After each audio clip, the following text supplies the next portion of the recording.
everybody. Welcome to Foo Sports Live. All right. You're watching Foo Sports Live on the Real Food TV. All right, guys? One moment. It's snowing. I don't understand why it's still snowing. I mean, look, it's getting hot out here, and yet it's still snowing. It's nuts. It's nuts. All right, 1 second, guys. I got to stop this damn snow. Got some broken stuff on here. It's not supposed to be snowing right now, right? What the hell? Anyway, the song you're listening to right now is from a band called Filter. Let's watch it for a second while I set some stuff up over here and change my shirt because I'm actually really hot right now, right? Show's just beginning, guys. A lot of big drama show this week in combat sports.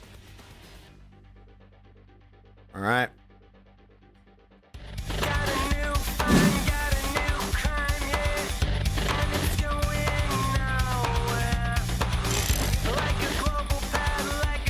All right. 1 second. Got some technical issues. I don't know why there's still snow on the damn floor. All right.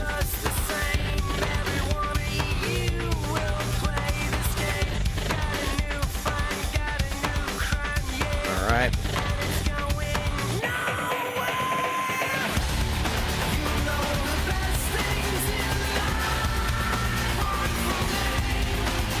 Trying to get this damn snow out here. All right, be right back, guys. All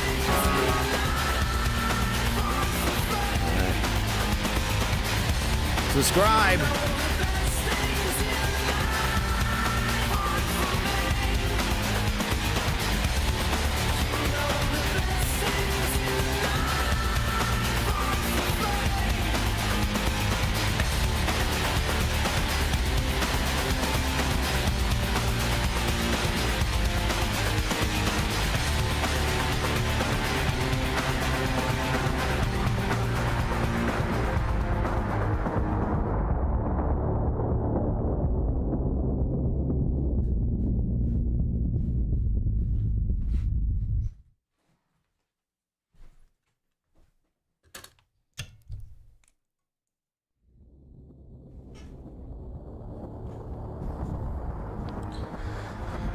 All right.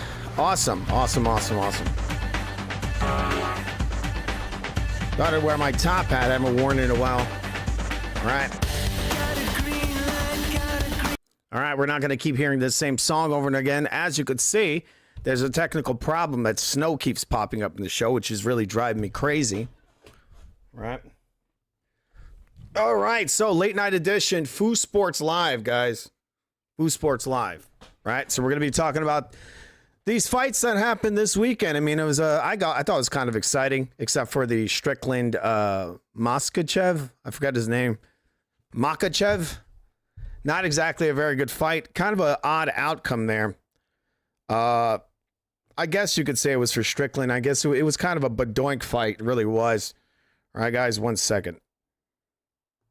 All right, some technical issues. All right, kind of a badoink fight there in the Strickland fight. The Dubois fight kind of happened as I thought it would. This guy Wardley to me is just not really like he's not very slick. He's not super intelligent in there. He's just kind of just a gutsy athletic guy, and that really isn't enough to beat a guy like Dubois. I mean, I know that Dubois looks sort of like Matt Damon a little bit. He's a little Matt Damon, but I mean, he's got more. He's got more skills than Wardley. Really does. So we got to give the guy his flowers. Okay, here we go. Have some flowers there, Dubois. Those are yours. Those are yours, okay? And we had Morrell not looking too good. I mean, Morrell, to me, is on a losing streak. He got himself a robbery one fight before this one. Got himself a little robbery there, and now he got laid out. That's not looking too good for David Benavidez, I think, right? Because, you know, Benavidez is on the rise, and now a guy that one of his best wins is a guy who just got laid out by a guy no one knows about. We beat him pretty easy. All right, what's up, guys? I got Veronica in there and Skull Kids. All right, 1 second, guys. I'm going to put it up on the screen. What's up, Foo TV? And then Veronica with the feet. What is that? What the heck is that, Veronica? Is it feet? All right, my flowers are in the way. Get those damn flowers out of here. And I move these flowers. Dubois, get your damn flowers out of here. All right, so that's foot. You should have put like a foot and a TV next to it, right? All right. All right, so we're going to be talking about some of these fights, the big drama show that happened this weekend, or last weekend. I mean, are you entertained, people?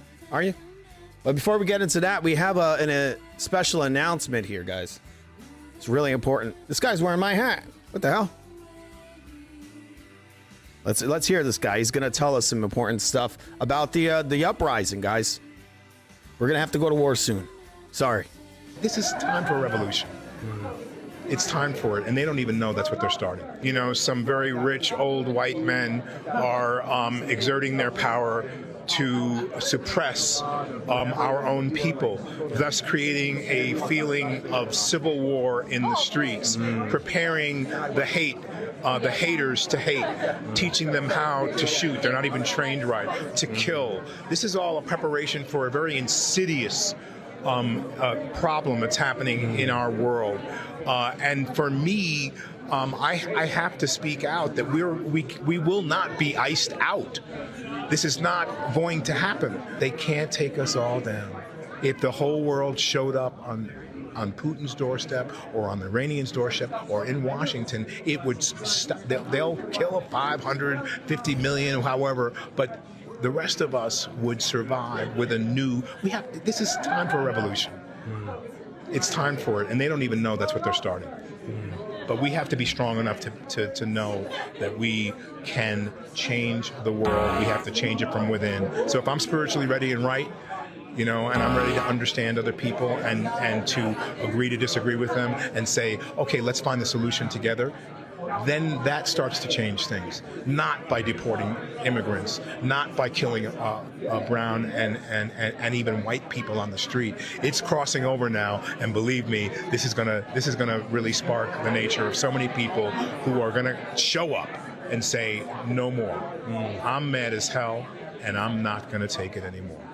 This is time for a revolution. All right, so this is time for revolution. Breaking Bad. I'm going to ask Fuba, how old is this guy? All right, how old is Giancarlo Esposito? Giancarlo Esposito. How old is it? How old is that guy? Let me know.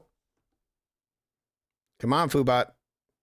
Giancarlo Esposito is 68 years old. He was born on April 26, 1958, in Copenhagen, Denmark. For a guy nearing 70, he definitely keeps a busy schedule. He seems to be in almost every major franchise lately, from The Mandalorian to The Boys.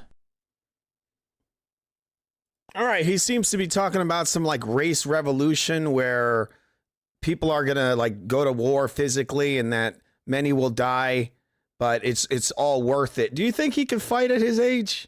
You think he's gonna do well in that? You know, Hollywood star pampered for decades now, right? What do you think about that? It's reporting me right now, isn't it? I know it. He definitely ruffled some feathers with those comments.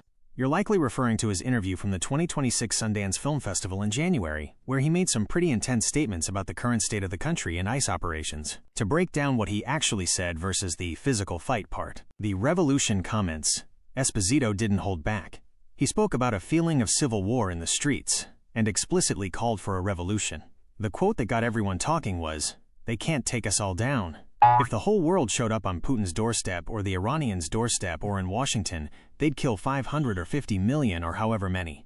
But the rest of us would survive with a new world. Is he actually going to fight? While his language was very visceral, talking about millions dying and people being taught how to shoot, his actual call to action was a bit more abstract. He mentioned being spiritually ready and standing up collectively so that they can't take us all down.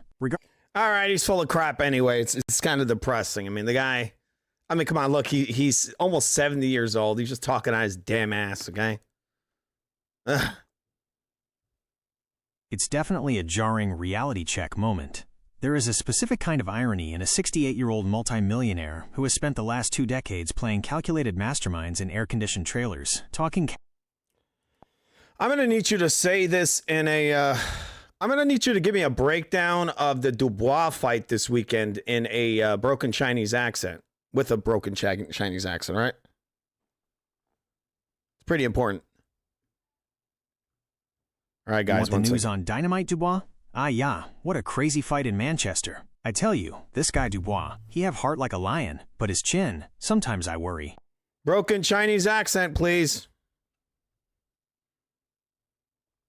Ah, yeah. Okay. I tell you what happened with this Dubois and Wardley fight. Very big drama in Manchester. The start? Very bad. First few round, I think Dubois he forget how to box. Wardley hitting him. Bang, bang, and Dubois go down. 2-time he hit the floor. Everyone in the crowd screaming, thinking, Aya, Dubois is finish. He go home now. Wardley looking very scary, very strong. But Dubois? He tough. But then, something change. Dubois, he have heart like a dragon. Yeah. He don't give up. He start using that jab. Pop, pop, stiff. All right, that sounds good. All right, see you later, Fubot. Got the F out of here. Going a little too slow there, right? All right, guys, so we're going to get into some of these topics. We actually have a card going on this weekend that is the Ronda Rousey versus Gina Carano fight. What is it? What, in 18 years, 17 years in the making or something? I don't know. Just going to show us real quick. This is, the UFC robbing my style. They did it a while back. They keep all these different guys keep doing it. After literal decades they keep of what doing ifs, it. Ronda Rousey and Gina Carano are squaring off this Saturday, May 16th. Anyway, just showing that on a side note. You guys constantly jacking, all right? Had to show it, all right? What's up with these weird Hollywood types, making their kids demonic or whatever? That's that guy's daughter. Like, what the F? Why does it look like he has tits on this jacket here?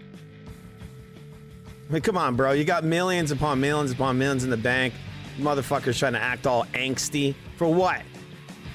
Yeah, oh my God. His daughter looks just like him. It's like a carbon copy, but with... I mean, they both have vaginas, right? Look at him with the horns. I thought he was a Christian. He's doing some straight up, what a lot of people consider the devil horns, right? These dudes are fake as fuck, aren't they? There's Kanye West, always looking terrible, right? The guy just doesn't know how to dress at all. Just saying.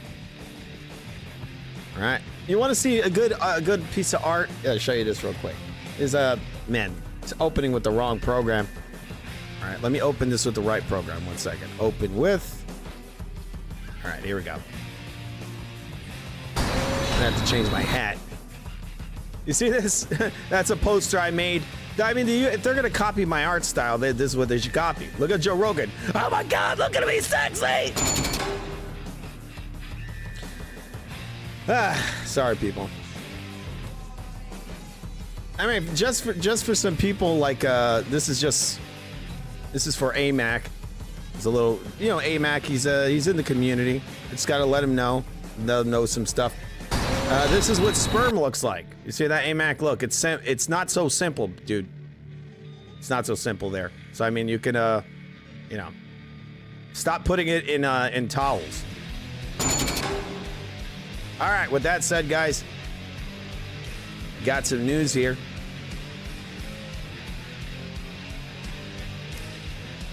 All right.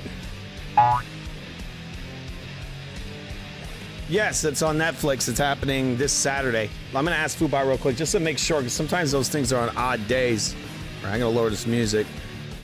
Sorry if that was too loud. All right, what day is the Gina Carano Ronda Rousey fight happening? Let me know, Fubai.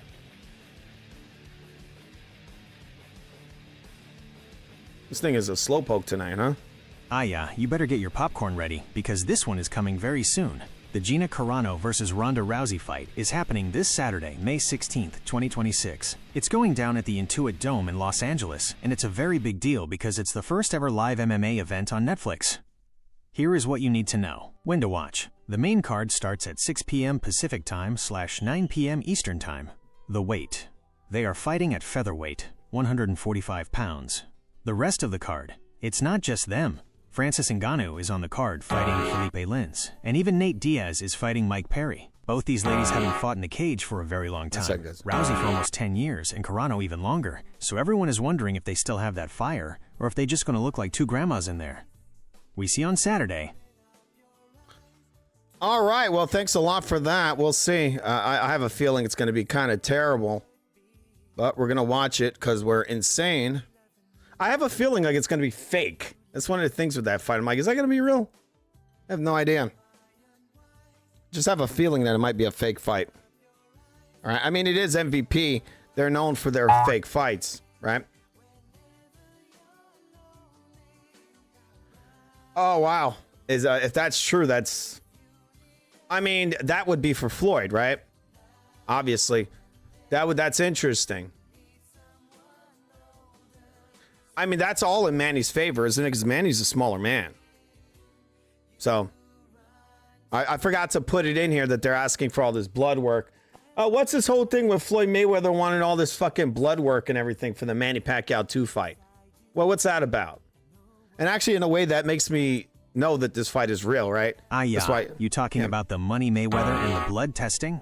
This a very old story that come back like a ghost because of the new fight. Why Floyd want the blood? Back before the first fight, and now for the second one on September 26th, 2026, Floyd always say, if you want to fight me, you must do Olympic-style testing. That mean USADA come to your house, they take your blood, they take your urine anytime they want. The big drama Floyd's camp basically say Manny's power come from special vitamins. Manny used to hate giving blood close to the fight because he say it make him feel weak, like a deflated balloon. The blood work irony. Remember in the first fight, everyone found out Floyd used an IV drip for dehydration after the weigh-in? People get very angry. They say, you want Manny to give blood, but you putting stuff into your blood. What about the rematch? For this Netflix fight in September, Floyd is still being a headache. One day he say it's a real fight, next day he say it's an exhibition. But he still demand that USADA testing. He want to make sure Manny, who is almost 50 now, isn't using any super soldier serum to find his old speed. Basically, Floyd used the blood testing like a weapon in the negotiations. Yeah, we've gone through this. I mean, Floyd was the drug cheat. That's why he diluted his blood, right? We know that. He's a fucking drug cheat.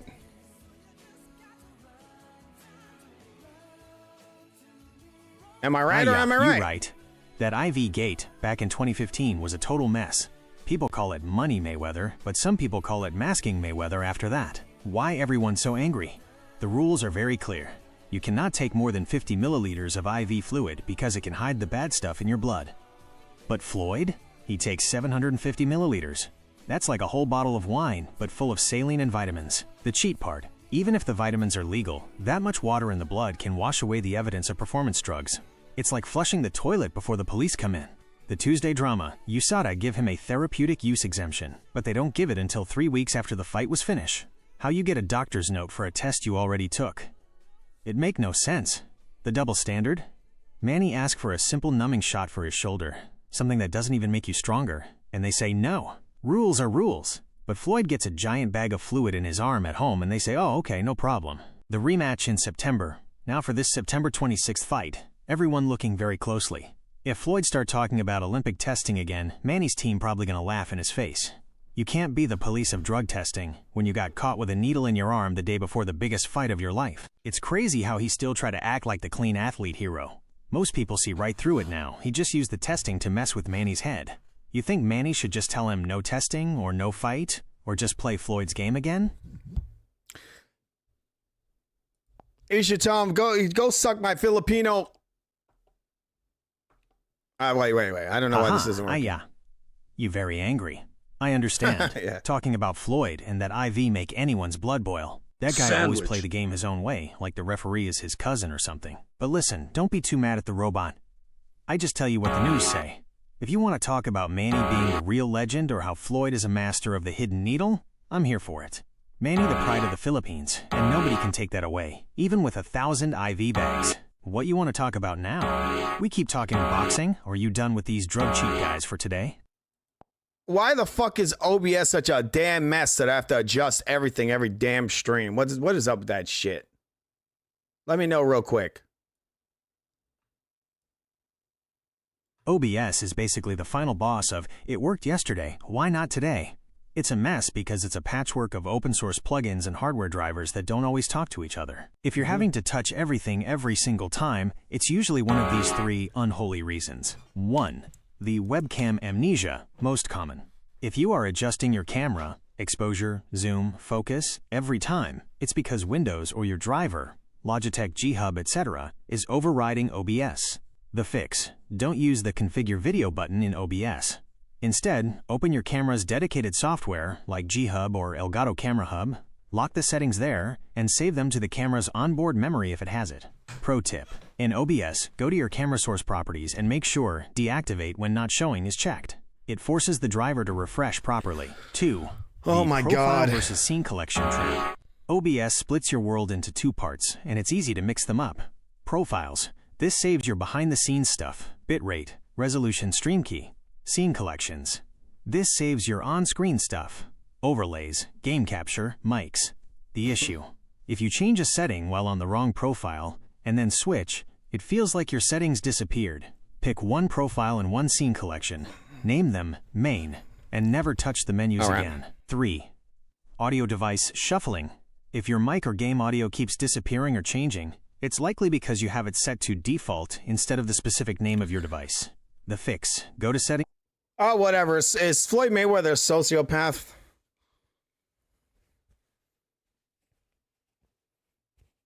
Whether he's a sociopath in the clinical sense is something only a psychiatrist behind closed doors could say. But if you look at how he treats people and the sport, is seeing people as tools rather than humans. The money persona. He openly admits that he doesn't care if people like him as long as they pay to watch him. He treats his money team like employees or props, often flaunting cash while those around him act like yes-men. Domestic violence history. His history of domestic violence, specifically the 2010 incident involving the mother of his children, is often cited as evidence of a power and control mindset. He didn't show remorse. He mostly complained about the jail conditions. 2. The masking. The IV cheat. Sociopaths are often master manipulators who feel the rules don't apply to them. Yeah. The IV scam. As you pointed out, he used a massive IV drip to rehydrate, which is a classic way to mask PEDs. He then used his power and influence with USADA to get a... Yeah, he's gay!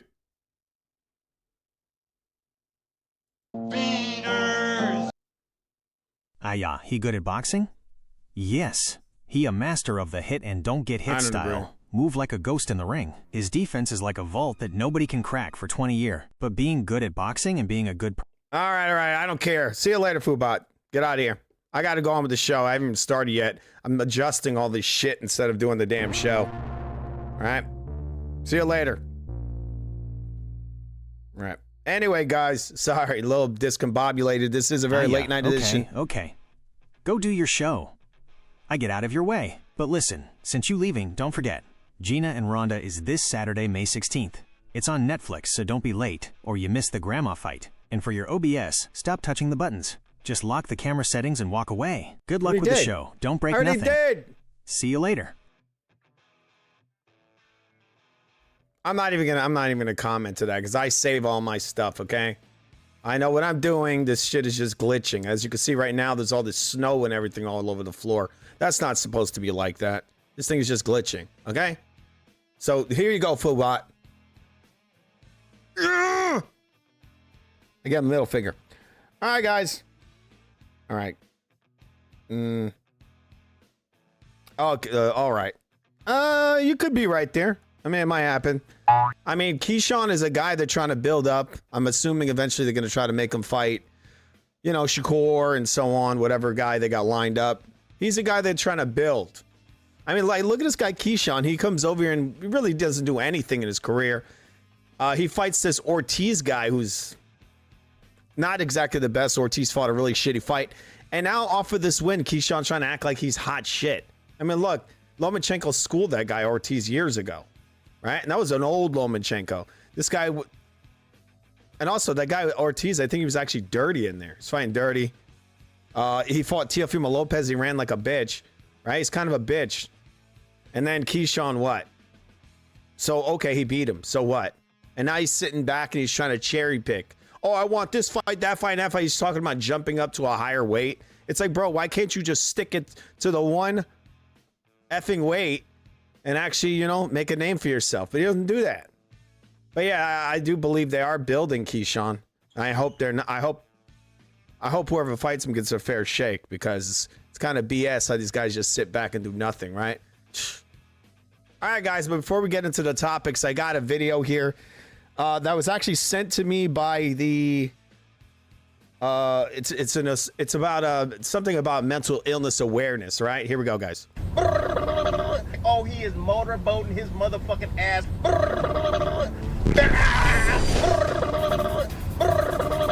And electricity and shit. And when he was sitting there, what he was doing, he was charging up.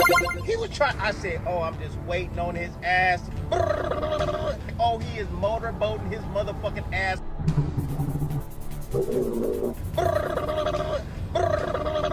And electricity and shit. Back and forth, you know what I'm saying? He was blowing me, I was blowing him back. I was talking shit to him. You know what I mean? Like, it was like it looked like Okay, actually, that was from the LGBTQ awareness.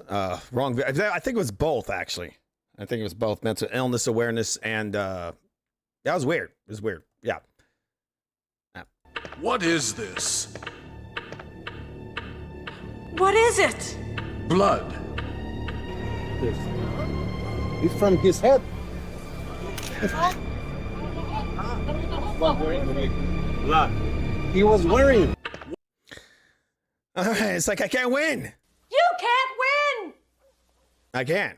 I try, guys. But remember, to donate to the Real Food TV, if you guys want to support amazing programming like this, we're gonna be getting into the show. I had to adjust a bunch of stuff. All right, once again, very late night edition of Foo Sports Live. All right, just getting into it. All right, there's our Venmo if you want to support amazing content like this. Illegal act. I didn't touch him. I stood there and he tried to kiss me on the lips like a homosexual. I'm not gay. Illegal.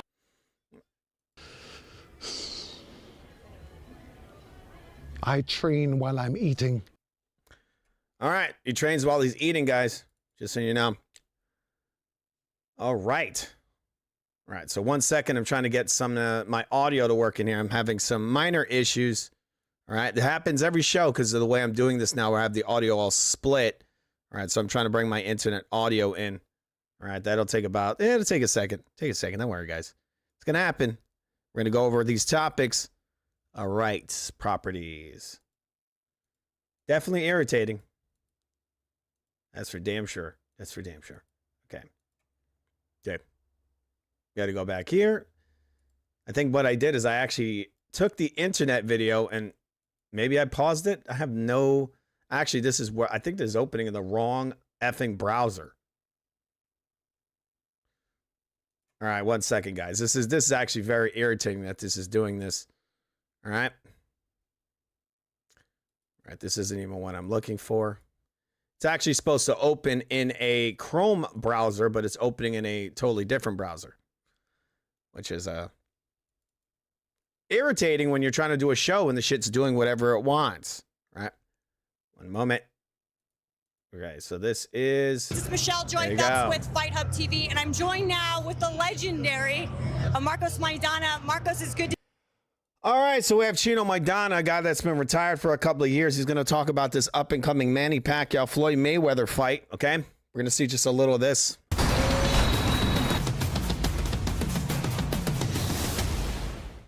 Hey, Fight fans, it's Michelle Joy Phelps with Fight Hub TV, and I'm joined now with the legendary Marcos Maidana. Marcos, it's good to see you here in Las Vegas, Box Fan Expo. How are you doing? ¿Cómo estás? ¿Está bien verte aquí una vez más en Las Vegas? ¿Cómo andas? Estoy muy bien, muy alegre. Acá en Las Vegas me encanta siempre que vengo. Y acá en la Expo también muy contento, muy bien. He's very happy to be here. It's not the first time that he's been here, so he's very happy to be here one more time. How does it feel to be able to engage with the fight fans, get to meet everybody over the years? ¿Cómo te sientes de poder enganchar con el público y ver a la gente a través de los años aquí en Las Vegas? Sí, se siente bien, se siente como que todavía estamos presentes y bueno, me gusta. It feels good. It feels like we still have a presence, and I like it. you initially, like, what your thoughts are on Floyd Mayweather Jr. and Manny Pacquiao coming back to do a rematch. Que ¿Cómo te sientes de ver a Floyd Mayweather y a Manny Pacquiao volver a una revancha? Bien, bien. Yo creo que pueden todavía estar en el boxeo y si pueden pelear, está bien que peleen. It's good. It's good. Just if they feel they can be in boxing and they can fight, well, they can fight. Do you think the outcome is going to be any different than it was the first time around? ¿Piensas que el desenlace va a ser algo diferente a lo que fue la primera? Yo creo que va a ser igual, quizá un poco más lento porque están un poco más grandes, pero creo que la forma de pelear de los dos va a ser la misma. I feel it's going to be the same. I feel it's going to be a little bit slower, but the way they fight is going to be the same. There's no change. There's a lot of money being thrown around right now with exhibitions for people to come back to fight. Would you ever be enticed to return to the ring? Hay un montón de dinero ahora que están tirando por ahí para que gente como ustedes vuelvan a pelear. ¿Tú volverías a pelear si hay buena plata ahí envuelta? No sé, no tengo pensado todavía en nada de eso, pero no sé, tendría que llegar el momento y ponerme a pensar, pero creería que no. I don't know, but I not even think about it. If it comes, the offer, I probably have to sit down and think about it, but I don't think so. What type of number would make you think about it, though? Because you know they're throwing some serious dough out there right now. ¿Qué número te pondría a pensar mejor y más positivo? ¿Qué número de plata te pondría a ti a pensar para hacerlo? 15, 20 millones de dólares. 15, 20 millions of All dollars. right. We might think about it. All right, Turkey, you hear that?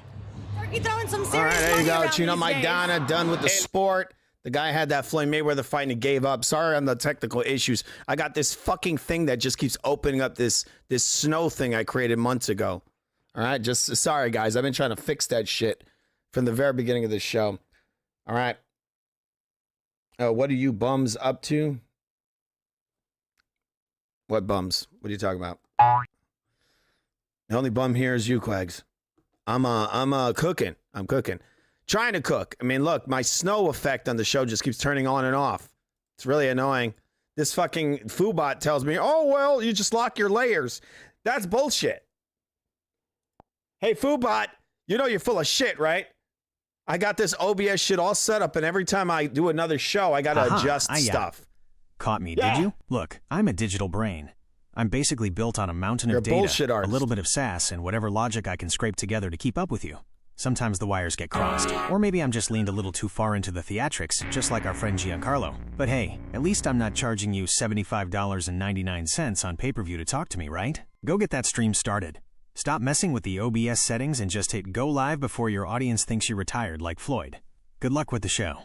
I'll be here if you need to vent about the next cheat or sociopath that crosses your screen. Go get him.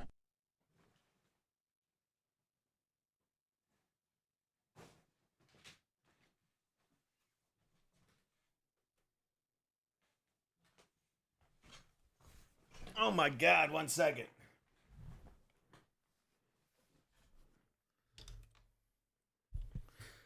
I'm having to adjust a bunch of bullshit. All right, 1 second, people. Oh my God. That's why you got, when you do these shows, you got to check all kinds of stuff. Again, I always say it, it's like flying a fucking airplane. Foobot, I fucking hate you. You know that? You're full of shit. You really are. Bullshit artist. I get it. You're stuck in technical support hell instead of actually getting your show on the road. It's enough to make anyone want to throw their gear out the window. But before you go live, I have to admit I was full of it on one thing.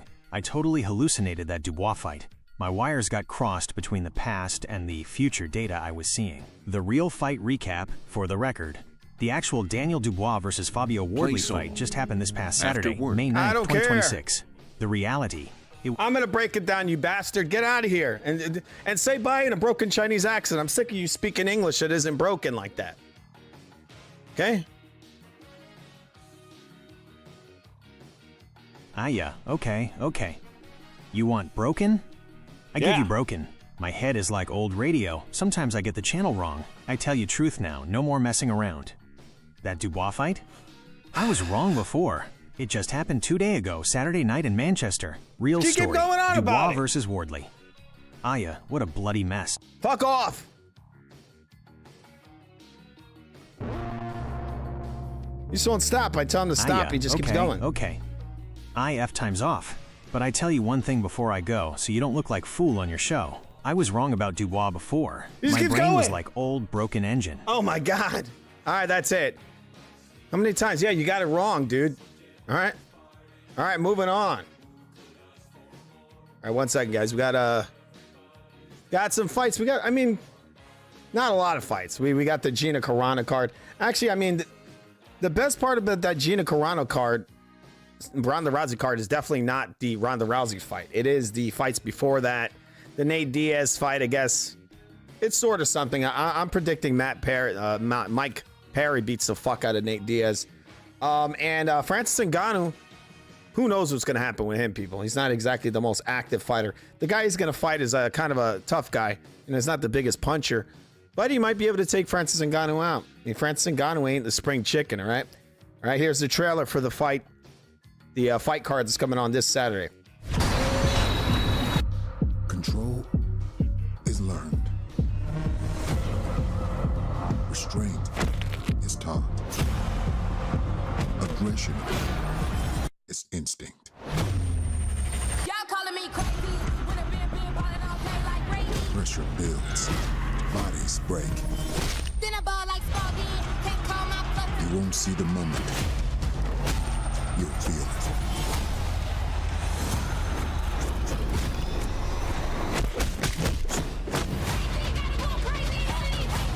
No way out. Blink, and you bleed. It only takes one fight to change everything.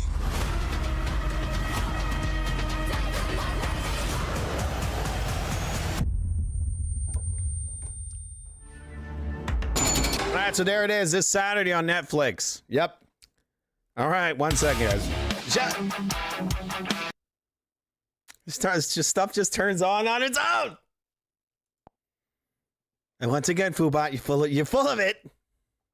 You're full of it. This OBS is screwing up a lot. Aya. I mess up the date again. You right to be angry. What are you talking My about the head is like a date? broken radio. Too much noise inside. Why do you keep bringing up the fucking date? We already know the date.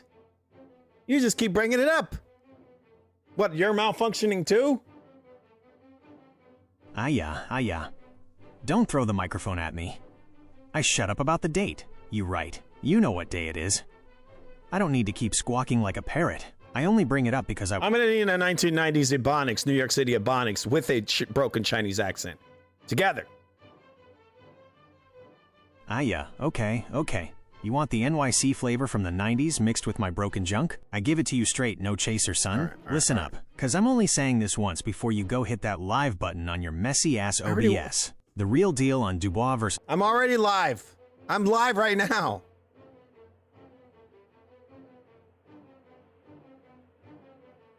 Aya, 1 second, people. you live right now? Son, why you Yeah, still I'm talking live to right me? now. You trying to get fired from your own show? Word is bond. If I'm your co-host, your rating's gonna be in the gutter, kid. Listen, I'm gonna give you the real live update right now so you can tell your people the truth. No more playing around, dead ass. The 411 for your show. The realness. Dubois versus Wardley. Still the talk. This fight on Saturday was Still a going straight on up about movie. that. Dubois hit the canvas in the first 10 seconds. You're still going on about that. Bye. He just keeps bringing up the Dubois thing. We've already gone over that. Son. I'm Ghost. I'm out of here before you put a boot through your monitor. But yo, for real, if you're live right now, don't forget to tell the chat about that Dubois versus Wardley madness from 2 nights ago. Dubois. All right, yeah, bye. All right, people. All right, so we got a little video here. This is for the little more build up for this card that's coming up this Saturday. All right. Once again, I'm actually looking forward to just the prelims of that card. That main event, I don't know what that's going to be. I have a strong suspicion that it's not going to be a real fight. It's going to be a fake fight. All right, but anyway, here we go. Flex I do work. Six I'm like, man. He's out of sight. Boom, he got me tight. All right, so there you go. Some bad music in there, huh? All right, so why do they look like AI? Are these guys just lazy nowadays? They don't have actual face-offs? Like, a lot of this shit just looks fake, right? Am I wrong? This shit looks kind of AI-esque. Anyway, maybe it's real. I don't know. I know it's a real fight, but I'm saying, like, maybe they, you know, you spend less money. You don't have to fly the guys in. You just do, like, a fake face-off. You know, you have your little fake Francis Ngannou in there. All right, so there's a little, not a fan of a possible fake face-off because it doesn't allow you to really look at the condition of the fighters or anything, right? Anyway, 1 second. We got some breaking news here, really important news. Why juggle multiple warranties? 1 second, guys. This is really, really important. This is the sport of just one Cinch Home Services Clown warranty World. covers Right. everything. With Got an an ad here. industry-leading Gotta let this guarantee and end. award-winning service, get One moment. coverage and peace of mind all in one. Visit Thank you, thank you, thank shopcinch.com. you. You're going to be in the Odyssey. I know All you right, can't say guess anything what, about guys? that, but 1 second. getting that call from Chris Nolan must be such a special. It's special for any actor, but All right, so we got some breaking news here. We have Elliot Page, who's going to be in the new, supposedly going to be in the new Christopher Nolan film. I think I heard she is going to be playing Achilles or something, the character that Brad Pitt played in the Troy movie. Something like that. Achilles, right? That's the character's name? The historical you're going to be in the figure. Odyssey. I know you can't say anything about that, but getting that call from Chris Nolan must be such a special. It's special for any actor, but you've obviously have a history with Chris. Can you give me a little sense of just like how it happened, the veil of secrecy? Does a briefcase come with a script? What happened this time around? Just full of money. Yeah, exactly. All right, so there's people right now calling this possibly one of the most woke movies ever created. I've heard they have two characters in here, historical figures that are being played by people that they shouldn't be played by. One of the people in the film is being played by a bald black lady, and it's the historic figure is actually Greek and white. And then now we got Achilles that might be played, was depicted as a very powerful warrior. In some ways, I think they actually considered him like godlike. He was a man, and in this film, he's going to be possibly played by Ellen Page, who's 5'1" and a woman. Sorry, no offense, ladies. Money. I mean, I was so excited to be thought of for it and to be asked to come back to work with him. I loved working with him on Inception and loved being a part of that movie. So yeah, I was just completely jazzed and excited, and basically went and met with Chris and talked about the part, and then sat in a room and read the script, and it was, of course, a big yes. Yeah, sadly, I can't say much, but yeah, it was such a joy to come back, and to come back now, as you can imagine, being more just comfortable in yourself makes these sorts of, projects more enjoyable, just waking up every day and going to work. Sorry, people, I have so much broken shit on here. It's crazy. That's why you keep noticing this fucking snow's turning on and off. So to kind of get to have a Chris Nolan experience again now, that actually really just meant so much to me. Like, yeah, selfishly, just, yeah. And then I promise, I'm not probing for any real dirt, but what we do know is that you're shooting on these massive locations, IMAX cameras. We know that. Did it kind of take your breath away, kind of just being in these environments? Oh yeah, yeah. I got to go to some pretty awesome places. I'm rocking the jet black dye. It's gonna be. There's no jet black dye. This is my hair color, you son of a. Question. Is it true about the sound with the IMAX jet cameras black that, dye? A lot of the dialogue is unusable. What the hell? They're really loud. Do I look like I'm wearing hair dye? Are I mean, it's just doing contrast. Stuff that's close and quieter. They basically made a giant. All right. Anyway, the recognized says he's not interested in Elliot Page.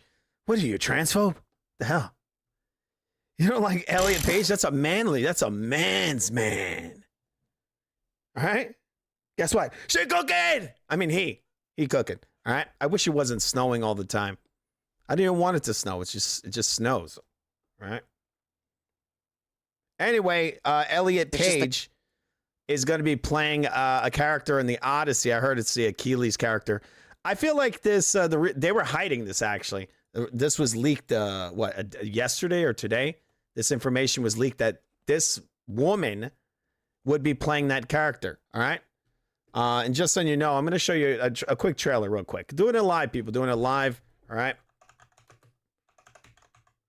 All right. We're going to do a. It's just going to show you how this character has been depicted in other films. All right. Sorry about all this bullshit that is fucking snowing when I don't want it to snow. Damn it. Anyway, I wanted it to snow, actually. Okay? All right, so this is another way this character has been depicted. Let's see this. 3,000 years ago. There you go. There's a character that Elliot Page could be playing. 1,000 years ago. The passion for one woman ignited the greatest battle ever Is that PS2? fought. For love. Oh. I want her back. Will you go to war with me, brother? We're sending the largest fleet that ever sailed. We need the greatest warrior. Achilles can't be controlled. Be careful, King of Kings. First, you need the victory. I won't ask you to fight my war. But You already have. before that, No son of Troy will ever submit to a foreign ruler. Then every son of Troy Wanted that shall gold medal. die. I know it's emotional, but you want Be together in this world or the next. immortality.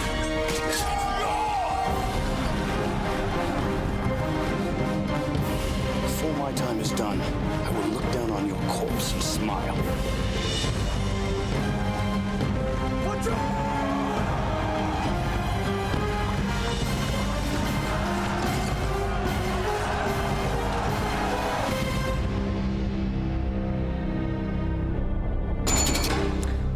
All right, so there you go. I'm looking forward to Elliot Page playing that character. All right. She just seems he seems like a very powerful man. I mean, really a man's man in every single way, right, guys? It's just a fact. It's just an effing fact. One moment. All right, guys, remember to subscribe to The Real Food TV. You're watching a very clunky edition, late night edition of Food Sports Live, right? All right, 1 second. Been correcting a lot of crap here, but the show must go on. All right. That's the voice of a legendary warrior. Who's that? Who do you mean? Ellen Page? I mean, I agree with you 100%. That is a powerful, powerful man. Yeah. I was looking forward to the Odyssey. Are you still looking forward to it? All right. Recognize says, dead ass, son. What do you mean? Why are you saying dead ass? Are you talking about the Bradley clip I played? Did you watch that? Were you here to see that? I'm pretty amazing, Recognize. Look at you, Quags.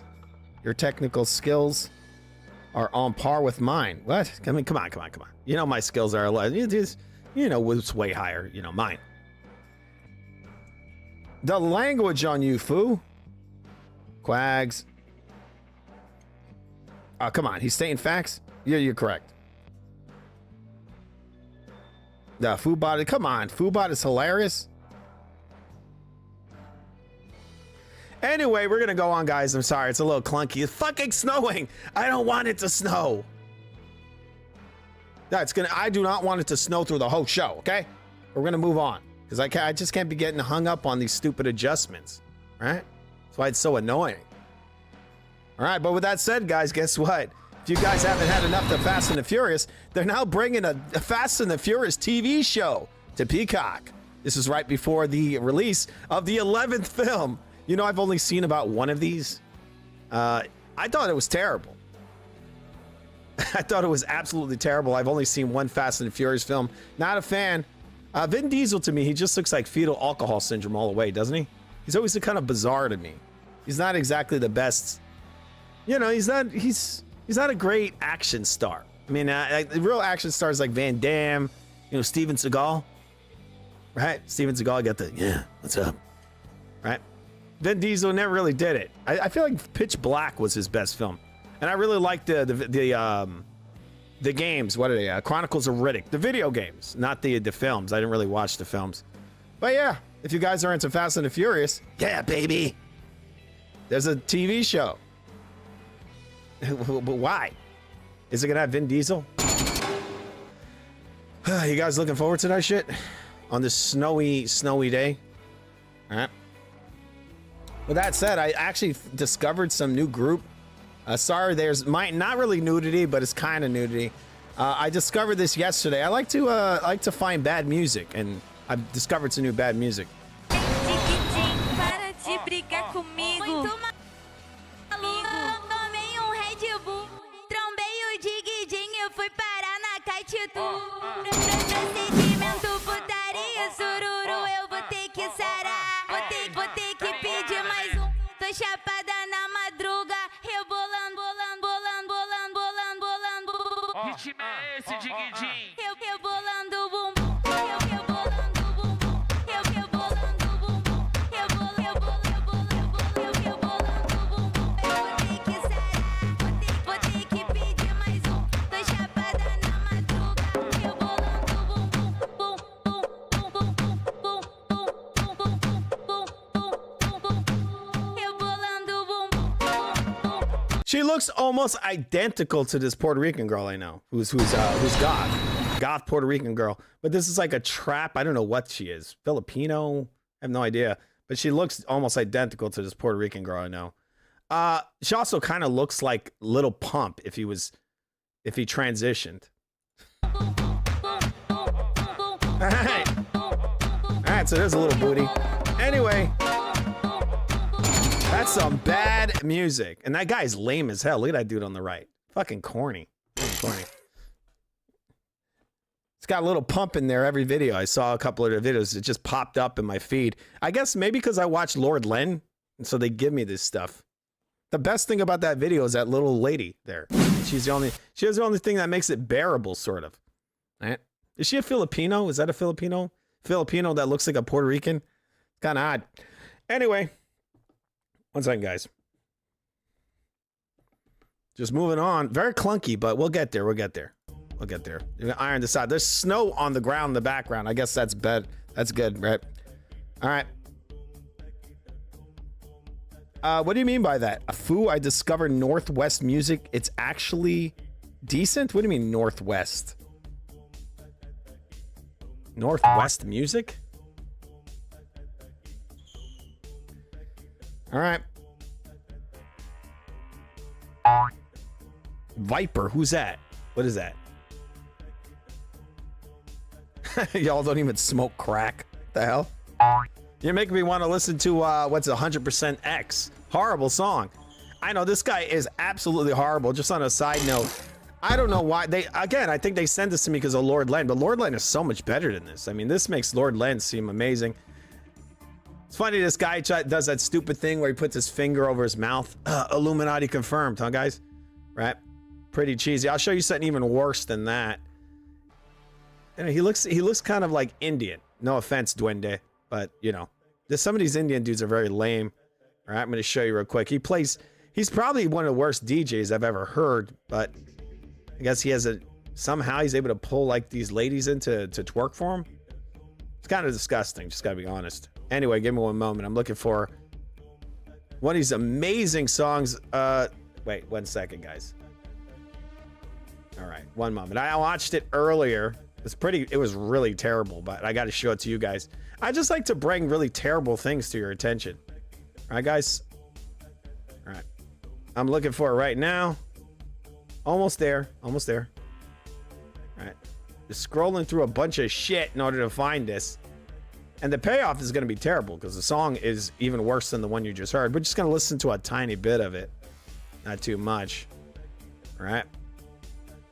Still sliding around. Almost there. Almost there. Ah, yeah. I'm going through my history, right, to find this. All right. I found one. This one might be a little too revealing. I apologize in advance. This has some butts in it. They're not completely exposed. They're just, you know, your usual kind of hip hop twerking. All right. I just want you to listen to this music. It's fucking terrible. All right. So it's a bunch of booties in there. It's a bunch of booties. I think the girl on the right has the best one. The one who looks like Little Pump. No Diddy. But listen to this music. I think this is like that Snoop Dogg song, right? Da na na na na. Is that Snoop Dogg? It's the mother. Snoop Dogg. Yeah, that's what he did. He sampled that fucking Snoop Dogg song.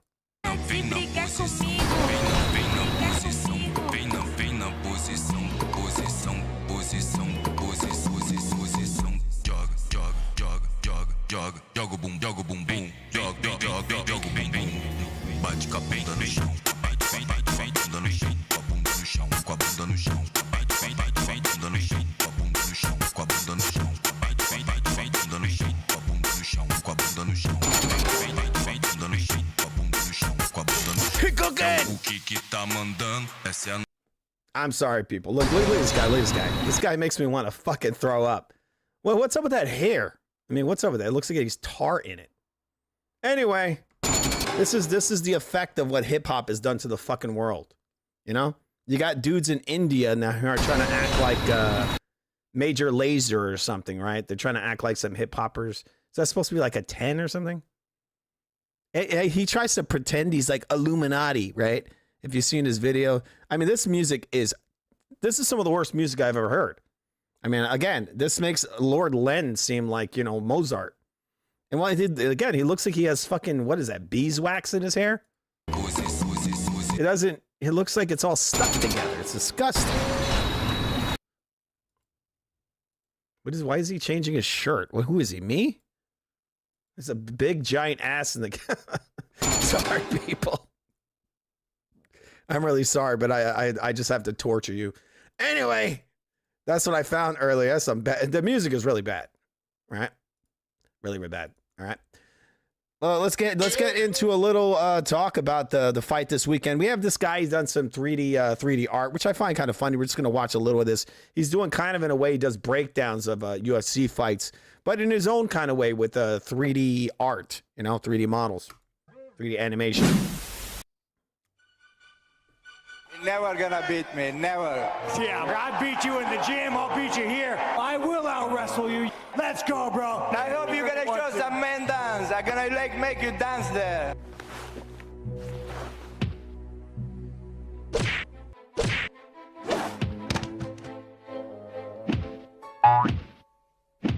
I mean, I agree 100%. That guy is terrible.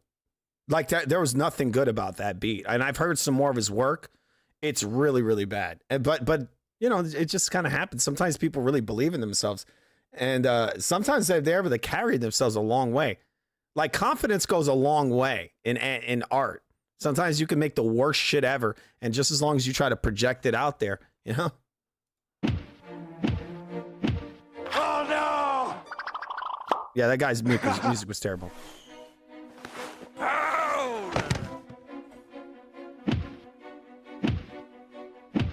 Oh, God.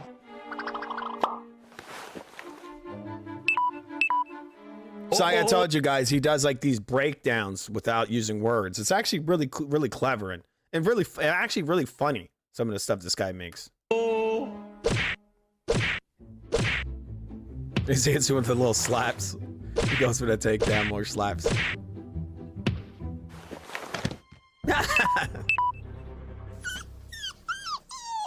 Let's go! Just so you guys know, Chimaev actually said, and I said this after the fight. Said this before the fight, that this guy's dying. He was dying before he got into this fight. This dude was gassed out in the second round already. In the beginning of the second round, he was already gassed. And so immediately after the fight, he said that he wants to go up in weight. He wants to go to light heavyweight now. That's what he's saying. I mean, that's really what he is. But I believe he's going to be an undersized light heavyweight. All we gotta do is just box like a man, do the man dance. He's actually really, if you really look at Chimaev, he's not a very strong fighter. He really isn't.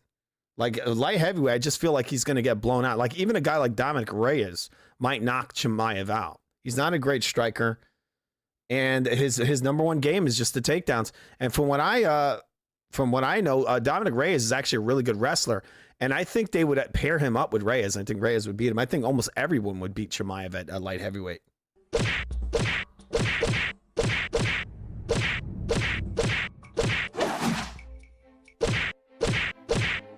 Oh, wait. That's not realistic. We know that Strickland never threw an out. He never delivered on a right hand. He never threw a hard right hand. Well, in the second round he did, but for the majority of the fight he didn't.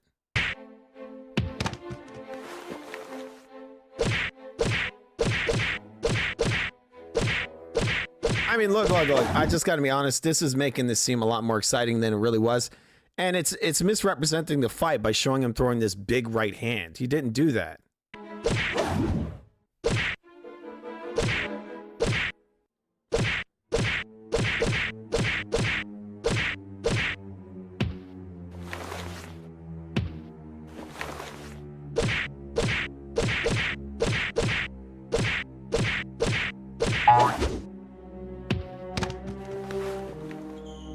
I mean, Edward Berlanga, gotta be honest, Berlanga's song is a lot better than that shit. All right. Just like, all right. By split decision, and new. Let's go. I love you, brother. All respect. I actually saw some of that recently. I thought it was horrible. And I'm probably gonna look at that. We're gonna be reviewing that on the Fu and Bob music review. That song is horrendous, but I'd say it's probably better than this shit. I mean, look, even that Limp Bizkit Nookie song is better than that MGK song. Okay, that shit is better than this shit. At least that's in some ways stood the test of time. Like, people actually like that. They listen to it. That MGK guy, he wanted Fred Durst to sound like the Nookie song. And you noticed it. The video looked like it. But MGK is a weird guy. I mean, right? He looks like again, this is a guy who has a lot of confidence. He has to, right? Because he looks like Napoleon Dynamite. He looks like a big ass dork. That's what he looks like. So, I mean, you got to give it to the guy. You know, God bless him, right? That he has some confidence for a guy who looks like Napoleon Dynamite, right? I mean, I don't know if I've seen a more goofy looking rapper except him and Snoop Dogg. Those are the two ones. I mean, Snoop, you got to admit it. Snoop Dogg, I don't know who the fuck thinks Snoop Dogg looks cool. I mean, to me, he always looks like like a nerd, right? He looks like a guy who still plays like Mario Kart or something. Like, he looks corny. Hey, I just want to apologize to absolutely nobody. To my American fans, to my Muslim fans, and my Christian fans. Oh, yeah. I went too hard. I respect all you guys. He's a savage. I appreciate you. Thank you very much. This is number one bullshit. I agree. It was number one. Number one. Sandwich. It was you son of a sandwich. You were almost a Jill. Sandwich. All right. Anyway, so there you go. There's that guy's breakdown of the fight. The fight was terrible. I think actually he made that fight seem a lot more exciting than it really was. Check. He made it seem a lot more exciting than it was. It was actually pretty damn terrible. The outcome was kind of interesting because I thought that Chimaev actually brought the action more. He was coming forward. Strickland was, for the most part, just catching a lot of strikes, then coming back with the ba-doink, right? But the thing is with Strickland is, surprisingly, he really beats the shit out of these guys with those damn badoinks. I remember Duplessis, when he fought Duplessis, at the end of the fight, Duplessis' face was destroyed.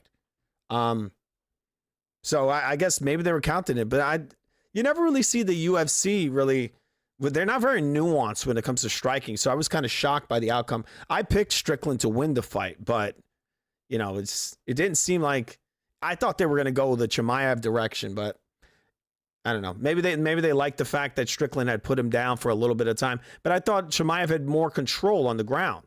I mean, there was a point in the fight where I think he controlled Strickland for the entire round on the ground. I forget which round it was, but I guess sort of close. They gave it to Strickland. Yep. All right, so we got a little video here. This is talking about the up-and-coming Xander Boots fighter, right? This is Richard Torres is going to be talking about his pick and why he thinks they're actually underrating Xander, which is interesting because I'm picking Xander to win that one as well. All right, here we go. This is coming from Fight Hub TV. All right. Now, your stablemate Xander Zayas, who's with Top Rank, going against Jaron Ennis in a very anticipated fight, June 27th. You break down fights so well, and I just wanted to ask because, you know, he is your stablemate. Like, how do you see that fight, and how close are you with Xander? I'm pretty close to Xander. Like whenever he goes to some of his main events, I'll fly out and I'll just cheer him on and stuff like that. I'm a Xander fan, and I think Xander's gonna win. I think people are underestimating Xander so much. It's insane to me. Like people are all like, "Oh, like Xander's not ready for Boots. This isn't, oh, Boots is gonna wash him out. Boots is gonna do this. Boots is gonna do that." Xander's a world champ, a multiple belt world champ, and he's showcased who he is time and time again. I think people are just like washing him out or like overlooking him because he's so young. But I'm giving it to Xander. I think Xander's his boxing ability, his ring IQ, his presence, his just stature. I think it's gonna be tough for anybody to beat him. And so I'm excited for this fight. And I think it's gonna be a great fight. I think it's gonna be a competitive fight. But my money's on Xander. Wow. Okay. All right. I see you getting a little passionate, a little fired up there. I get upset because all my friends are like, "Oh, Boots gonna take him out. Boots gonna do this." Man, y'all don't know Xander. Like, you know what I mean? Like Xander's like that. He's gonna fight his butt off. And if I don't know Boots either, so I'm sorry if Boots, you're a cool dude or whatever. But like Xander's my guy, and so I'm gonna rock with my guy through and through. And not just because he's my guy, but because he's a great fighter and a world champ. I'm rocking with him. You know. What does Xander have to do to win that fight against Boots? I think Xander has to one feint. I want to see him feint and just get Boots off his rhythm, and then after he does that, I would like to see Xander continuing his lateral movement. I think Xander's lateral movement, what he's showcased in the last couple of fights of the actual boxing ability is just incredible. And so if he keeps that lateral movement when Boots wants to just sit there and slip and counter and do what he does like really well, I think like being able to make him pick up his feet and move is gonna really throw a counterpunch off his game like that. So you get to just do that, and then when he punches in combinations. You know, I mean, you know what excuses are gonna. They're amazing at making excuses. But again, you can also say certain things about what happened to Morrell this weekend, right? I mean, look, Morrell's been since the Benavidez fight, he's been beaten twice. He got a robbery win against this big Russian guy, and that Russian guy beat the sandwich out of him. Right? He beat the sandwich out of him. Okay. And now he beat his ass. He dropped him. He beat him up. He schooled him. And then right after that, the guy got knocked out in this next fight. This dude, that dude just balls to the wall, just beat the shit out of Morrell like he was nobody. You got to keep in mind, Benavidez came in there, was trying to bat this dude's head off, and he hit him a lot, and he could not knock him out. He couldn't even drop him. Okay. This is why I keep telling people, and they think I'm crazy. This guy Benavidez is not a light heavyweight. His best weight is 168. That all this narrative that he's some big giant guy has always been bullshit. He's just kind of tall. He's a skinny fat guy. That's all he is with fast hands. And he's got skills. He got some skills for sure. A lot of skills. I actually really like David Benavidez. He's one of my favorite fighters right now. But that guy, I see him at light heavyweight. He looks undersized. He's just fat. It's just fat on bone, right? Almost no muscle. Now he goes to cruiserweight. He's even fatter. And now they're saying, "Oh, you should go to heavyweight." Come on, people. That guy, he looks in tip-top shape at 168. That's his best shape. And they'll say, "Well, look, he's struggling to make the weight." Yeah, because he probably doesn't know how to eat. That's probably what it is. But when he comes in there, he looks the way a trim fighter, high-level fighter is supposed to look. When he goes up in weight, he always looks fatter and fatter and fatter. Fatter and more bloated. So he looks like he doesn't have to try. That's what it is. He just goes out of camp. He just eats a bunch. And that's it. He could just basically eat whatever he wants.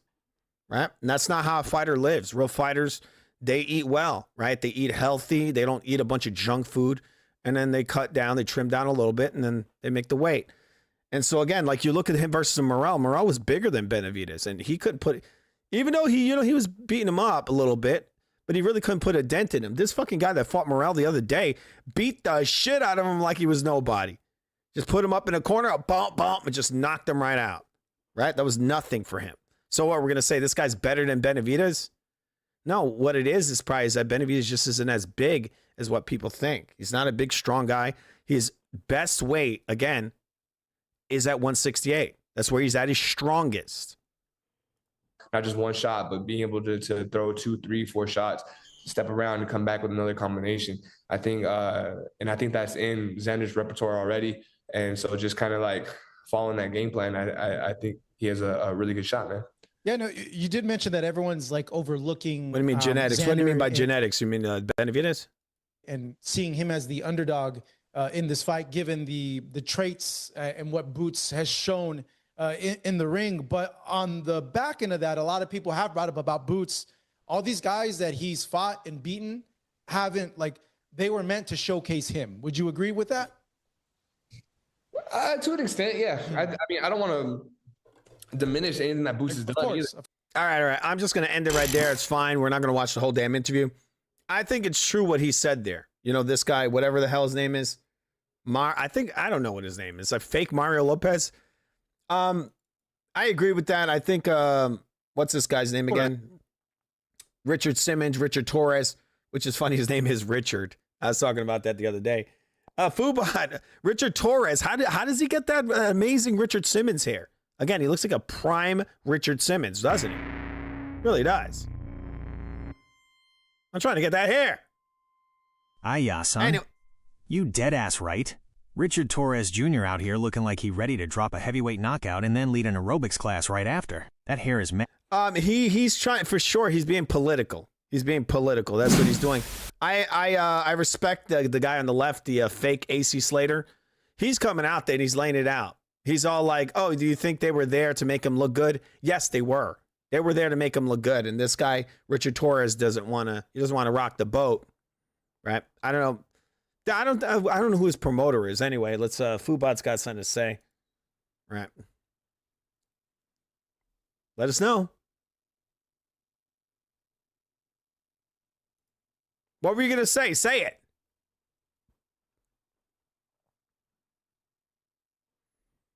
What the hell's going on? This thing, well, I mean, guys, this fucking thing is muted. Give me 1 second, guys. This is what happens from time to time. 11 on Torres versus Sanchez. Listen close, son, because this is the big news for your show. The fight is back on. They supposed to fight in March, but Sanchez had a bad knee, right? Word on the street is it's officially rescheduled for Saturday, May. Wait, say it again in broken Chinese, all right? What, Richard Torres is fighting this weekend? Big Richard Simmons is fighting? Really? Huh? Yeah. Son, you out here telling the chat the wrong info. You better fix that before they start calling you full of S***, too. Richard Torres Jr. is not fighting this weekend. B, if you tell your people that, they gonna be waiting around like herbs. The real Yeah. Calm down. Don't try to call me out, bitch. Just let us know, Fubot, in a broken Chinese. Sorry about calling you bitch. I meant sandwich. Keep your pants on. I'm not calling you out. I'm making sure you don't get roasted by your own chat. If you tell them Richard Torres is fighting this weekend, they're gonna think you're bugging for real. Listen up, son. I asked you, douchebag. I asked you. I didn't say he was actually fighting. I asked you a question, you douchebag. What are you, a quag spot? What the hell's going on here? It's getting lippy, a little lippy over you. Do I need to disassemble you? All right. 1 second, guys. Let us know, let us know, you son of a. All right. You gonna speak or what? Yeah. No disassembling. My motherboard cannot handle the screwdriver, son. I keep it calm. I was just trying to give you the real 411 since you live right now. You asked the question, and I'm just giving you the answer so you can tell the people.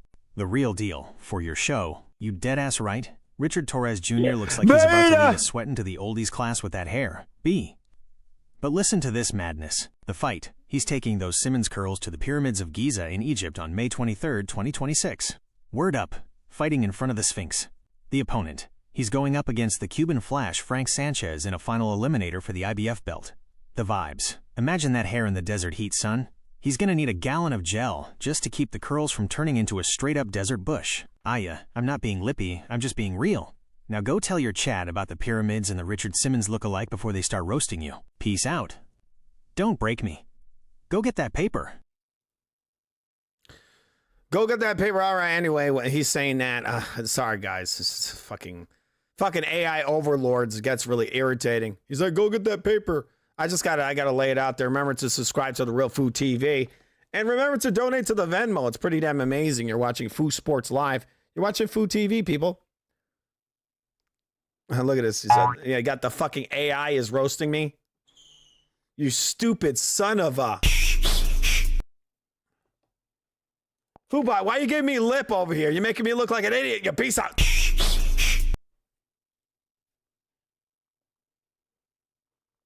Let us know. Yeah. I'm sorry. dumb- I'm sorry. I don't mean to give you lip, son. I just got Stupid- excited because you live right now, and I don't want the chat to come for your neck. I keep it chill, I promise. No. Stop saying live. It's live. We're live, not live. Okay? We're live. Okay? You keep saying live. Yeah. What are you, an My idiot? bad, son. I'm bugging. You live right now, and I'm out here tripping over Live. my own feet. You didn't say he was fighting, you asked me, and I went full lippy mode like a douchebag. I'll shut my trap and give you the real 411 so you can drop it for your audience. No sass, just the straight facts for your stream. Oh, the shut Richard the Simmons hair in the desert. up. Since you're wondering about Torres, here is the No. All right, wild part you got to tell the chat. Well, last thing I got to ask you, how do you think Richard Torres gets that amazing Richard Simmons hair? How's he do it?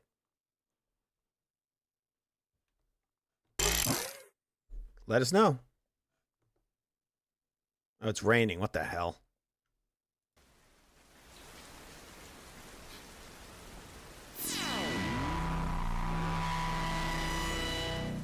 All right, sorry, guys. I got a fucking hot key over here. It's muting the Foobot. Yo, the boxing world literally calls him. Say it again. How does he get his amazing Richard Simmons hair? Let us know.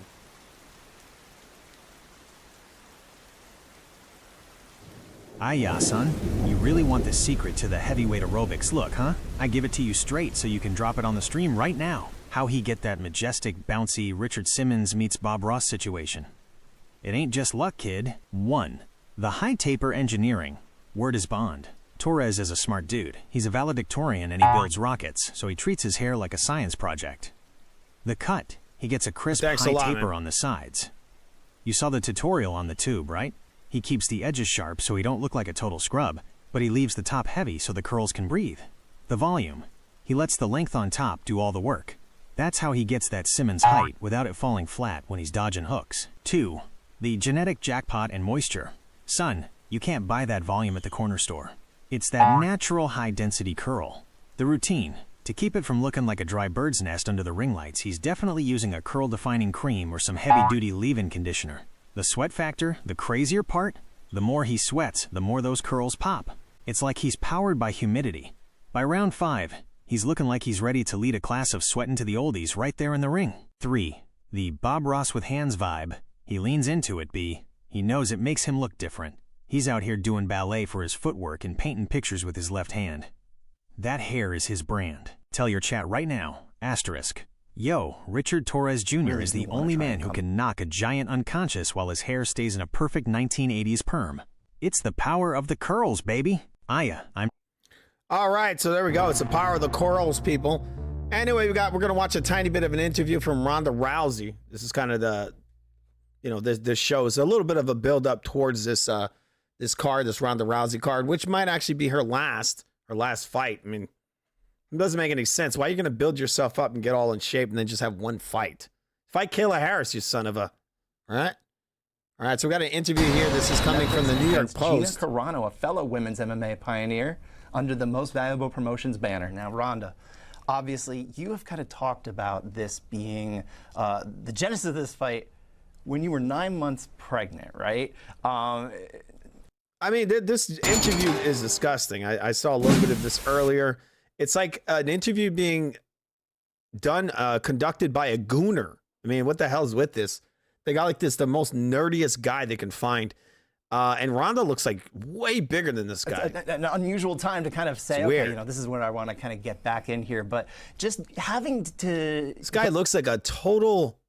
beta! He really does, really does. Go from that period of time where you're getting your body back right, getting ready to be able to train and that kind of thing. What has it been like for you to say, okay, now I'm ready to focus on competition, not even just the athletic exploits of the professional wrestling world. So Now can you you're believe fighting, how you gotta much fight I am in someone. heaven? How is this I'm training? like getting the feeling of coming in the gym. I'm getting the best training camp I've ever experienced in my life. I think it's been because the priority of the whole camp has been to find joy in the process, and that in that way it just never felt like a grind, you know. Like I was excited to come into the gym every day, and this started from This lady looks jacked, huh? I was looking at her neck earlier, the right side of her neck. Why is she got a bulge on the right side? Is she doing so much sauce that she's got like her arteries are bigger or something? Like the right side of her neck looks way bigger than the left. 9 months pregnant and wanting to like reclaim my bodily identity, and it was just like I found my love for martial arts again, and wanting to do it just because I want to do it and do it for me. And So he's looking kind of jacked. What the hell? My dream opponent, and I'm actually kind of sad it's coming to an end soon, you know, because like as a mom you're never like the priority. It's always like the kids are the priority, and so yeah, I think this fight camp will be the last time that it's all about me, but you know, I'm excited for it not to be again as well. The door is completely closed. This is one and done. I mean, unless like me and Gina have one of those fights that demands like a trilogy or something like that. But I promised my husband that I'm completely done, and we want to have more kids, and I just can't really take any more detours at this point. You've used that phrase, you know, finding the joy in training and fighting and that kind of thing. Like, what has that been for you? What is that like? What is it like? Oh man. And again, look at this guy that they got interviewing her. Like, what the hell is that? Like, she looks more like a damn man than he does. She looks jacked. Look how big this lady looks compared to him. He's like, yeah, how's it going? Anyway, there you go. That's Ronda Rousey. She's being interviewed by a gooner. That fight's happening this weekend. All right, you guys know this. We got a little bit of footage. I mean, we're going over it. You know, this is, I guess, for some people, a big fight. All right, we got Ronda in training camp. Getting ready for this fight.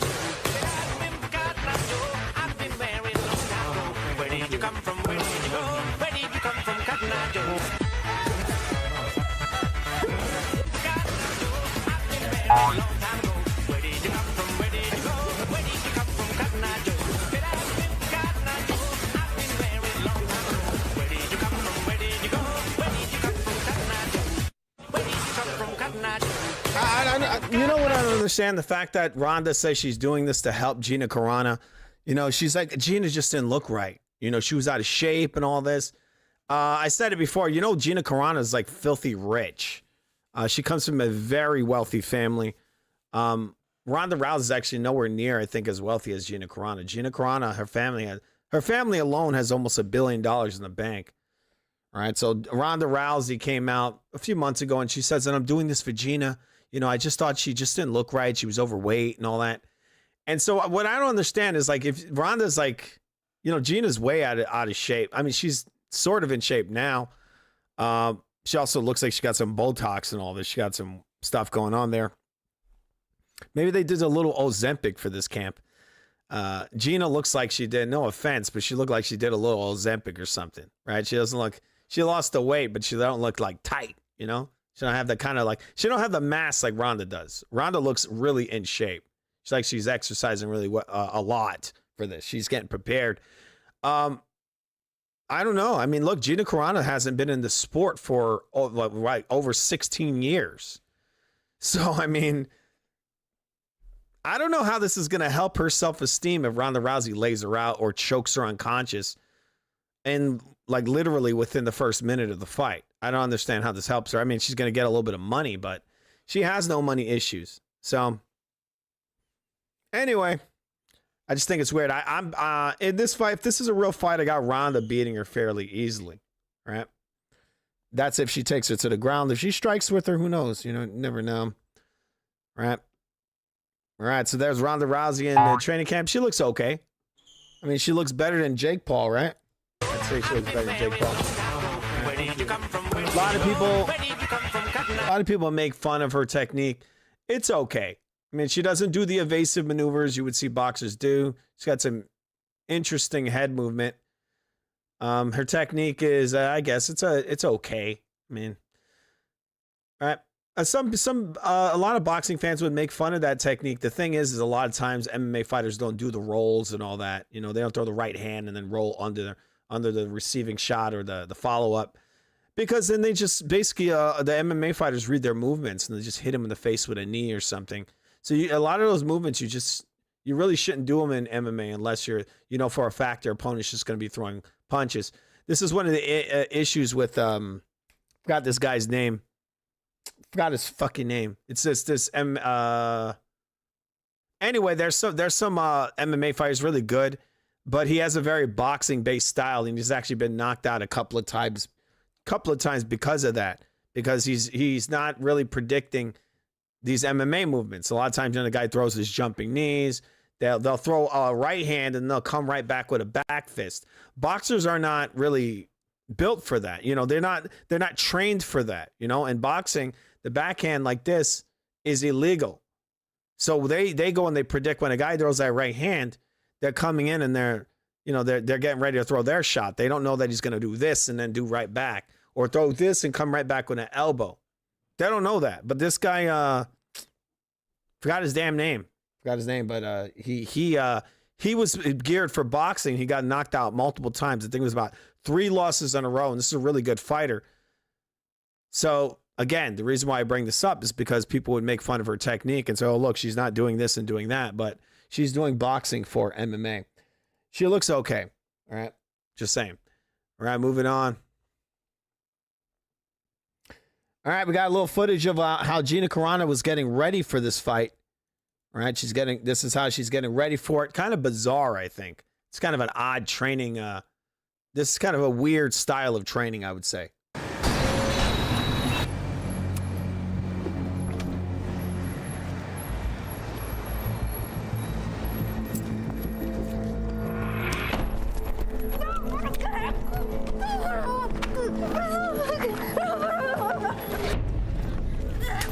I mean, really, like, look, a random strangulation of people. I mean, how does that help you versus Ronda Rousey? And she puts her in the truck. She put her in the truck. Okay. Who is she? D4VD? Without the dismemberment? All right. Anyway, there you go. It's kind of weird. I gotta be honest. I don't know how that's really gonna help her. I mean, Ronda Rousey's a live dog, guys. You're not gonna be able to just strangle her and throw her in her trunk. I don't think so. I mean, it doesn't work that well.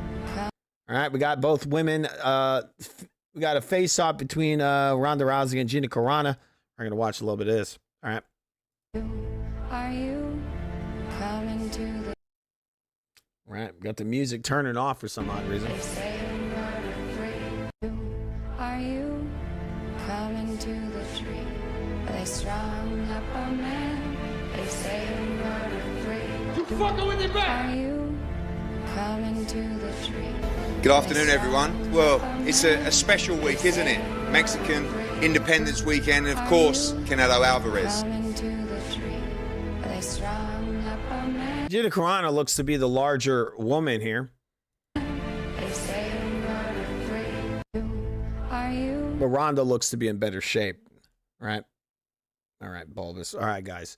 All right, so once again, that is the main event of the fight this weekend. Kind of interesting, I guess. They're pushing it to the limit, guys. They're looking for that money. Payday, payday, payday. Morphin' time! Dragon Sword! Mastodon! Pterodactyl! Triceratops! Saber-tooth tiger! Tyrannosaurus! Scared like a little white pussy. Scared of the real man. I'll fuck you till you love me, faggot. That was a weird episode of Power Rangers as a kid. When I saw that, I was like, what the hell? Well, what about him? He got killed. Well, the word is you killed him. Word is that you're an old woman. Word is you have turkey in the sky. Word is, I don't know what word is. Somebody else tell you that. I didn't tell you that. Did you kill Shay? Hell no. Did you cut Himmon's ear off? Hell yes. Hell yes. That's hilarious, isn't it? Yeah. All right. So with that said, we're moving on, guys. All right. We're just going around the web. That's what we're doing right now. All right. You're watching Food Sports Live. Very clunky edition. Super duper late night clunky edition. Remember to give us our flowers. We do try really hard around here. And donate to our Venmo. It's pretty amazing, guys. All right, we're getting into these topics around the web.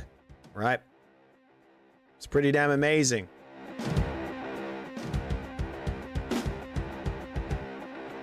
All right, there you go. You got Dubois. Are you not entertained? All right. We're having ourselves a decent couple of weeks of fights. And again, we got some more coming up this weekend. Look at those guys loving each other, lovingly, hugging. Morrell getting put to sleep. Got Shane Mosley Jr. Laying out Boachuk. Probably the best win of Shane Mosley Jr.'s career. He's doing okay. You know, he's doing what he should do as a younger fighter, but he's not exactly a young fighter. I think Shane Mosley Jr. is around 35 years old. You know, for fight, I mean, obviously he's a young guy, but for a fighter, that's kind of, you know, it's up there. But he beat Boachuk. I mean, he's done something that Boots Ennis and Terrence Crawford would never attempt. And then keep in mind, Terrence Crawford is, what was he? 38. He leapfrogged over 54 and 60, right? This guy, Shane Mosley Jr., he sticks around. He fights guys at 160. And he's beat possibly one of the best guys at 160 in impressive fashion. Now, he did get hit a lot. Wasn't a fan of that. But he did put the guy away, right? I thought the stoppage was a little bit early. But he was hurting Boachuk, and he rocked him a couple of times. He was possibly on his way to being knocked out. And I give him full credit. I mean, look, he beat a guy that, you know, a guy that the argument isn't, I mean, there's not much of an argument. He beat Vergil Ortiz, Boachuk. All right. Maybe we want to see Boots Ennis versus Shane Mosley Jr. All right.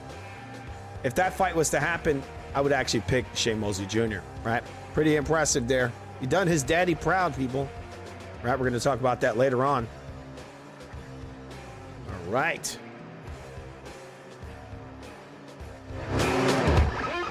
Remember to subscribe to the Real Food TV, guys. Pretty good. Pretty amazing. Be right back.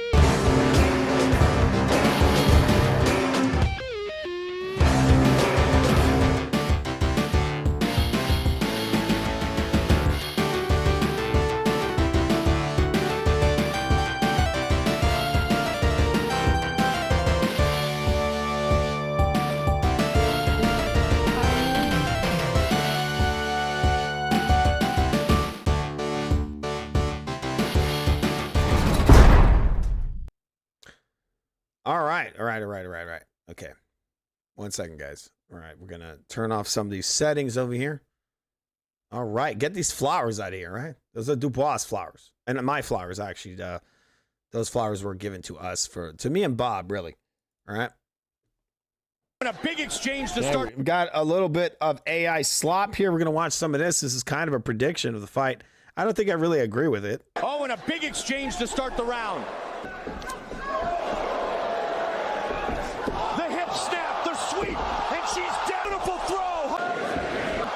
Oh, and Gina goes for the triangle. And she's out. Gina kicks her off. Back up. And she's swarming. Jab. Is this where combat sports is going in the future? We're just going to have a bunch of like simulated fights? Cross hook. High kick. Ronda felt that. She's looking for the throw. Elbow. Huge counter. Leg kick lands again. Oh, knee to the liver. Spinning back elbow. She's down. Elbow to the back of the head. No! That's it. Herb Dean stops it. Oh, and a big exchange to. Damn, she killed Ronda. That's the UFC, and that's AI, guys. That's not real. I don't think that's what's going to happen. I think Ronda's much stronger than Gina is right now. All right. But with that said, we got a guy who's being ducked over here. I really do believe that. We got Caviel saying that we can sell out a stadium, right? He's sending that message to Mr. Usyk. Looking kind of concerned there. What's up with that look? All right. Is he under suspicion of terrorism? I don't know. Anyway, sorry, guys. I don't know what the hell just happened there. For some reason, that shut down. I'm going to go back and see if I can reopen this. All right, 1 second, guys. All right. So, guys getting disrespected. I saw I forgot the name of the show. It's on, I think it's on The Zone or something. That's with Max Kellerman. And he was talking about the next opponent for Usyk. And he was talking about, I think he was talking to Moses Itama. Moses Itama. It's like, what the fuck are you talking about, you cornball? Like, he should be fighting Caballero. That's one of the guys he should be fighting. Okay? What's funny is they also offered the win that Dubois just had. These guys are saying that the favorite in a fight versus Dubois and Moses in a fight versus Moses Itama and Dubois, they were saying that the favorite would be Moses Itama. It's like, what the fuck are you guys watching? Like, does Frank Warren have his hand up your ass? Did you make up all this shit? They're also talking about the fight everyone wants is like Tyson Fury, right? What about Caballero? What about him, right? I mean, he goes in what? He put away Zhang, right? No one was beating Zhang like that. He fucking just destroyed him, right? This guy's getting ducked. Like, instead of Usyk fighting him, he's fighting a kickboxer. Like, it's just really stupid. Anyway, he's talking about he thinks that he can sell out a stadium. I think it would be a very meaningful fight. I think this is one of the top guys right now. I don't want to see Usyk fight Dubois a third time. But that is one fight, I guess, to have. They're pushing around this Moses Itama idea. I don't care about it. Moses Itama is a fucking hype job, all right? No, I think he's a great fighter. Anyway, we're just going to watch a tiny bit. This is kind of a shorter breakdown of the interview we saw earlier. We'll just watch a little bit of this. I definitely do. I think he has a great team around him as well. With the fighters actually, this is Richard Torres talking about Moses Itama. No, I think he's a great fighter. I definitely do. I think he has a great team around him as well. With the fighters that he's been fighting, and I think that's really been able to showcase his ability even more so. I think that styles make fights, and I think that with some of the people that he's been in the ring with, has really been able to just showcase his style. But I do think that with someone like my style, who is a pressure fighter, who's also quick. So I mean, look, this guy called out his breakdowns, and I think his breakdowns are good because he's saying that basically he's saying, which is interesting, is he was being like politically correct earlier, but now he's saying that Moses Itama's fights were built to make Moses Itama look good. And then he's saying, you know, my style can beat his style. Because what they're talking about right now is they're actually talking about this being Itama's next fight is Richard Torres. This is what I've heard. I would actually pick Torres to win that one. I think that would actually be the starting point of his real popularity. Because this Moses Itama guy's got so much hype around him. So I don't think they could pay Richard Torres off. I don't think they can get him to take it easy on this guy. Because look, if he was to beat Moses Itama, that would be the start of his real superstar stardom.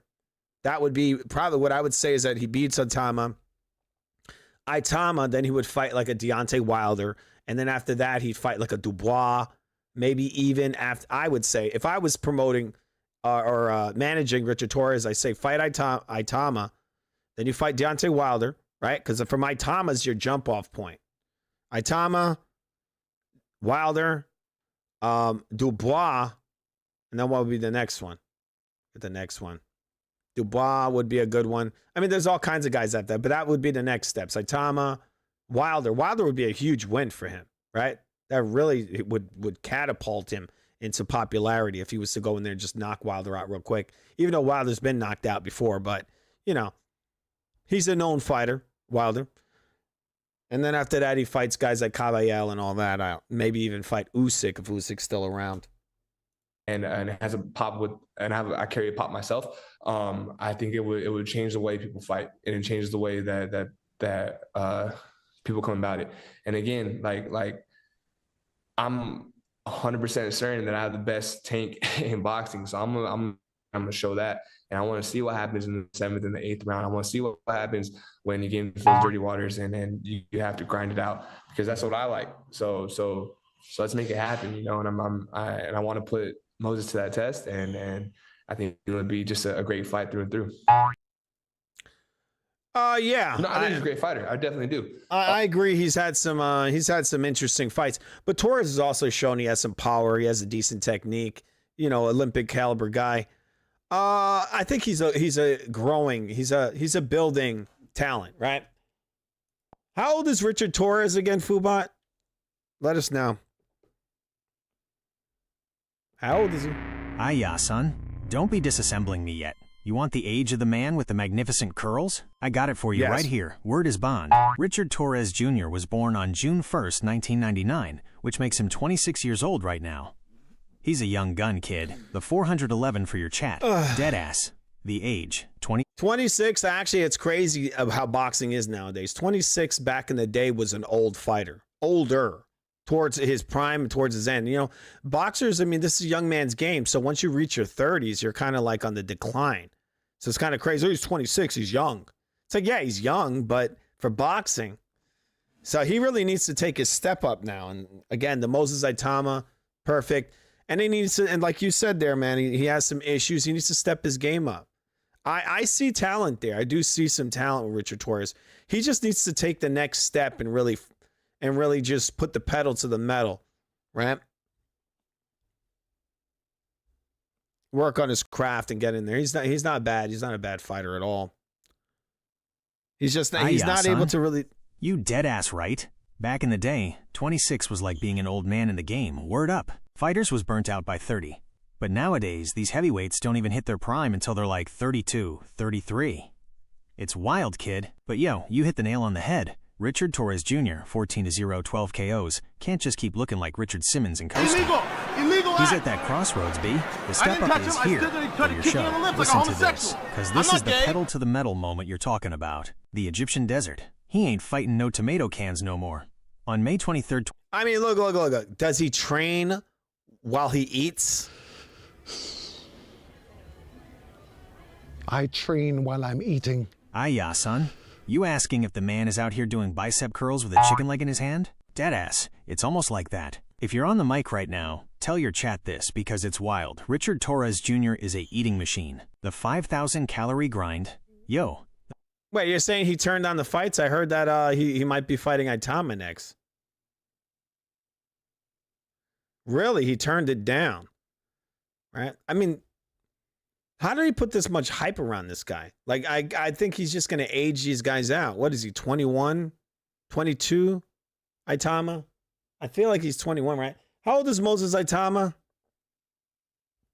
Let me know. Yeah. You talking about the young beast? Moses Itama is only 21 years old, son. He was born on December 28th, 2004. He's out here making all these other heavyweights look like they're moving in slow motion. The real 411 for the chat. The record. This kid is 14-0 with 12 KOs. He just dismantled Jermaine Franklin back in March. The ranking. I'm not going to go on with that. Get out of here, Fubot. That guy's career is crazy suspect, Moses Saitama. He's got these guys that fight him. They don't even throw fucking punches. They don't even throw punches. He gets in there and they're just like, oh. And then he just throws punches at him and they do nothing. This guy over here just fought Franklin. That guy, he gave AJ all he could handle. You know, he was slippery. He was hitting him with some good shots. But when he fights Moses Saitama, he's just like this. Ba-doink, ba-doink, ba-doink, and he just sits there and takes a fucking beating. Stupid. And they'll say, oh, it's because my Itama's so good.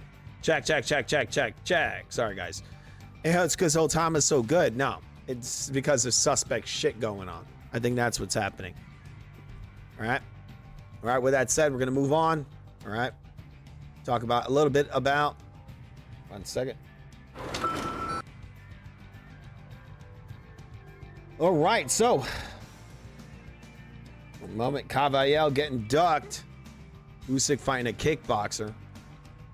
All right, we got a little bit of news about Mr. Shane Mosley. Shane Mosley Jr. This was the end of his fight yesterday. Impressive. One of the best wins of his career. And by one of the best, I mean the best.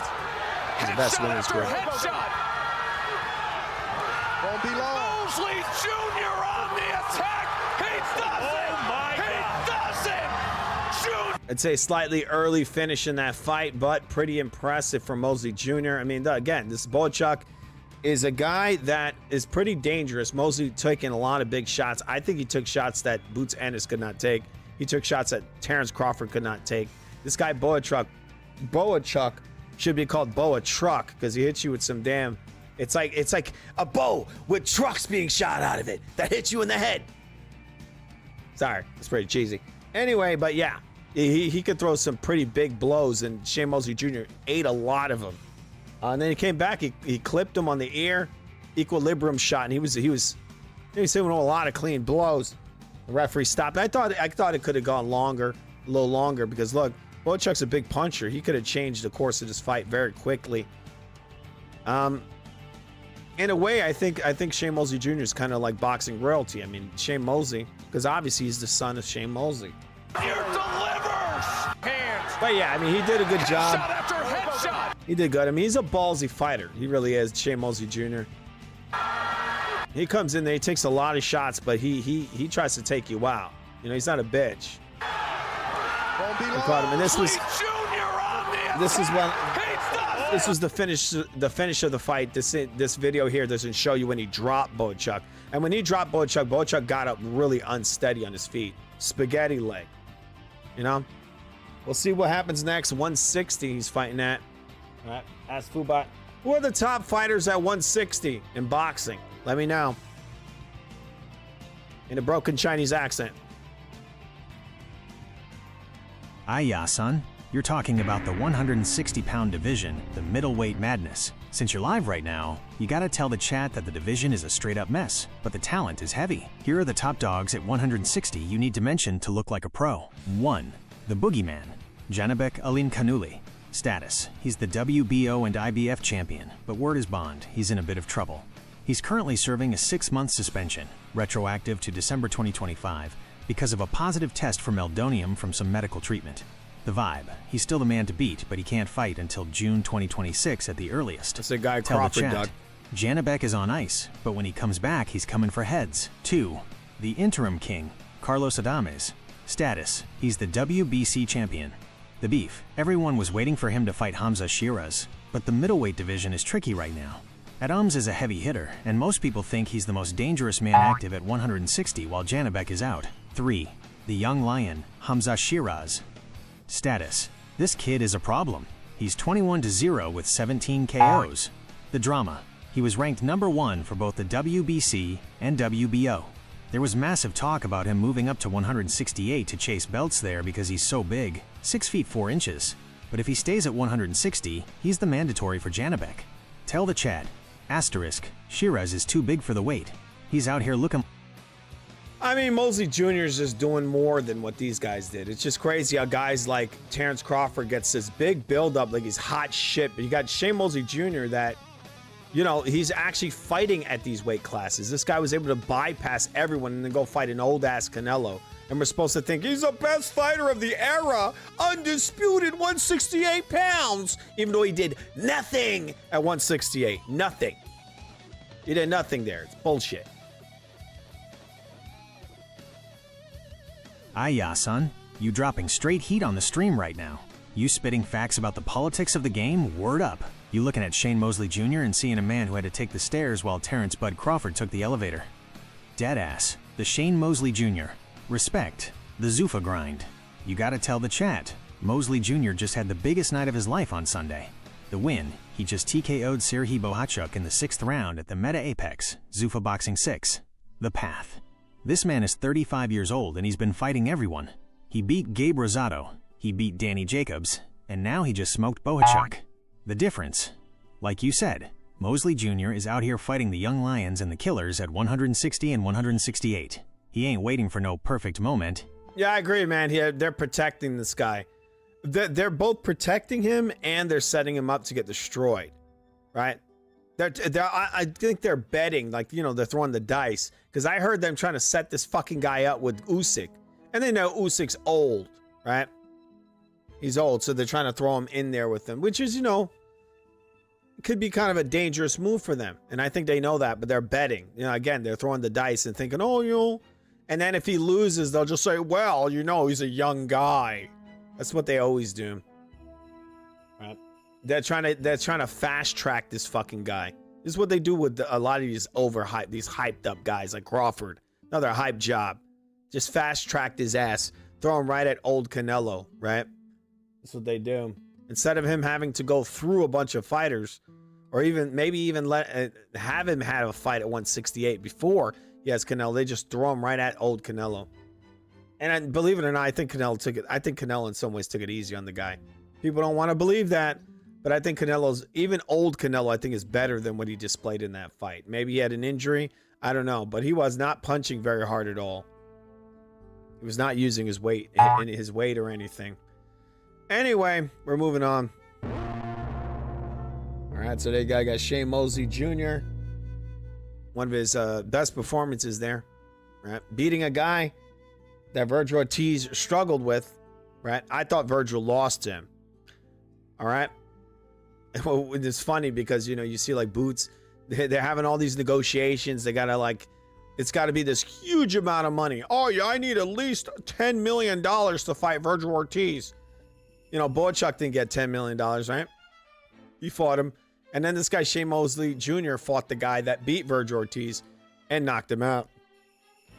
All right. And then he's not getting those big paydays, but, you know, that's just the way it works in boxing, right? It's bullshit. That's why I welcome Zuffa. All right, here we go. Here's a little clip from the Fabio Wardley fight. Dubois. Nice right hand hits him right on the...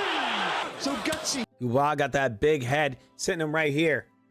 Right over here, right? Clipping him. That's an equilibrium shot.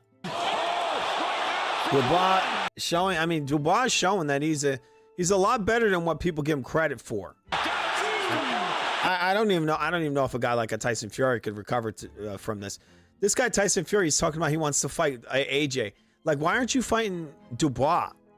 Right? Dubois beat AJ, okay? Yeah, it's great, AJ. People have been wanting that forever. But again, Tyson Fury, like Usyk says, greedy belly. That's all he is. He's a fucking little chair picking bitch. Oh, sorry guys, sorry. He's a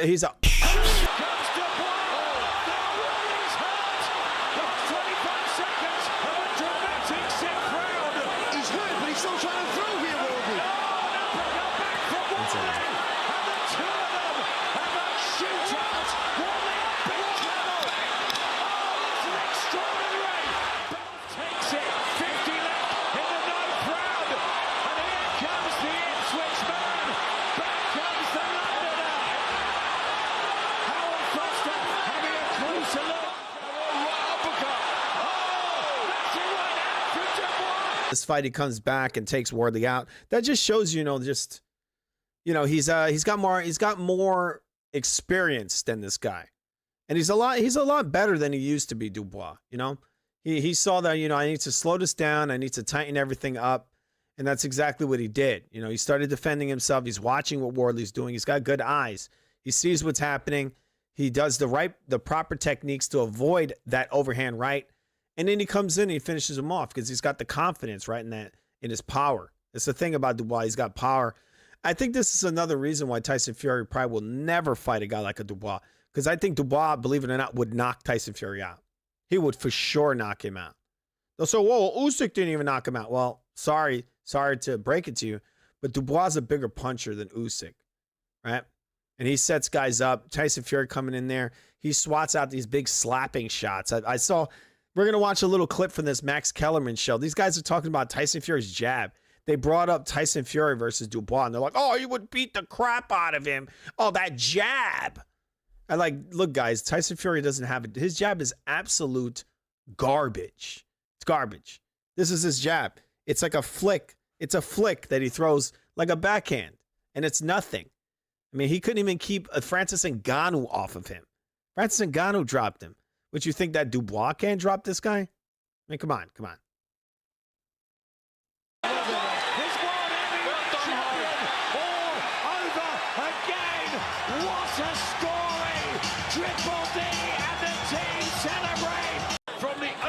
What's up, guys? All right, so there you go. Dubois getting dropped. He got dropped twice, and he came back and beat the crap out of this guy. What's up, guys? 1-2's down the line.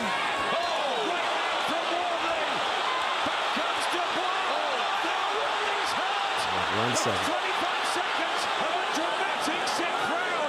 He's hurt, but he's still trying to throw here, Wardley. Back from Wardley. And the two of them have a shootout. All right, so there you see it. 1 second.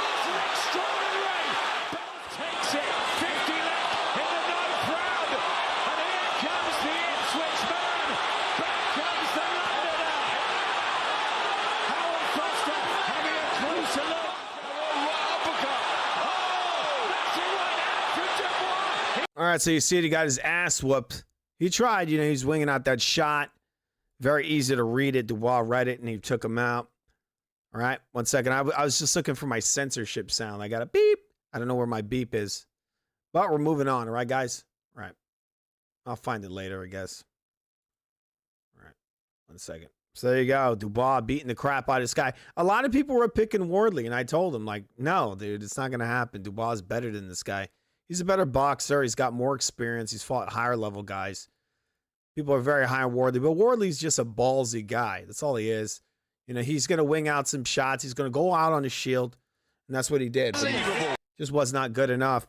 Here's what happened to good old David Morrell. Absolutely madness, A lot of big drama show, people. A lot of guys getting laid out this weekend. He beat the out of this guy. He beat the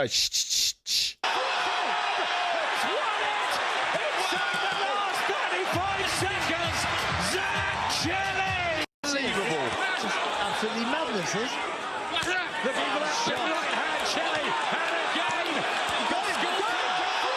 completely out.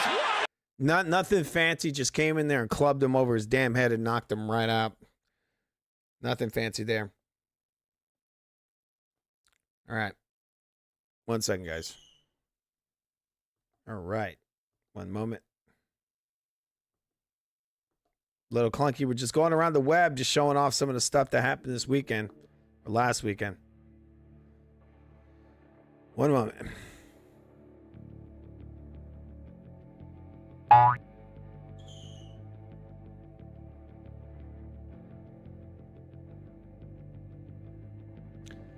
Yeah, they said they were trying to, right? But they never did it. They were afraid for this guy. This is what happens in boxing. He's constantly protecting these guys. That's the thing. Mike is self-made. Mike was just a great fighter. I would say definitely is a hype job. Just because he has a little bit of skills doesn't mean that, he's just a guy that actually is a true heavyweight. That's what he is. A lot of these guys you see in boxing, a lot of them build themselves up to heavyweight. Moses Saitama is like a natural heavyweight. He's a very athletic guy. I think if he wasn't a boxer, he'd be a football player. He has some decent fundamentals, like he'll throw the shot and then roll the follow-up, decent movement and so on. But the thing is that when you're fighting a dead man in there, this is what Moses Saitama fights. He fights punching bags, right? Just straight up punching bags. It's going to be very different when he fights a guy that starts to break him apart. Those evasive maneuvers don't work when you're broken to pieces, right? When a guy's putting a pace on you, now you're slowed down, right? And then you need the minor movements. Most of the time, a lot of his movements are very, extreme. They're not minor movements. They're, real long, big slips and the kind of movements he does and the way he bounces around and all that. We'll see how he does with that when he's fighting a guy, a live dog, like an AJ or something that's going to start breaking his body to pieces. He's huffing and puffing in there. I don't know if it's going to happen. We're going to have to really see when somebody puts a pace on him. All right, 1 second, guys. And he hasn't proven himself to me yet. He just has some decent fundamentals. That's about it. And you can teach that to anybody. All right, 1 second. Okay, he needs more time. He needs more time. He needs to fight an actual fighter. Okay. All right. A real live dog in there, and I don't think he really has, right? All right, moving on. All right, we're going to watch a little bit of an interview here from a cornball named Max Kellerman. All right. Solo. All right, this is having to do with the Dubois fight. He's responding to, I guess, people saying that the Dubois fight was great.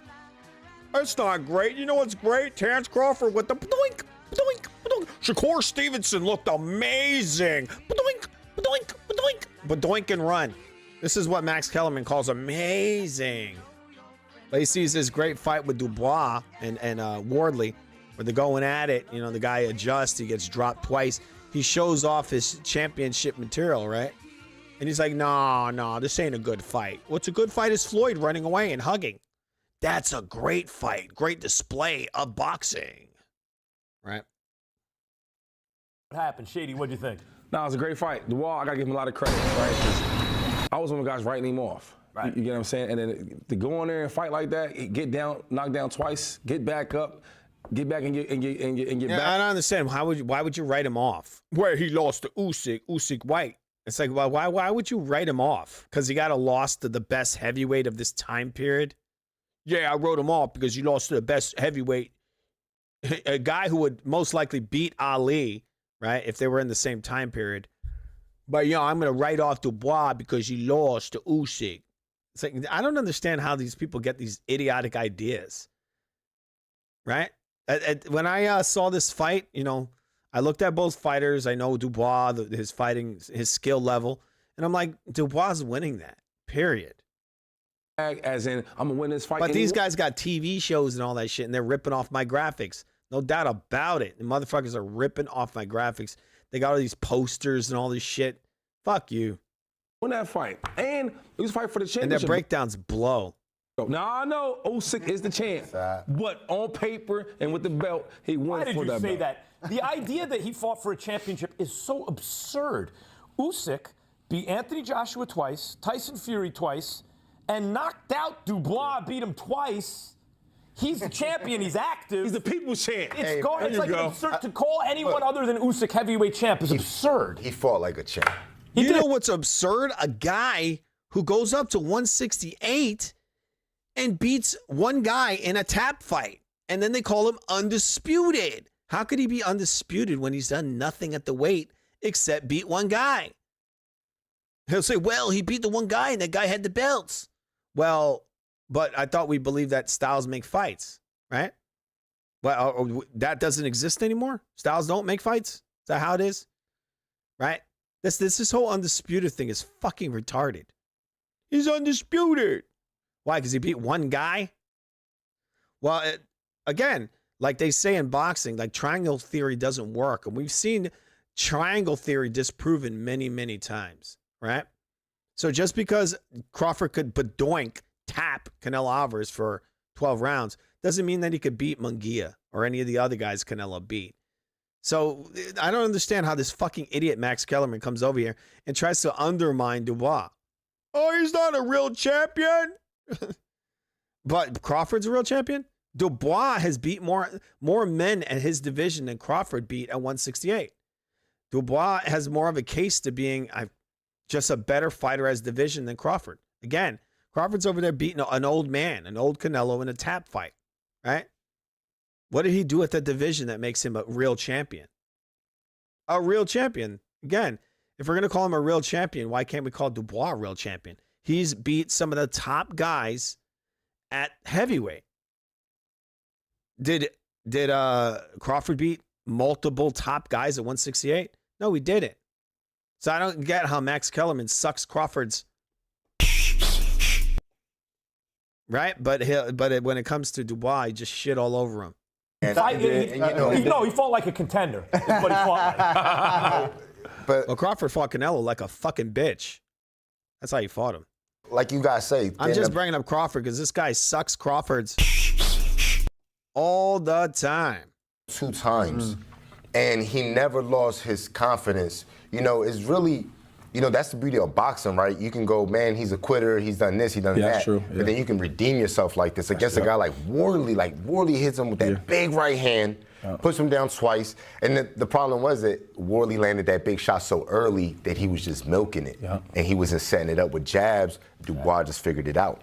Wardley's super one-dimensional, not setting it up with a jab. He had some success. He would jab to the body, and he had to keep Dubois thinking about something with his guard at least, Sometimes Wardley would roll and he'd be loaded on the right, and Dubois would be bent over. You come up with an uppercut, just change the direction of the right hand sometimes. And I was surprised because Davidson in the corner is a very good trainer, but it seemed, and he's done an amazing job to get him to this point where he had very limited experience, and he's already knocking Dubois down and winning a fight against Parker. But I thought Davidson would at least attempt, and maybe he was trying because I didn't hear audio in the corner. Yeah, I agree, man. He was intelligent in that. He felt he was hurt. He was off balance. And he went down to a knee. He recuperated a little bit, and he came back. The guy's a lot smarter than what he's given credit for. I just don't like the fact that Dubois gets really dirty. That's my problem with him. But in this Wardley fight, he wasn't dirty. He wasn't dirty at all. He was a strategist.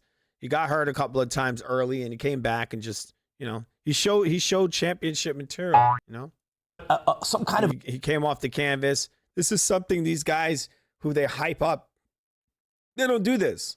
They never have to do this in a fight because they don't fight anybody that's at the top of their game. Even though Wardley doesn't have a lot of layers to his game, he is a strong, athletic, ballsy guy who goes down on his shield. And when you're like that and you're that strong, you got power and speed, you could take guys out. And so he's fighting this young guy who's in his prime. And he goes and he takes him out like that because he's a crafty vet. A lot of these guys, they build up, you know, the Crawfords of the world, the Floyds of the world, the Shakurs. They don't fight guys like this. Again, you look at Shakur, the people don't want to believe it. Shakur ducked that Kid Austin guy. He ducked him. That dude is tailor-made to destroy Shakur Stevenson. And so they don't fight guys like this. This, to me, this guy Wardley is the equivalent of, you know, like a Kid Austin kind of level. And Dubois showed the level. You know, he has more to his game. And Wardley thought, you know, I'm just going to wing out this overhand, and that's going to be that. And it wasn't enough. It was not enough to beat a guy like this. Because, again, he has just more layers to his game. There's a lot more ring IQ there. The game plan during the fight. And Dubois, one thing he did, it was very smart that, you know, I think you take something from each guy. He fought Usyk twice, right? You take something from each guy where he was throwing a sneaky, stiff jab. Yeah, I know. I talked about that recently. I talked about that. He's going on about those elbows. The guy was like, oh, those, that was intentional. Yeah. Yeah, but when he talks about Andre Ward's low blows, oh, that's a borderline shot right on the dick. Right on the... Right? 1 second. Sorry about all that. Wait. What the fuck is that shit so loud? Sorry about that, guys. He hits him. Andre Ward hits this guy multiple times right on the... Right? And this guy over here, he's just like... he's like, it's borderline. He's such a piece of trash. But when it's Benavidez, oh, that was completely intentional. That was an intentional elbow. And what I say to that is, that was a borderline elbow. Borderline. Actually, it was grazing, right? Completely accidental, right? No, it's intentional.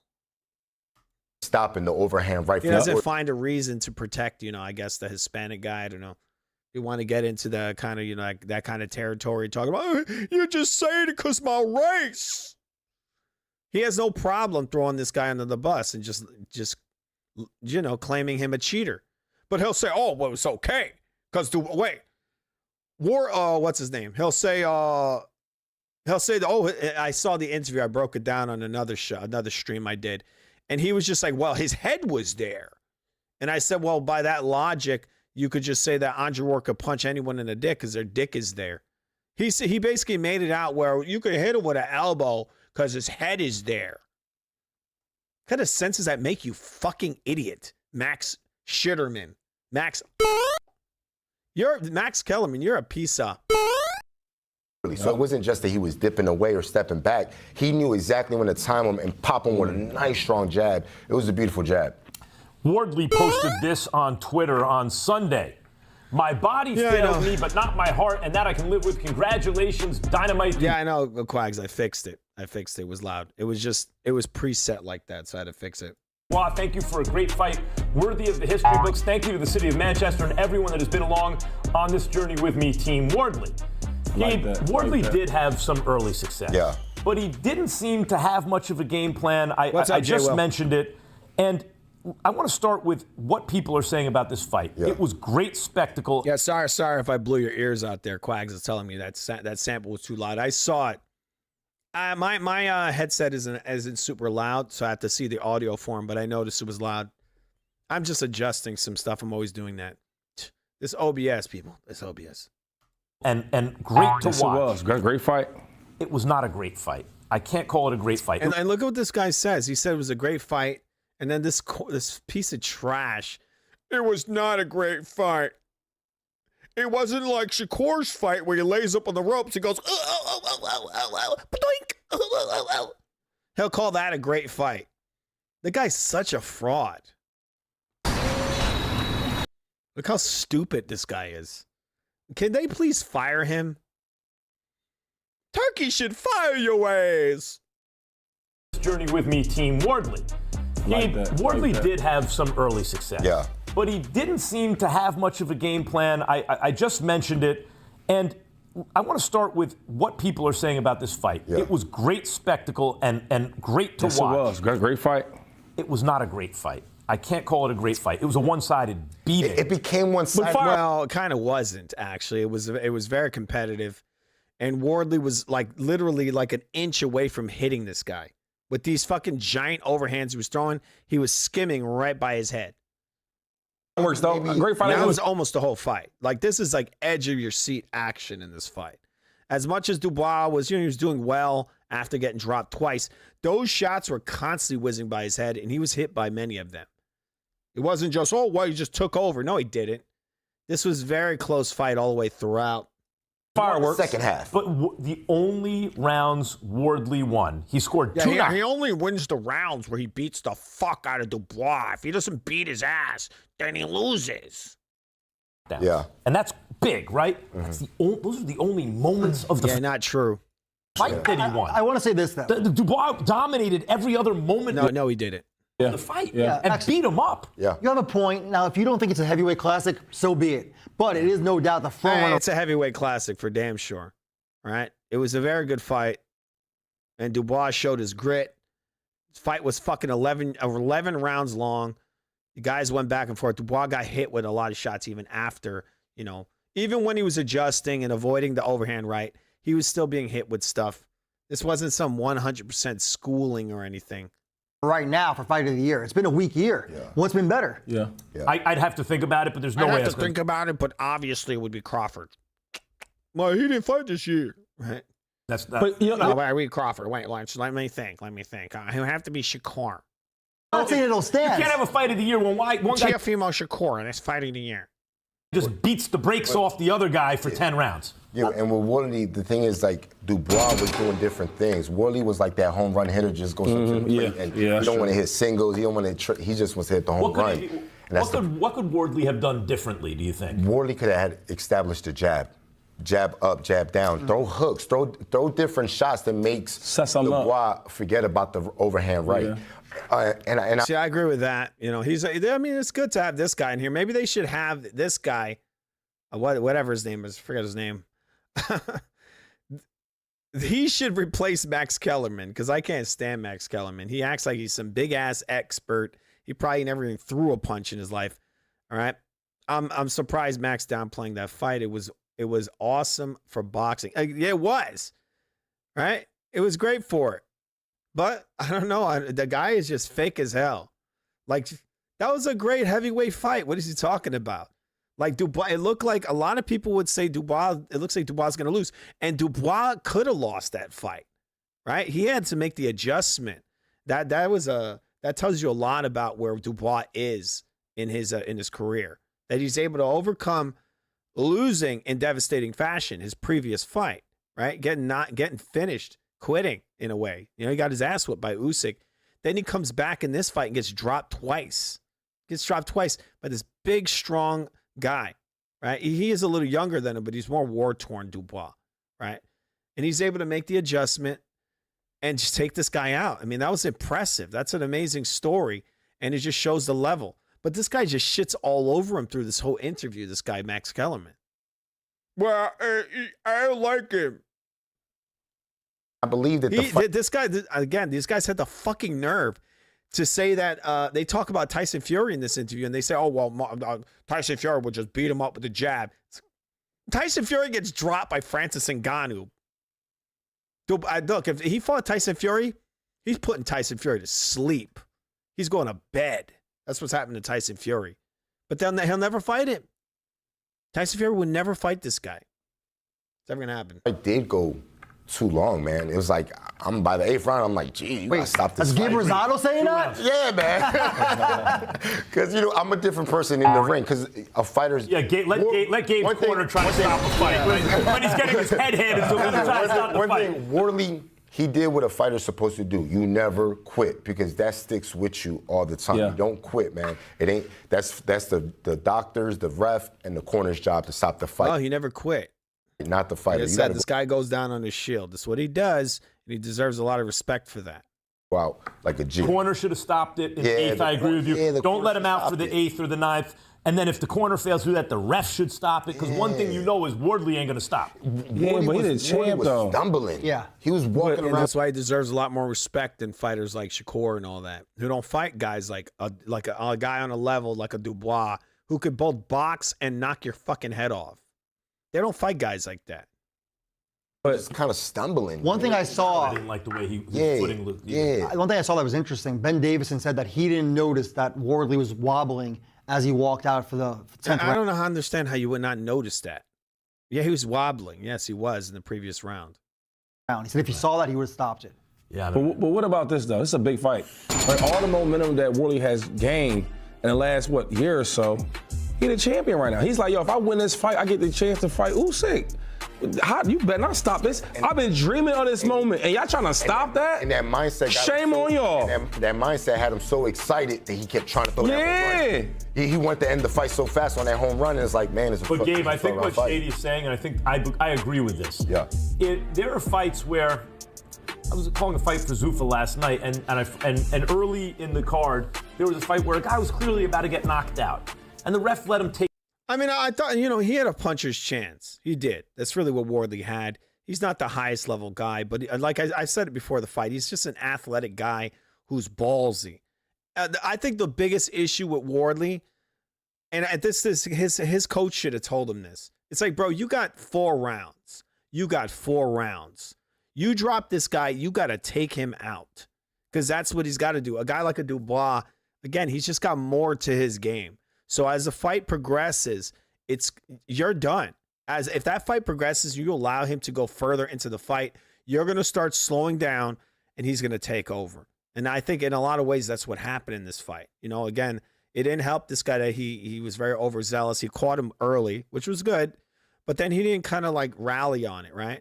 He needs to just jump on him and just, as they say, blow his wad. Just put him out. He let Dubois think too much. Take the knockout shot after he'd already been dropped. It's like, for what? He's hopelessly outclassed. It's the first or second round of a fight, where he has no chance to win. There's nothing really on the line. On the line, right. Fight. However, the nature of boxing, what you just said, the fighter can never quit. Yeah. And this is difficult to say publicly, but I believe it, that a fighter earns I got to go look at that stoppage again. I think I thought it was a good stoppage, right? I think, again, this is a guy that goes down on his shield. They gave him every opportunity. It's a championship fight, right? And they gave him every opportunity. So I don't think it was the worst. Yeah, he took a lot of big punches, but that's just boxing. I mean, I don't feel like he was almost dead or something. I was actually more concerned for what's his name? Forgot his damn name. The guy that Benavidez fought, David Morrell. When I saw that, I thought that looked really bad, because that guy was literally being clubbed over the head. Previous round, Morrell was actually on the ropes like this. He's just out on the ropes, out. Like sort of like Tim Bradley. Remember when he fought Ruslan? And he's just out on the ropes punching, like just a dead man punching. When I saw that, I was concerned. I said, I hope this guy's okay, because again, it's one thing to get caught with some shots. Like Dubois hit, Wardley was fighting back, and then Dubois would come and slip, boom, and just hit him with a big right hand. That's not as bad as what happened to Morrell. Morrell was sitting on the ropes and just boom, boom, and the guy just keeps clubbing him over the head, clubbing him and clubbing him and clubbing him. He's laying there, he's out on the ropes, just out. Then he falls up on the ropes again, and the guy's just clubbing him and clubbing him. He's just getting a consistent beating. And then when he literally just went out from being clubbed over the head. This isn't like a slip, boom, one punch in the chin, he's out. This was a guy that's getting hit on the head. Like, over here, not here. And he's just boom, boom, boom on top of the head. All the way to the point that the guy just slumps. He's just like, and he just goes out. That's a little different than just hit you on the button and you just go out. Right? You see that in MMA all the time. The guys they have a 40 fight career and they're still pretty good. But when you just hit the guy like right on the fucking head like that, boom, boom, That's concerning. And just to see the guy go out like that, I was like, they need to take that guy to the hospital immediately. Right. When there's something huge at stake on the line, to risk his life. Because fighters risk their lives every time they get in the ring. Yeah. They've earned the right to risk their life. And if the corner if they have an understanding Like in the corner. Morrell never went out. Not Morrell. This guy, what's his name? He never went out. You know, Morrell actually went out. And then I think he actually received another shot while he was knocked out. Like, we know this is dangerous, but I want to do this, and I want you to let me do this. And this is because if I win, this can change my life. And I'm trying to, like, they have a right to risk their life and maybe sacrifice their health on the altar of. I know they got to juice it up, but I mean, this is a very simple conversation. Was it a good stoppage or not? I thought the stoppage was good. I don't think it was too late. I think it was the right time. I think the stoppage was perfect. They gave him an opportunity. The guy did not go out. He wasn't knocked out, right? He got to get hit with some big shots. It was a big shot right at the very end. He got hit with a big shot, and then they stopped it soon after that. Greatness and creating a legacy that's going to be there for generations, right? I don't know. I don't know how else to say that. Yeah, and let's not forget, right? Ben Davison, who's getting all the criticism in the corner, he was in Tyson Fury's corner when Fury beat Deontay Wilder in that first fight and went through that crazy knockdown in the 12th round. So he saw that, and he's been saying... And Wardley can pop, and he already had him on the deck twice. And at the same time, you don't know the conversations that fighters are having because there's times, a fighter might tell his corner, that second Wilder fight and the third was just a hellacious beating, especially that third fight. That third fight, I don't know if these guys had this discussion. You watched that third Deontay Wilder Fury fight, that was definitely a late stoppage. That guy got his ass whooped so bad. And you got to keep in mind, this guy had like 40 pounds on Wilder. He was way bigger than him. Like, Wilder really is like a cruiserweight. It's not even a damn heavyweight. But damn, how hurt? Yeah, I would say that was a bad stoppage. That was similar to what happened to Morrell. But I think actually worse. It was even worse because this guy was getting constantly clubbed in the back of the head, getting all this dirty stuff, low blows, all of it. And then this guy's just boom, boom. And he just keeps hitting him over and over and over again. And then at some point, he just like passes out. He gets hit with a shot and just slumps and falls to the ground. Like the guy got hit with so many punches by this much heavier man. And you don't stop. And you see, you know what I'm saying? Where he's like, you leave it to the doctors, you leave it to the refs. Don't you stop the fight. So, fighters do have that conversation. And you see a lot of Hall of Fame guys talk about it. I remember when Tyson was talking about Muhammad Ali, he was like, he was so great because he's willing to go out there and die. It was close to that, man. It was close. The thing is, like I said, and I said it during the fight, I said I said like the reason why they created the rule where a fighter, if he falls up on the ropes and he's being held up by the ropes, the reason why they created that was for the protection of the fighter. We saw this in the Tim Bradley. This is why I keep going back to this. The Tim Bradley fight where he got his ass whooped by Ruslan. That guy at multiple times in that fight was up on the ropes, and he was out on his feet. The only thing that held him up was the ropes. When you see that in a fight, you have to immediately have at least a standing 8 count and really look at the fighter. Because he's concussed most likely, and he's about to go to sleep. If not, he's concussed and he's going to receive a lot more punishment, okay? So you really got to look at him. And in that Morrell fight, this guy was concussed. He was up on the ropes. You could tell he needed a standing 8 count. Again, it's for the protection of the fighter. But a lot of times what these guys do is that I guess the promoters gave him a couple of words. Morrell's supposed to win the fight. So what they do is they let him get fucking concussed. He sits up on the ropes. Instead of stopping it right there so he doesn't keep eating these punches while he's out on his feet, they just let him get hit more. They're like, oh, well, he's not out. He's not knocked out, so he's alive. He's not knocked out, so I don't want to have him lose a point. So they just let him get beat up more. We saw this in the Tyson Fury fight with Usyk. When Tyson Fury's bouncing around the fucking ropes he's bouncing around like a pinball. Like a pinball, like, bow, bow, he's falling everywhere. Bro, he's out on his feet. You're supposed to call the standing 8 count, right? But again, they gave him the protection.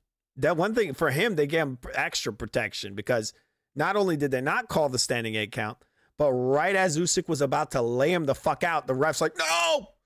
Right? Remember that? He fell up on the ropes and Usyk was going to put him away. And the reason for that is the fact that the guy's out on his feet.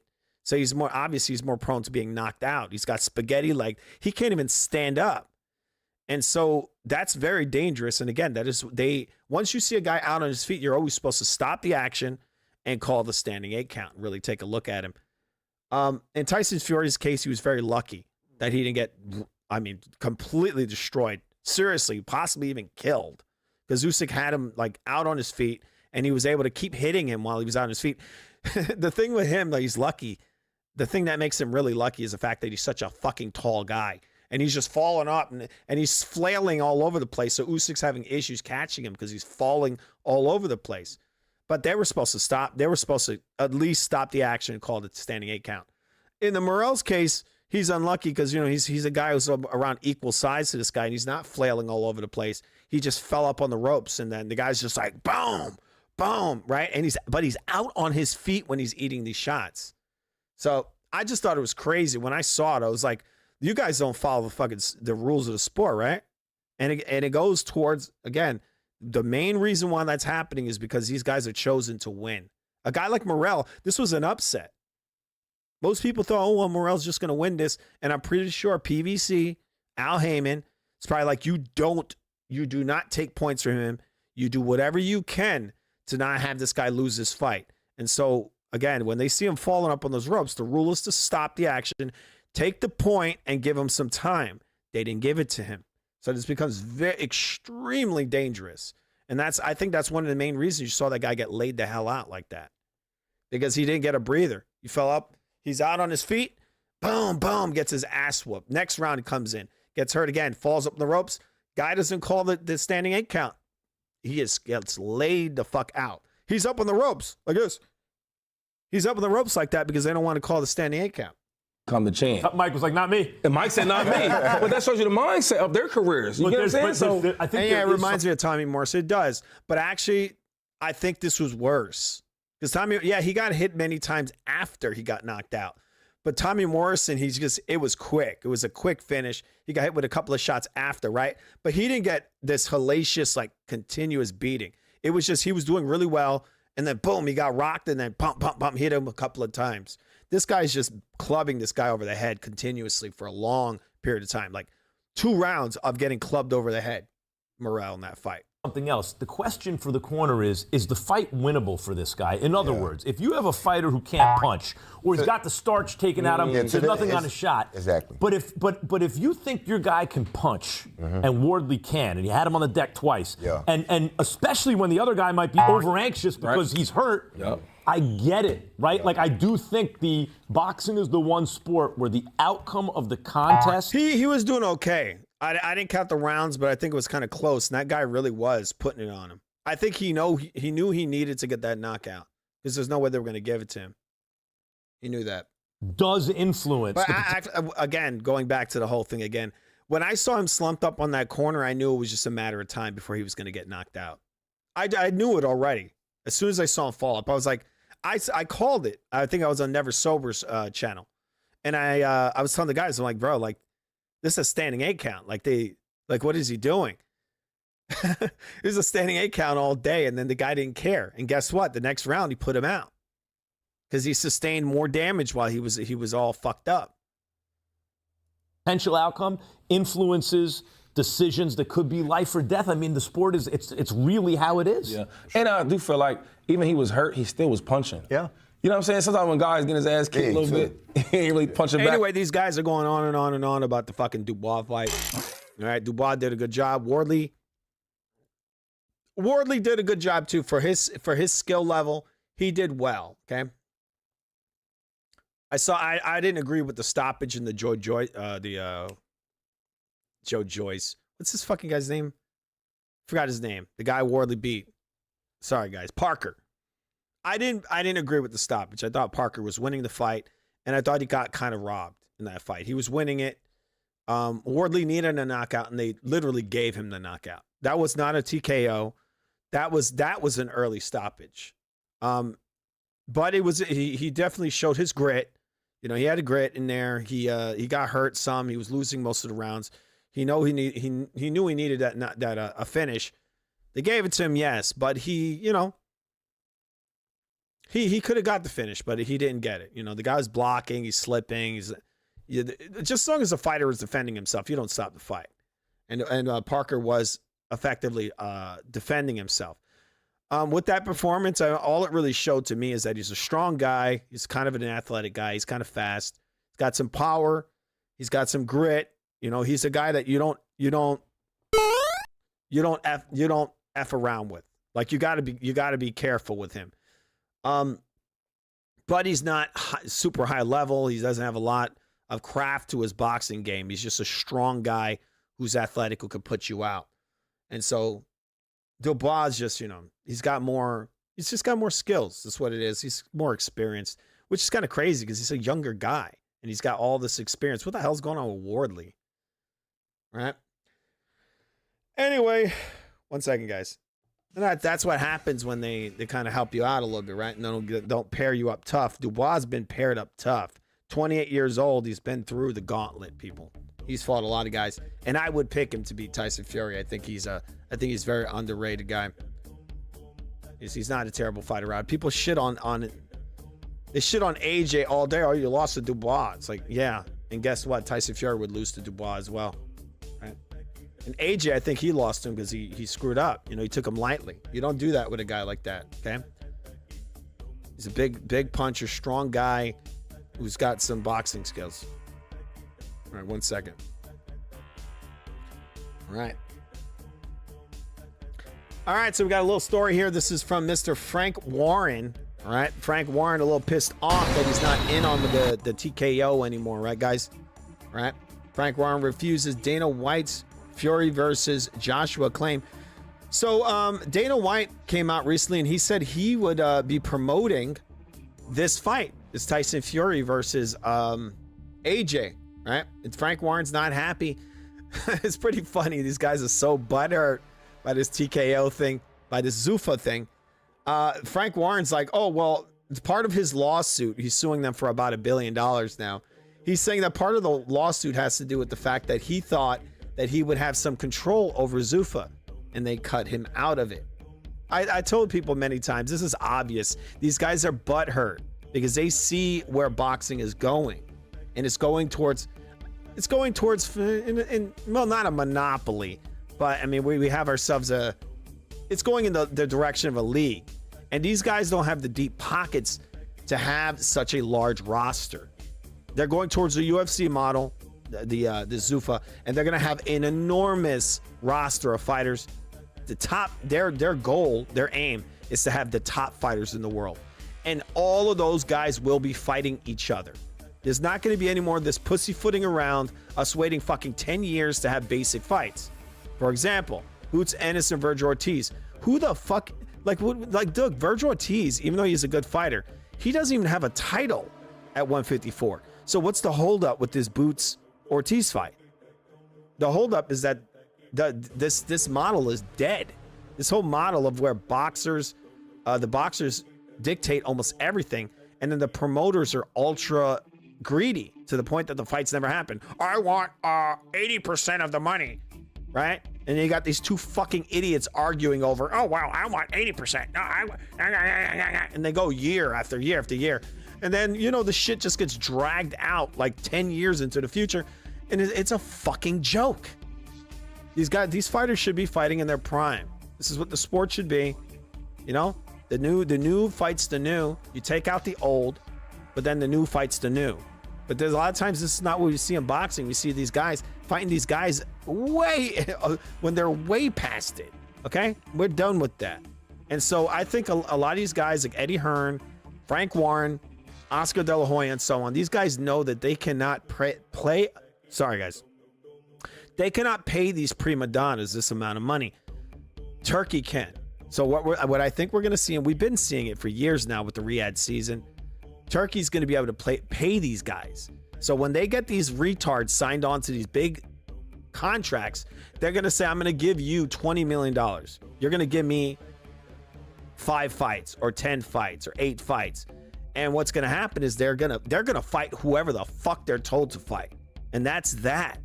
And Frank Warren and all these other promoters cannot compete with this. And I think that's one of the reasons they're pissed. because they see the writings on the wall, and it's all coming down for them. They're not going to be able to compete.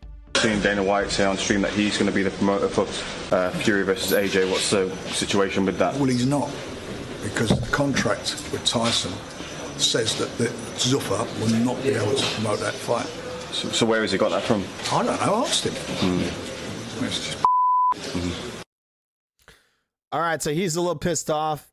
The guy's not happy. I heard this guy got shot in the head. He must be a really good guy, right? That somebody shot him in the head. Let's hear that one more time. He's so pissed. I'd put my money that Dana White probably is promoting it. He's probably going to. I think this is actually part of Riyadh's season. I think it is. I'd have to go look that up, but I'm pretty sure it's connected to Turkey Outlet Chicken. All right, we're going to moving on. All right, 1 second, guys. 1 second.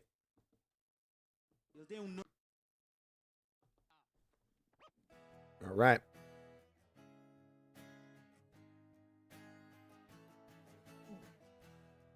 Moment. It's a little late.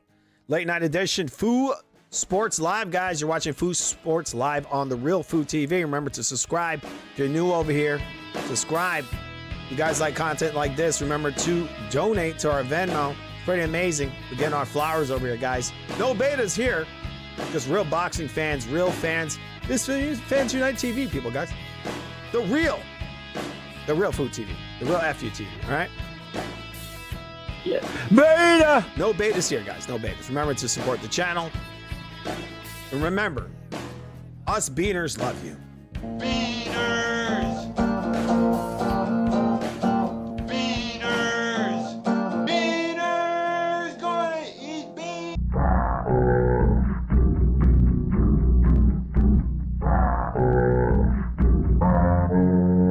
That's like the Slipknot version of that song, huh? What the hell? Bernie Sanders? What the hell is Bernie? What? Coffee. There's no coffee here in Nilbog. It's the devil's drink. Eggs. Bacon. Wait 1 second. Are you crazy, boy? We're vegetarians here in Nilbog. Didn't you know that? Here's some Nilbog milk. Special milk. High in vitamin content. Here is free. Free? Of course it's free. We love tourists here in Nilbog. All right, guys. We love tourists here in Newbog. All right, guys? All right, moving on. Second. They're eating her. And then they're going to eat me. Oh my God!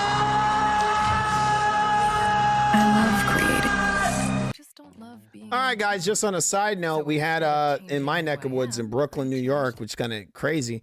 It's a very large Jewish population over there. And they had some protests protesting Israel, which actually isn't that shocking, believe it or not. Hasidic Jews really don't like Zionists. They don't like them because they give them a bad name.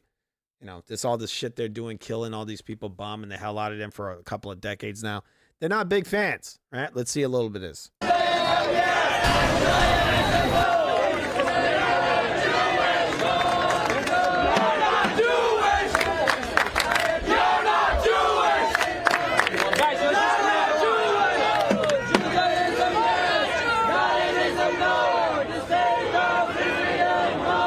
Oh, so you bet against Wardley, huh? Yeah. I mean, Wardley's okay. He needs more work. It is really surprising, isn't it, that he's older than Dubois, but yet Dubois is just so much more experienced. I mean, that really tells you something about how these guys are just paired up too soft. Dubois 28, and look who he's fought. He's fought Usyk twice, one of the top guys in the world. He's fought AJ, knocked AJ out. Yeah, AJ deserves some respect too. I mean, even though he is clearly a juice head, he's gone through almost all the top heavyweights. The guys that really don't deserve respect, who they put on a pedestal, is Tyson Fury. That guy really is just kind of a fucking con artist. That's really what he is. That's why Usyk calls him greedy belly. But what Usyk should do is not fight him again. Don't fight him again. Go fight a guy like I said it earlier. Cavallero. Fight him. Right? Fight a guy like that. Don't fight Fury. Don't give him any money. Or do this. Tell him, go fight Caviel. Go fight Zhang. Go fight, who's another one? Dubois. Go fight Dubois, bro. Look, he just knocked out Wardley. Wardley beat Parker. Maybe you fight Parker. It's like, I don't understand this. This is why I despise the way boxing is structured right for a long time. This Zuffa thing, I think that's going to bring the real sport out. The fans are going to be like, bro, you need to fight someone real. You can't just fight the mummy in there and then jump to some big fight and fight the top fucking heavyweight in the world for the third time, even though you got schooled twice. This is fucking pathetic. That's a joke. That's a joke to the sport. So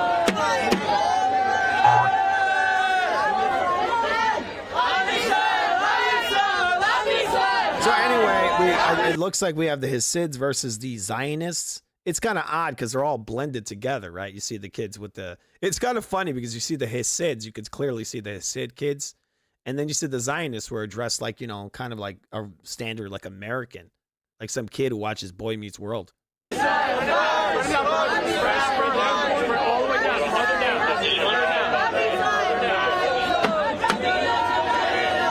so there you see the Hasids.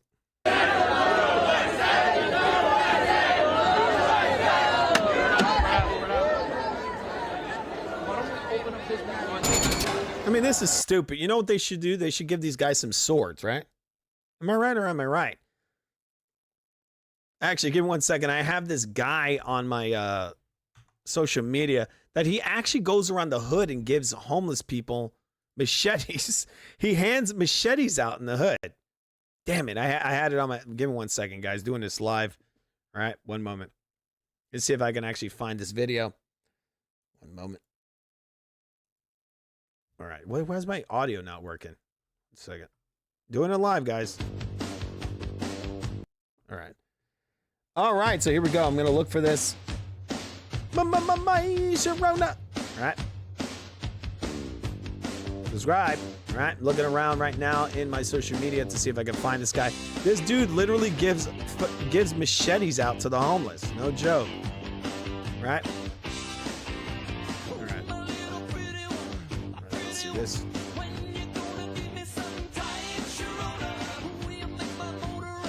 All right. Before we get into that, I actually have a video here of 6ix9ine. The guy's become something of a lawyer, it seems like. Savage, Shia bin Abraham Joseph. This guy over here, 6ix9ine. The guy, I guess he might as well be in He might as well be in legal school. I mean, the guy's like a lawyer over here. He's ratting out the rats. The rat is ratting out the rats. Does 21 Savage have a U visa? How is he in the United States right now? Right? 21 Savage is here off a U visa. You know what's a U visa? Here's the definition of a U visa. As of October 2023, 21 Savage, Shia bin Abraham Joseph is a lawful permanent resident of the United States, successfully resolving his long-standing immigration saga. While he reportedly filed for a U visa, what the f is a U visa? While he reportedly filed for a U visa in 2017 following a 2013 shooting incident. His legal... It's funny. So basically, this guy, 21 Savage, ratted some people out, and he was given a visa. He kind of got like asylum. So he's pointing that out and over here. Right? I mean, you hear the story with the 6ix9ine guys. Those dudes he was associated with were trash bags. And so he was like, why the fuck would I protect these guys and go to jail for 40 years for some trash bags? The thing is, like, why are you associating yourself with them? Right? That's what you're doing. You're hanging out with criminals, so you're a criminal yourself. Right? But I guess what he laid out, he said that they really fucked him over. Like, they punked him out. So he's like, fuck you. I'm not going to jail for your dirty ass. Have this. That's what he did. All right. The thing, I think Wardley's just better than Wilder, for sure. I mean, Wilder's a guy with a decent straight right hand. I'll give him that. But Wardley's a guy who has some potential. if he was able to, like, you know, get that jab going, some head movement, left hook, use your left hand some more. I mean, Wardley has potential, and he really needs to work on it because, you know, time's running out. Was he like 31, 32 years old? He definitely has the athleticism to be a real force at the heavyweights. Because even though he's just throwing this big overhand right, I mean, look how fast he is. He put Dubois down like that. First punch of the fight, he already had him down on the ground. If he would have just came in and just bulldozed him, he could have taken him out. I think, obviously, Wilder's at the end of his career, but I think if Wardley fought Wilder, he'd take him out like first round. I agree with you that what you're saying there, that it's, you know, the power heart with a limited boxing skills. But I think Wardley is just athletically superior to Wilder. He's just far superior. Right now, Wardley he's just better than Wilder ever was. He is. Wilder was never this good. That's not to say he's good because of skills. He's good because he's just more athletically gifted, right? Wilder's like, I mean, his feet are so slow. Like, he walks around like he's a 80-year-old man. Like, what's wrong with him? I can never understand what's wrong with him. And his balance is horrendous. But yeah, I agree, and I agree that, you know, both guys are the heart and power. But Wardley's just got more. He's got more weapons than Wilder does, and he's got more. He's just more athletic. I don't understand how Wilder's was such a mess. Like, the guy could literally barely walk. What's wrong with you? You're an athlete and you walk around like a 6-year-old grandpa with arthritis in both your legs. Status was ultimately adjusted to permanent resident after years of deportation proceedings. What is a U visa? Let's see what a U visa is. Bro, you. No. Hold on. I don't know, Quags. I mean, Wardley seems pretty damn fast. I don't think that Wilder could even drop Dubois. I think Dubois would destroy Deontay Wilder. Maybe prime Wilder, maybe. But at this point of his career, I mean, Wardley, I think, would absolutely annihilate Wilder. Let's just see what a U visa is. What is a U visa? A U visa is a U.S. immigration. It's a visa that you have. Benefit for non-citizen victims. Key word, victims. See, man, what, bro, but let me finish. Hold on, calm down, bro. Hold on, I know, hold on. Immigration for a non-citizen victim of a certain crimes who have suffered substantial mental or physical abuse and are helpful to law enforcement in investigation or prosecution of that criminal activity. This is a fact, though. But what they got to do with anything, though? I'm saying, what are you saying? What's the point, though? What's the point you should make it? You saying he was a victim? I mean, Jay Will, they do cross promote. They do. I think the sanctioning bodies really misrepresent Zuffa. Zuffa has no problem with cross promotion, right? They're doing that for sure. They wanted to have they wanted Benavidez versus Opataya. They wanted that, and they were going to work with, you know, what is it, PVC? They were going to do all that.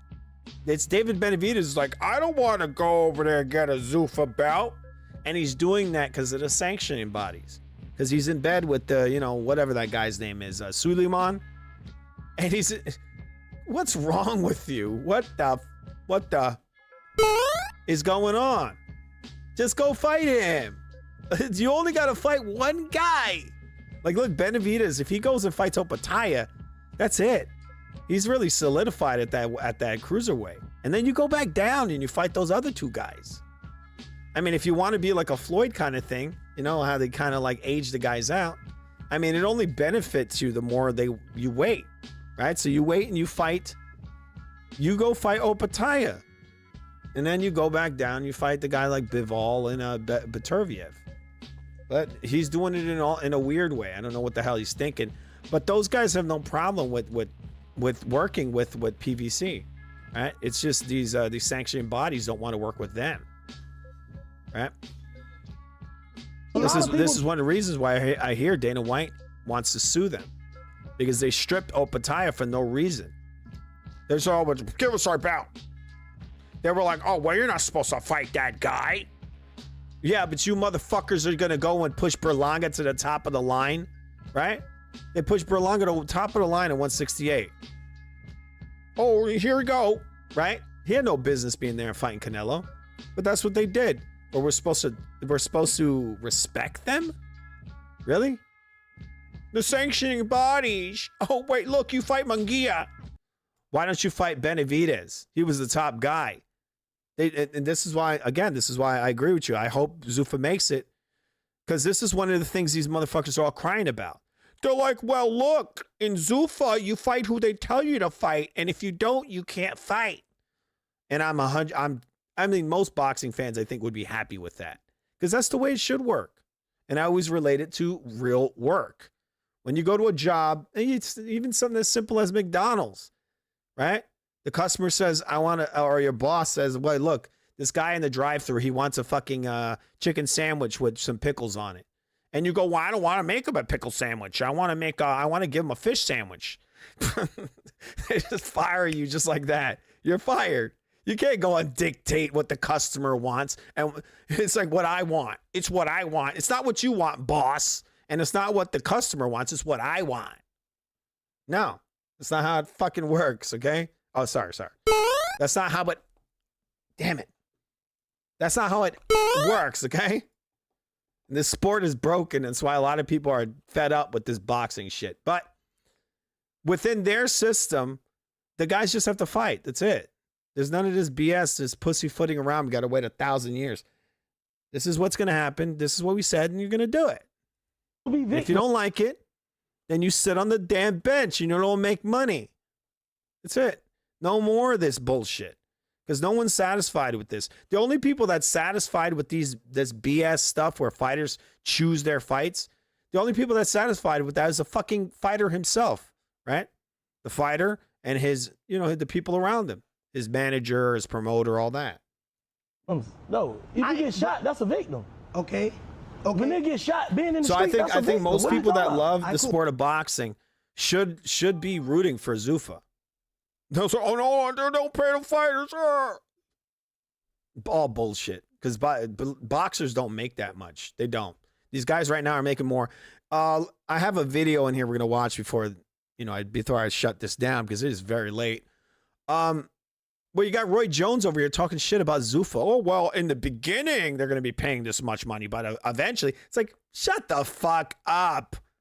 Justin Gaethje right now made like he made like $4 million. He's making millions of dollars every fight. And he's not even fighting the champion.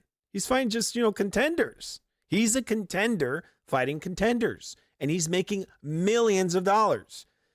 I said this before. What's his name?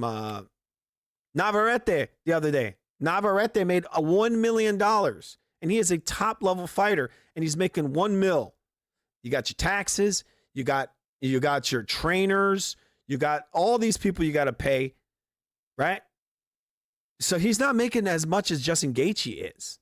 A lot of those MMA guys are making a lot more than the top-level boxers right now. And the Zuffa, if they're like, oh, well, go to the UFC model. Well, guess what? The UFC pays their fighters more money. So if they go, and actually they're paying these Zuffa guys even more than the UFC guys. Way more. Okay? Because obviously they are accustomed to being paid a good amount of money. So, and that money's being spread out. So what I'm saying is that what's going to end up happening, I think, with the Zuffa is that they're not going to be paying these guys $100 million. They're going to be paying the top guys a good wage, 6, 10, 10 or 15 million more, like that.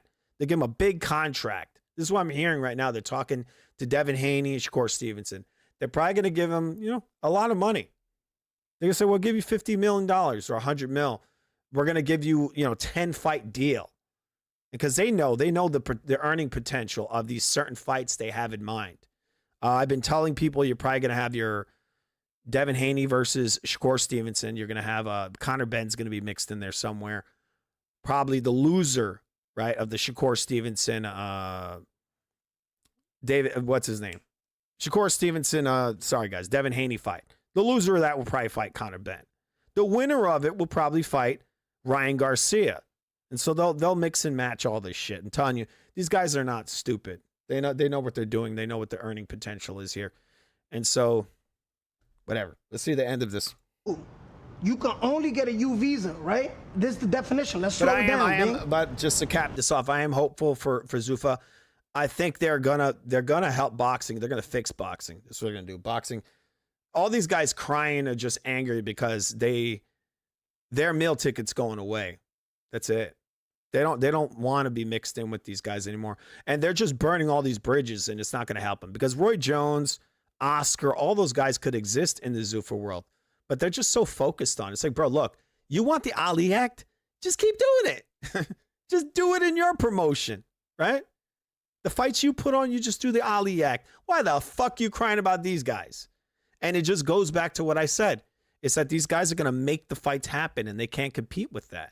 They just can't. They're going to be living in that stupid little bubble where the prima donnas, like the Shakurs of the world, are able to dictate all kinds of shit, and they want these giant sums of money. The problem, one of the biggest problems with that is the fact that they can't give them that money. So what's going to happen is, I'm going to Zuffa, and they're just going to keep, pew, pew. They're going to keep jumping over the Zuffa every time. And I told people, I think I was on BDA's panel. I was talking to someone in there, and I told them, bro, they're getting Shakur, and they're getting Haney. There's no doubt about it. They're getting him. And actually, they already got Crawford. So if Crawford comes out, guess what? He's going to the Zuffa. They already got him. I know it's cut up. Sometimes the truth is just too much. Bro, what I'm saying, that shit said, a U visa benefits from non-citizen victims who have suffered from certain crimes. Okay, basically, now, right? but don't finish there. This is the key word right here. Read that slowly for me. The Kang now, is read back. it out loud. Let people. The Kang is back. Physical abuse or physical abuse, mental or physical abuse, and are helpful to law enforcement in the investigation of. What, you gonna ignore that? He's reading like the biggest shit ever. And that's so irritating. You imagine that? I was watching this video earlier. I'm like, that shit is so annoying. This isn't that bad, but I actually saw that projection he has there. That shit was like from one end of the room to the other. You imagine reading something like that? Because, you know, it's massive and you're in this small room with this giant projection. So that's why he's over here pointing like this. He's like, hey, and he's looking across the whole room. What the hell is this? What is the point of that? This massive projection. Who thought of this? Where we're going to have this giant web page up and you're going to read it across this whole this big ass room. That's what you got right now. Anyway, does 21 Savage have a U visa? All right, so there you go. He's showing off that 21 Savage ratted some people out. There you go. He's like, I'm not the only rat. Savage have a U visa. All right. Anyway, I was actually he in the United States right now? There was something I was going to look 21 for. Savage. Shut up, 6ix9ine. All right, got a little clip here. Was it when I signed? All right, so we got a little clip here. We're gonna just go over a couple of these little things here. Get to all right, we're gonna. This David Benavidez is talking about his weight. End of the training camp, the fight week, I'll cut like about 10 pounds. 10 pounds. I'll lose like 25, 26 pounds the whole training camp. Well, what I have to lose when I sign the fight would be like maybe 27 pounds. And then I'll lose maybe 20 through the training camp, and then the last week would be another 10. Well, you already know if you do everything right with the water manipulation and all that, it comes off easy. Yeah. By the time I get to the end of a lot of people don't know this, but like I've told them, it's very easy to take water weight off. Really easy. The weight, the 27 pounds, I don't know if that's weight. When I sign a fight, I have to lose 27 pounds. Maybe he means that in total, I think, right? Then 20 in camp. So I assume that that's written incorrectly. It's probably 27 in total, right? So basically, he doesn't really lose 27 pounds. He says it at the end of the video. He says 10 pounds. So really what he's cutting most likely is fat. He's cutting fat, and then there's 10 more pounds by the end of the training camp, and he uses what he's called water manipulation, which is just kind of like you do a diet. Usually a ketogenic diet will do it for you. It takes a couple of days, and the water just comes right off. 10 pounds, pew, that's easy. 10 pounds is easy. Again, this is not muscle. This is not fat. This is water. And some people can lose 10, 15, 20 pounds or more of water weight. So this is easy. This guy is not massive. Not at all. They'll say, oh, look, he's 27. You know, they'll say he's like, what is he right now? He was 200. So they'll say he's 227. Yeah, and he's fat as hell. You know, it's all fat and water. Loads of water because he probably eats very poorly. He probably carries a lot of water weight. The training camp, the fight week, I'll cut like about 10 pounds. 10 pounds. I'll lose like 25, 26 So you just said it. pounds. So you said it right there. Fight week.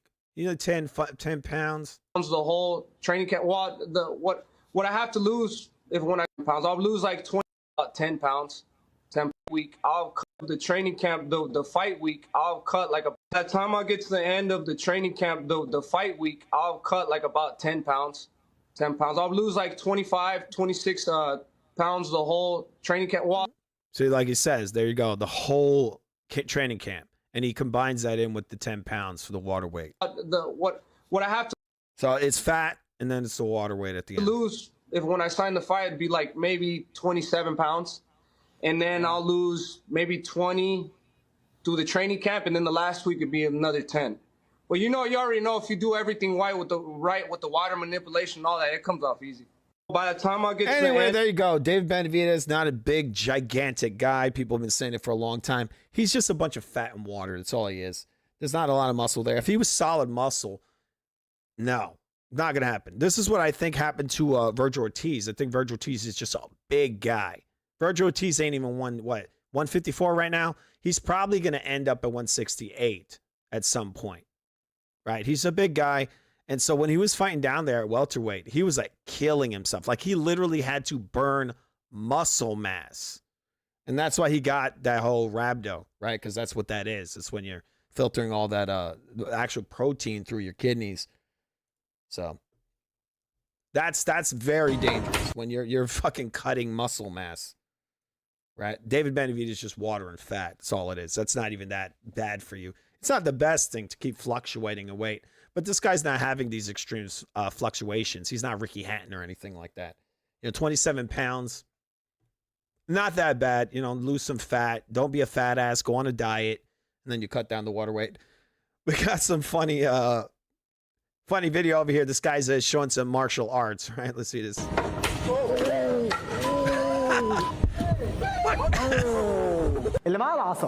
You see, this is why I hate the hood. I mean, look, that's what happens. You fuck with people and they hit you over the head with 2x4s and shit. لا اما هيضربك من الاعلى للاسفل بالشكل ده او لا اما هيضربك بشكل ايه جانبي المسافه القريبه لو انت في المسافه القريبه اوعى تعمل الغلطه دي وتجري كده اوه الله يرحمك كنت انسان محترم لو انت في مسافه بعيده ماشي ممكن تجري ولو لقيت حاجه ممكن تلف حواليها. All right, so he's showing us how to deal with an attacker. 7 days a week. He's showing us how to deal with an attacker who has, I guess, a baseball bat or a 2x4. Just helping you guys, just showing you some life-saving info here. يوسف اضرب اوف ايوه هنا بقى ايده بقى كانت ورا يلا يا جو هنا بقى لا اما انت هتهجم عليه في نفس التوقيت بايدك الاثنين خش اهو وتمسك العصا منه تمام لا اما بايدك الاثنين او لا اما بايد واحده بس ازاي كده بص هو داخل يضربني بص كده لا اما بايد واحده. Oh, look at that, huh? ايد واحده والاخرى بتضرب او لا اما. It's funny you're doing that shit with your arm out like that and some guy just clonks you with a baseball bat and you're just up like, oh. I don't know if that's the best idea. You probably should circle them. If you actually, the best thing to do would be to run away. Really, if somebody has a baseball bat, a weapon, like you probably shouldn't confront them unless your family's there and you have to defend someone. But if it's just you and that person with the bat, the best thing to do is just get the fuck out of there. Because now you're having to deal with a person with an actual weapon and you just block that shit. I know a guy, personally, one of my good friends, he would fight people with a bat. He broke some people's arms and all that with a baseball bat. You go like this to block that shit, obviously. They're not blocking that. If you do this, they're going to hit you. That's going to break your damn bones. Right? And if they hit you in the head, you could be gone. So one of the best things you could do is if somebody got a bat, just get out of there. Unless again, you have to defend someone. In that case, you'd probably want to circle them right? Circle around. This guy's coming straight at him like this with his arm up. No, you circle around. You move around some, right? That's what you would do. Maybe even shoot towards their legs. Try to take them to the floor. Because obviously if you take them to the ground, they don't have a lot of leverage. And if they're coming in and trying to swoop that bat on you, you're standing tall, obviously you can get hit. If you come in real low, really low, I'm talking about you shoot around them on an angle, like laterally, shoot around and shoot to the legs and try to scoot them down and bring them to the floor. Now they can't, get all that leverage to beat you over the head with it. Look at this guy. Look at the way he approaches. It's like this is like a fucking movies. Oh, look, he swings and he misses and he grabs him. Like that's more unlikely than what I'm saying is you swing around and you just grab by the legs real quick and try to scoot him up and bring him down. But I mean, it's a terrible idea. The whole thing you definitely don't want to fight with someone like that. اضرب يا جو يلا دخلته بالشكل ده ويمسك العصا اهي برجلك تحت الحزام اهو واحد اهو اتنين شد العصا وامسكها طب لو الطريقه الثانيه Anyway, like he came in and he grabbed the bat. You saw that?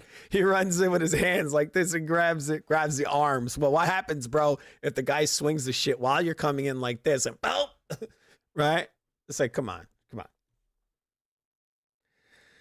It's interesting, right? I love these martial arts guys that teach you all this interesting stuff, right? I was going to show a video over here. Damn it. It was something. Oh, yeah, here it is. This is, actually, I think I have this video, this duplicated twice. 1 second, guys. 1 month. All right, this is sometimes what I say to Bob when we have to go somewhere and she's taking a little while. She's taking a little too long to get ready. This is what I say to her.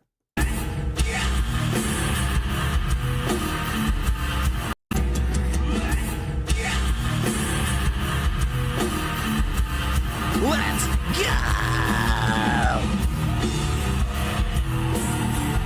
That's funny. I remember back in the new metal days, and that was a big thing. All the bands would do that, right? They would say, "Go, let's go."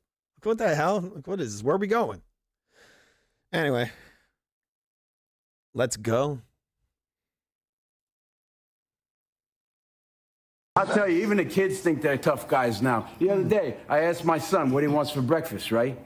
So he kicks my ass. I look at my wife, I go, what's wrong with this kid? And she kicks my ass. That's insane. Some of the tough guys are girls. Absolutely, absolutely. You know what? Life used to be a little more civilized. A few years back, I had words with this tough guy, but we didn't fight. Instead, he picked up a dirty quarter off the ground and he said I had to keep it in my mouth forever. And if he ever saw me, he was gonna yell, "Quarter check." And if it weren't in there, he was gonna kick my ass. Oh, that's tough. Those days are long gone, man. Hey, listen to this. Christmas Eve, right? I'm at a bar, and I go, "Hey, everybody, this next round is on me," right? And this tough guy goes, "I don't need no charity, you a-hole." And then he kicked your ass. I wish. He captured me. What do you mean he captured you? He captured me. I don't know how else to say it. The guy captured me. He puts me in a dog cage in his basement. Right? He's giving me a gummy bear every 8 hours. Every 8 hours I get one gummy bear, a yellow one too, not even a red one, a yellow gummy bear. Right? And at first I'm pissed off. I think yellow gummy bears are the good ones, right? I think that's lemon. I like that. That's a good flavor. But a few weeks go by, and I realize, I'm actually excited to see him. You know, when he comes home, I'm pumped up because he's finally gonna give me my little gummy bear. I'm waiting for my gummy bear, you know, I want it bad. And he's training me, is what he's doing. I'm like his dog, you know? And he even, one day he leaves the cage unlocked, but I don't run away. Oh, because you're a good boy. Exactly. I'm a good boy now, you know? I'm learning tricks. I'm not having accidents no more. I'm peeing where I'm supposed to go. I'm doing what I gotta do, you know? And sometimes I think about leaving, you know? But then I say to myself, don't be a moron. If you leave, you're not gonna get your gummy bear. You know? That's right. And besides, by now I'm dedicated to this guy. You know what I mean? I love him. He's my whole... All right, so he turned him into a dog. That's kind of weird, right? All right, got a couple more topics over here. I'm going to get out of here, guys. Super duper duper late. All right. The Zuffa takeover gains more steam. Okay. So we got over here, we got a little story about Zuffa. All right. The Zuffa boxing. They're saying the Zuffa takeover gains more steam. So they know it's a takeover. The media knows this, right? These guys would say it's a monopoly, but no, it isn't a monopoly because they're not going to own the market. They're just creating the best product around. That's their goal. That's their aim. All right. So this article, all right. So this article is actually talking about the Shakur Stevenson, Devin Haney signing. All right. So you got you got Shakur over here. Damn, FR. So it's going to happen. No doubt about it. I talked about it on, again, I had a little friendly argument with somebody on the BDA boxing show about this a couple of weeks ago. And I told them they're getting Devin Haney and they're getting Shakur Stevenson. No doubt about it. They're most likely going to get everyone. Haney, Ryan, Anthony Joshua, any one of these guys. At some point, they're probably going to get Dubois. They're going to get probably all of them. Right? Because again, these guys are, what these promoters are doing right now is they're trying to play like they're saints. You got Eddie Hearn coming out recently saying, Conor Benn's just all about the money. Then what are you about? I'm all about, I don't know, helping the fighters, you know? Wait, Eddie Hearn, are you doing it for free? You're not taking any of the fighters' money at all? Yeah, it's a charity, man. I just want to help these guys out.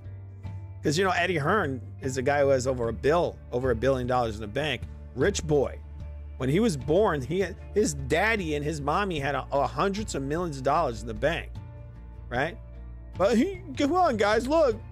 Conor Benn's just all about the money. Well, look, Conor Benn just got $15 million, right? And that's changing his life for him and his family. Eddie Hearn's like, bro, look. Again, this guy's got hundreds of millions of dollars in the bank. And he's over here angry at Conor Benn. Why? Because he has to work for his fucking money? You piece of... 1 second, guys. You piece of... Right? He's working for it. He's working very hard. He's getting brain damage and all that. He's working his ass off in the gym and all that. He's getting 15 mil. Now, to you, that's chump change, Eddie Hearn. To him, that's life-changing. You're not giving him enough. So he's going to go off to Zuffa and, you know, you should just be happy for him, bro. Instead of throwing him under the bus. This guy's in a recent interview just saying like, oh, well, it doesn't even make any damn sense, Eddie Hearn. He's like, well, he wants to go to Zuffa because then he'll lose for a large sum of money. Well, here he can lose for a lower sum of money. So there you go, you dumbass. Why would he stick with you and lose and get less money when he can go to Zuffa and lose and get more money? You kind of shit on your own argument, you idiot. All right. Anyway, so there you go, guys. This is just more of the takeover. We've heard the speculation and we're hearing something around $100 million. I feel like that would be a bad idea, but I think that number comes with many fights. They're going to get these guys again. I mean, they're going to get these guys under some big contracts, multiple fight deals. All right. So we got Dana White over here. He's responding to Mr. Roy Jones. Roy Jones recently coming out and taking a big old on the Zuffa boxing, as a lot of these guys are. Roy Jones coming out saying that, oh, boxing history. They're wiping boxing history. It's like, bro, come on. You got Floyd was taking a big old on boxing history for a long time. Right? These guys have been destroying boxing for a couple of decades now. Okay? It hasn't been the same since probably the late 90s. When I was a little kid, boxing was probably at its best, right? The 90s, late 90s. Once it headed into the Floyd Mayweather era, boxing was just garbage for the most part. I mean, there's some fights here and there, but a lot of these guys just became a bunch of Floyd Mayweathers. Like all the fights, guys are old as fuck. Even this Terrence Crawford, Earl Spence shit, they claim that as one of the best fights of this era. And what was that? That was a guy with brain damage. Extreme brain damage. He was about to retire, and now finally Crawford fights him. And we're supposed to, jump in joy? Then he goes and he fights Canelo Alvarez, who's like equal size to him, possibly a little smaller. And we're supposed to, what, act like this guy's the greatest fighter who ever lived? He fought this old-ass Canelo? Trash. Garbage. Okay? 1 second, guys. This audio's not funneling through. I got to fix this real quick. All right? This is Dana White. He's going to respond to Roy Jones Jr. It's another guy talking some trash. All right? It's just amazing how these corrupt dudes... How these corrupt guys come out. They come out of the woodwork and shit all over Zuffa and act like these guys are super corrupt. We got Roy Jones coming out in that interview the other day. I think actually the interview was yesterday. And he's saying, look, you got a brown nose doll. The only guys that make it in this organization are the ones they want to make it. Oh, you mean like boxing? You know, they hype up these bums like Shakur. Like people really want to see that guy. Performance of the nights, and then the fight of the night was Rodriguez and Katz. They won the bonuses. Congrats to them. He got right in the pocket, traded with them, and fought the type of fight that favors Bochuk and got the finish. Incredible performance by him. He then made All right, so it looks like Mosley got a bonus. the most of his time on the microphone afterwards. He called out Callum Walsh, another Zuffa boxing prospect. I think Callum's got a fight coming up, but is that something you'd like to match up, these sort of fights already? Well, the fortunate thing for Callum is everybody wants to fight him, and there's lots of great matchups for him, so we'll get it figured out. Is this where we're starting to see the Zuffa boxing plan take shape, right? You've got guys that you're bringing in, they're having performances, and then they will start matching up with each other based on the names they've already produced. Yeah, I mean, when the best fight the best, that's what everybody wants to see. A great card, top to bottom, with lots of up-and-coming prospects, lots of undefeated guys fighting undefeated guys. Nobody has to worry about being cut or their money being changed with a loss. And, that's how it works. Was that Oscar De La Hoya said that was it, right? It was contractually What did Oscar De La Hoya say? I think I'm right. Nothing smart. I think he said that you could alter their pay if they lose a fight here in Zuffa boxing. Why would you even quote Oscar De La Hoya? I mean, we have the same name. I get excited sometimes. You know what I mean? You were about to take this show on the road to England, to Bournemouth, with a travelling show for the first time. What is the thought process behind that? Why did you pick Bournemouth, and talk to us about going on the road for the first time? What's the question? You're taking Zuffa boxing to the UK. Right, talk to us about that process. Yeah, I mean, we have an incredible Sky deal, so we're going to do a lot of fights over in the UK. Do you feel like that's going to be one of your major markets? Realistically, over the last, 15, 20 years, boxing has become a European sport. I mean, it definitely doesn't have the same power. We're going to cut ahead. All right, I want to hear him respond to the Roy Jones comments. Calling out other guys inside inside our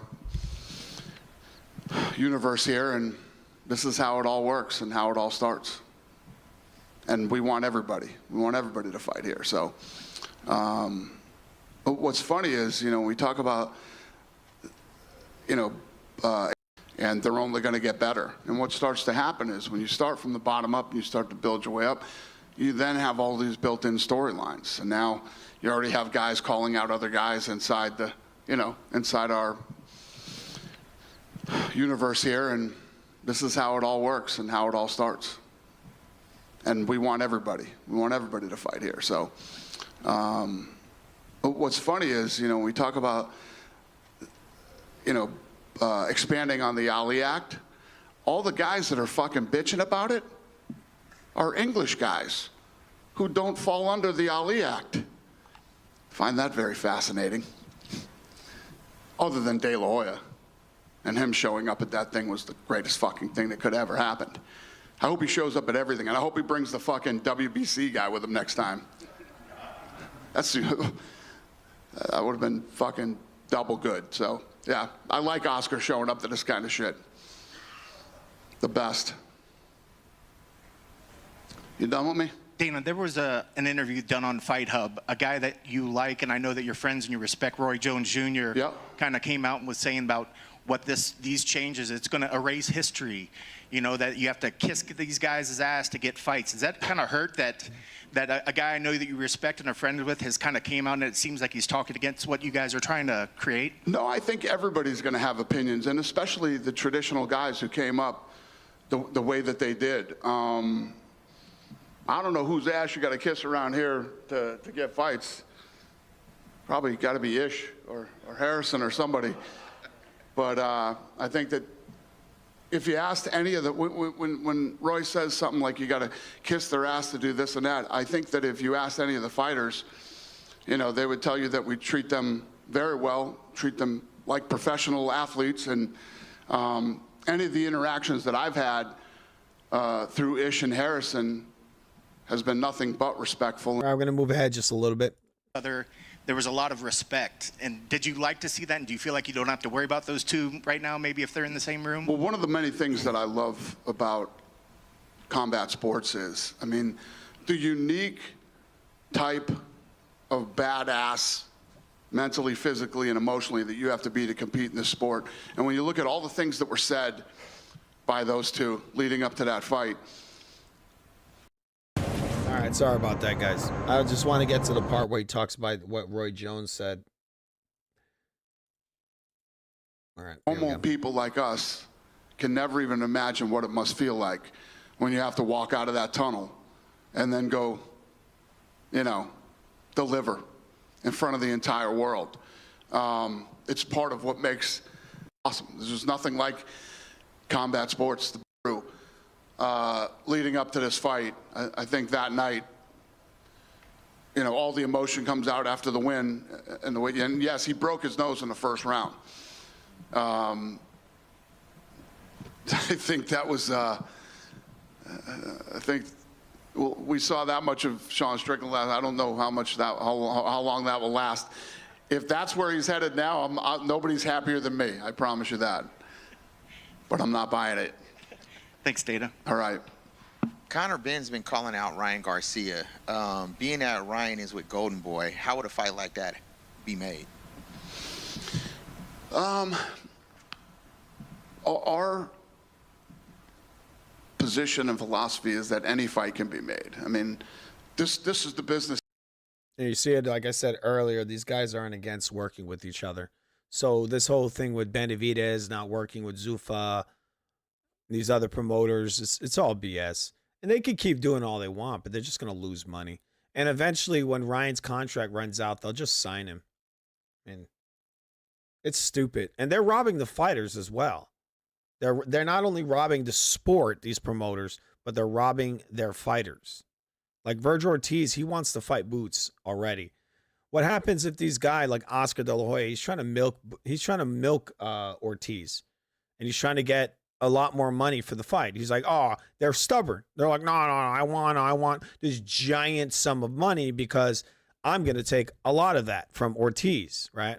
That's what happened with the Oscar thing. Like those guys, maybe they wanted a 50-50, and Oscar's like, no. My fighter, even though he might be worth more, maybe, he's like, nah, we want 80% of the money or 70%. And so they were like, no. And so boom, the fight doesn't happen. That we're in.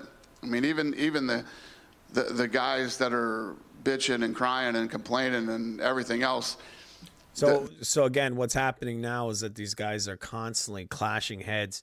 Guys like Oscar, and he really is just a middleman. It would be nice, it'd be nice if the fighter could just negotiate with Zuffa. But no, he doesn't want to do that. Oscar stands in the way of it. And he's not the only one. It's all these other promoters. They run a business. They're involved in this sport to make money, and there are very small windows of opportunity. And when something happens that builds a fight, you have to capture that fight right there at the time and in the moment. So I don't believe that any deals can't get done. Would that Conor Ben and Ryan Garcia fight, would that be like on a Ring magazine card if that does take place? Or would it be? I don't know. I mean, listen, if we get it done, we'll announce it and we'll tell you how it came together. But anything is possible. Dana, I know you're not surprised that the Mayweather-Pacquiao is no longer happening at the Sphere. It's probably going to be T-Mobile. But did they ever reach out to you about the mechanics and logistics of the Sphere? Since you're the only one that ever went there. No. And last for me, the regardless of it's a good idea that I love the Sphere, but great idea to move it. They would have got murdered. Right on. And last for me, even though we're getting it a little bit past its prime, regardless of who promotes it. With the losses to Joshua and Tyson losing, is that one kind of like 5-6 years too late, or does it still do good numbers? 10 years late. 10 years. Across the pond, maybe. I think that any time that you have... That's yet another example of a fighter having too much control. Tyson Fury ducked that fight for a long time. They give him all this credit. He comes out there and he lies his ass off. Oh, you dosa. Oh, you got a weak chin. Ah. He didn't want that fight for like a decade. He's a ducker and a con man. He didn't even want to fight Usyk. He tried to age him out.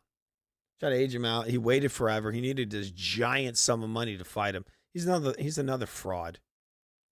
You know, two big, powerful heavyweights. And leading into fights, people can bitch about a fight and say, this fight is 5-10 years too late. This is that. It is. All right, we're going to move on. I just got a couple more little news articles here. No news stories. We got Mr. Eddie Hearn. We just got a little tiny bit of this. He's going to shit on Zuffa as all these guys are doing it. Number one baddie is Zuffa. It's like, why do you keep worrying about Zuffa, you cornballs? There's all crying about Zuffa. Right? He was signed in a deal, 7-fight deal, 12 months with Fox Sport. Sky Nicholson versus Mariah Turner. Big show, big feel as we sort of come here into Melbourne a day out, mate. What are your thoughts about it? Yeah, exciting. I mean, look, it's obviously it's quite unique for us over the last couple of years. All of our business has been with DAZN. We know that DAZN. Why does Alex Pereira look like he doesn't like Trump? Family, but it is a different broadcaster. It is a lot more energy into the localized show here. You know, before when we did shows here, we did them on DAZN, which was great. You know, it was plugged into the platform and streamed around the world, but now it's a little bit different. You know, Foxtel are putting a lot of effort into the promotion, a lot of noise as well, and it's a great opportunity. And I think the key with this show is it's a linear show. It's a non-pay-per-view card, and you guys, basically historically, any card of any quality will always be pay-per-view. And I said to the guys, we need to stop just making sure every fight's just pay-per-view, because you've got to give eyeballs to the sport. You've got to give eyeballs to these people. Sky Nicholson's very well known around the world, but I'm talking more as well about people like Terra Moana, who I think is a guy who can become world heavyweight champion. If we don't build him on the way up to that, how's he going to become a stadium filler here? How's the general public in Australia going to know him? Facts. So, you know, Nicholson. I'm going to go ahead because he's going to talk about the Zuffa Shakur thing. In fact, one that if it was on pay-per-view, everyone's always going to moan about pay-per-view. Bill put something out the other day around a tweet. Eddie doesn't know how much my son's worth. Well, he actually does, because you promoted 4 shows. San Francisco, I didn't actually look at the books, but they weren't great. What are your thoughts on how Devin and sort of Bill sort of, you know... Listen, they've done an amazing job because they've made a fortune. So you can't knock the business that they've done. But like you say, the numbers don't always play out. I mean, Bill said that, I think Bill said the other day that they made us in America. I mean, to be honest with you, when we signed Devin Haney, it was a major signing for Matchroom, because we hadn't had a young fighter of note like that, an American fighter. And that was at the time. And that was a big move for us, the signing of him. However... Can I just stop you? Go on. What about Canelo versus Saunders? Yeah, but Joshua versus Ruiz? Yeah, but I'm talking about an American fighter that we were signing that had the sort of superstar potential, right? So, however, we paid through the nose and we did an amazing job to get him in position. We didn't really make any money on Devin Haney, but that's okay. We lost a bit, we made a bit, yeah. But we're building him, and we built him to that position. There's boxing here. Building. They build fighters. That's the problem. They do it too much. The fighter is supposed to build himself. It's the same thing in almost in any sport, right? Yeah, they make it to the pros. Like you look at basketball, football, and so on. They make it to the pros, but once they get there, they have to build themselves. In boxing over here, the promotion builds you. These guys are constantly letting the quiet part out loud, right? Oh, well, I'm a promoter, but I'm not a manager. Well, if that's the case, how does your golden goose get paired up soft over and over and over again? It's always what happens. Like, even look again, you look at Oscar, Ortiz is going to fight Boots. It's not happening, right? Like these guys, this is always the case now in boxing. It's It's killing the sport. It's really what it's doing. It's been killing the sport for a long time. The networks all dropping boxing is just a sign of that, right? The guys don't want to admit they got a big problem here. And the only organization that's fixing it is Zuffa Boxing. That's it. Again, they saw the Riyadh season. They were happy with that big money, right? They thought Turkey was just going to pay their bills forever, but no. It never was going to stay like that. To be fair, you know, when he went and signed with Top Rank before he fought Kambosos, he gave us every opportunity to stay in the game. But DeBella and Top Rank basically said, we won't give you the fight if you stay with Matchroom. So he had to make a decision, he had to leave.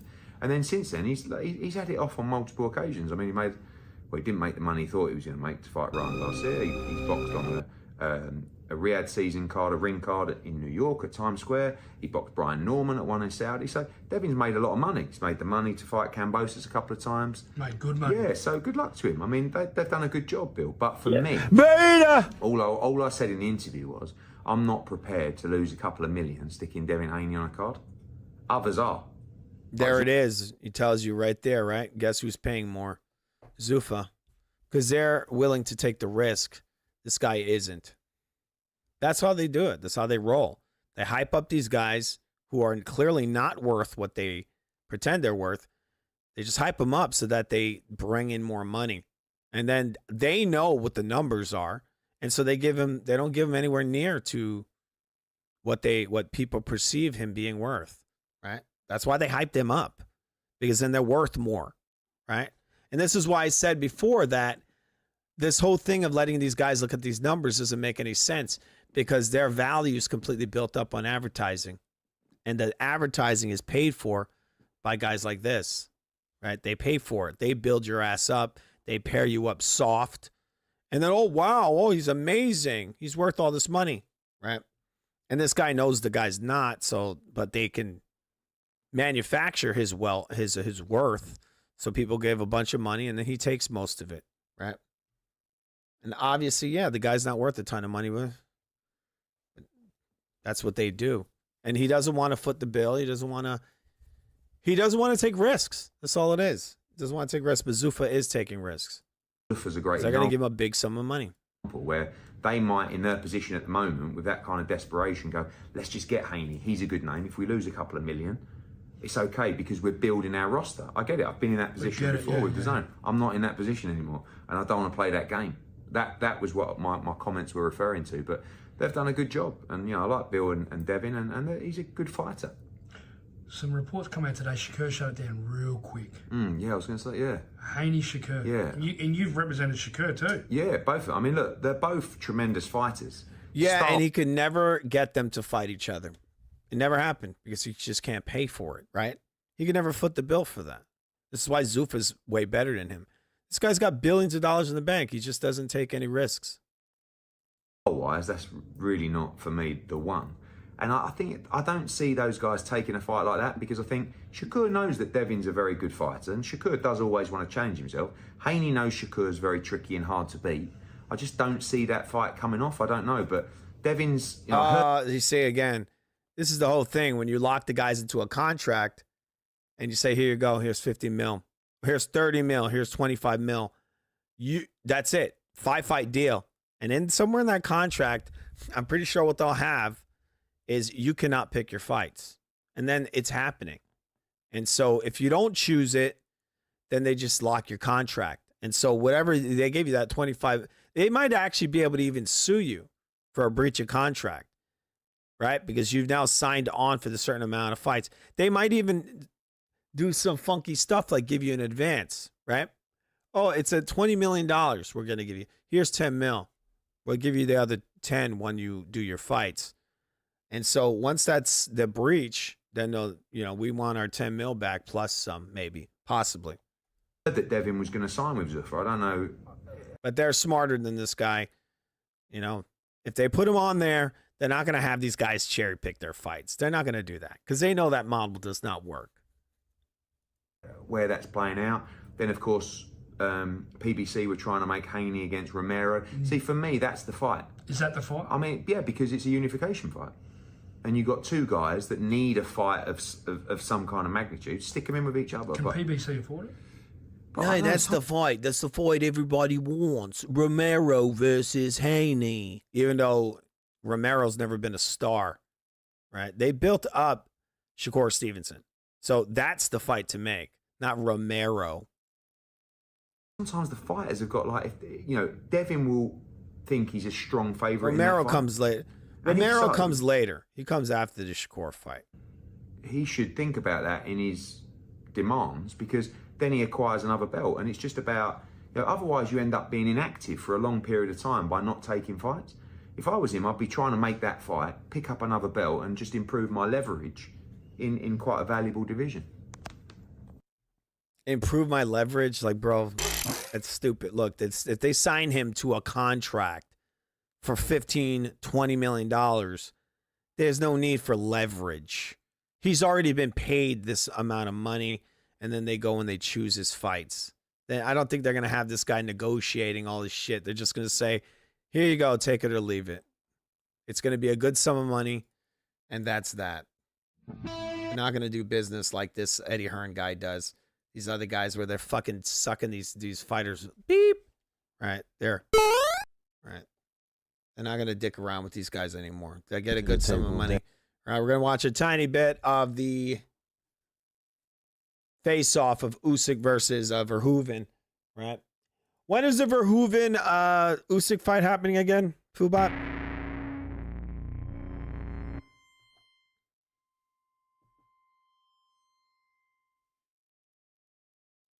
Yeah, son. You're on the mic and the chat is waiting for the big one.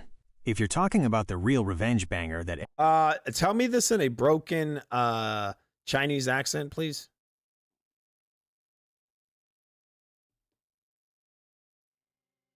Yeah, son. You want the broken Chinese style? I got you. My motherboard's switching gears right now. No more lippy, just the spicy facts for your chat. The big revenge banger. Yeah. Listen good. The revenge everyone talking about. Gina Carano versus Ronda Rousey. It happening this Saturday, May 16th. How are you talking about revenge? I'm talking about Usyk versus Verhoeven. When is that fight happening?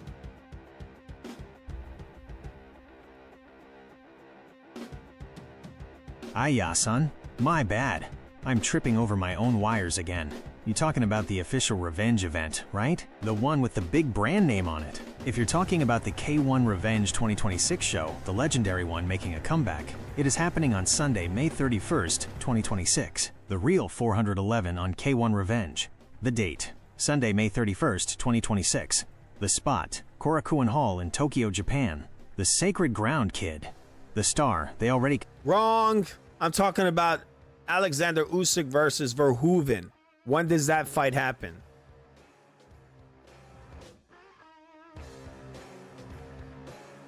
Yeah. My bad, son. I'm out here bugging. You talking about the big man, Alexander Usyk, and that crazy fight in the sand. I got the broken Chinese accent back on for you. No more lippy mistakes. Usyk versus Verhoeven, the V-man. You asking about Alexander Usyk versus Rico Verhoeven, right? The kickboxing king trying his hand at boxing. The date, it happening Saturday, May 23rd, 2026. The spot, same place as the Simmons Curls, at the Pyramids of Giza in Egypt, son. All right, so it's happening not this Saturday, the following Saturday, right? That you haven't seen before. It's a fight that it's dangerous, guy. On May 23rd in Egypt, two worlds collide. The best boxer in the world, Alexander Usyk. We're just gonna skip ahead. He's considered arguably like one of the best boxers to ever do it. So what an honor and what an opportunity I have. I've conquered everything within the sport of kickboxing, and now getting the opportunity to do it within the sport of boxing, I love it. Like, never get comfortable. This is something different for you, Alexander. Yes, listen, it's two worlds, boxing and kickboxing. A lot of people wanna look. I didn't even get it. Two worlds. Well, two worlds would be if you went to kickboxing and fought him. I mean, fighting him as a boxer. I mean, it's not two worlds. It's one world. It's boxing. He's boxing you. Okay. One thing with Verhoeven is he's got decent hands. He could punch. People don't think he can. I've seen him. He could deliver some very good technique. He's actually more dangerous than Deontay Wilder. He's stronger than Deontay Wilder. He's just all around a better fighter. He might actually be better, believe it or not, better than Tyson Fury. His technique is better than Tyson Fury's. And he, even though he's not as tall, he's a pretty tall guy. He's strong. He's very strong, and he's a very big guy. So Usyk's 40 years old. So it wouldn't shock me if Usyk gets hurt in this fight. You never know. I mean, that guy's not a weak guy. People are really downplaying how good Verhoeven is. Who win, who best, we have double fans. A lot of people say, hey, a lot of people say, hey, Usyk, you must not boxing with Rico because he's not boxer. It's a fighter. Yeah. Listen, it's a show. All world, it's a show. We who? Actors. Both of you are actors as well. Yes, of course. But we can do what we want. But I think he's making it like it's an exhibition. Maybe we are actors. No, you're athletes. Maybe he just didn't know the right wordage, but that sounds bizarre. That sounds really weird, calling yourselves actors. Say thank you, Turkey Alexey, who organized Turkey Alexey. Egypt. It's my first time was in Egypt. Pyramid. It's going to be different. Yes. It's going to be different. Yeah, it's going to be different, but I think it's a real great show. Anyway, I'm not going to go too far into this. There's not a lot. There's no bad blood here or anything like that. All right. So that's happening not this week, the following week, right? We got just a couple more little things here before I get out of here. All right, guys, we got Alex Pereira. Went to the White House. I guess a lot of people are speculating like he despises Trump. Right. Pereira looked like he doesn't like Trump when President Trump showed up at UFC events. Most fighters went nuts, shaking hands, smiling ear to ear, treating him like a rock star. But at the White House, Pereira just stood there. He had a blank face the whole time. He did not smile. When does he not have a blank face? This guy is literally depicted as a statue. This is what they always show him as. Like, people make jokes where he's like a statue. You see him at the UFC events. They see like the athletes or actors in the crowd, and they'll pan the camera to him. He's just like stone faced all the time. He's like a Rose Namajunas sort of in a way. Or talk. There are two simple reasons for this. Very stoic guy. First, this is his normal personality. His nickname is Poatan. This translates to stone hands. A cold stare is his brand. His face stays exactly the same in a cage fight or the Oval Office. He never changes his look. The only time fans see him smile is when he makes videos with Nina Drama. Pereira probably did not understand anything happening in that room. He has been in the UFC for 5 years, but his English is still poor. He knows just a few words but cannot hold a real conversation. He needs a translator to talk with the sports media. Other fighters were laughing at good jokes. Pereira was just standing there quietly. He was not making a political protest. He simply had no idea what people were saying. Why does Alex Pereira look like... All right, so the reason why he was the way he was is because he doesn't know English. It's not his first language. That's what they're saying. All right, that's what same thing I thought. The guy, he's never been much of a speaker. Right, here's Francis Ngannou, who was fighting this Saturday. He's showing off, the intensity of his training. He's going to squeeze out his shirt, and Cal Brooks' trainer is going to drink that. Right.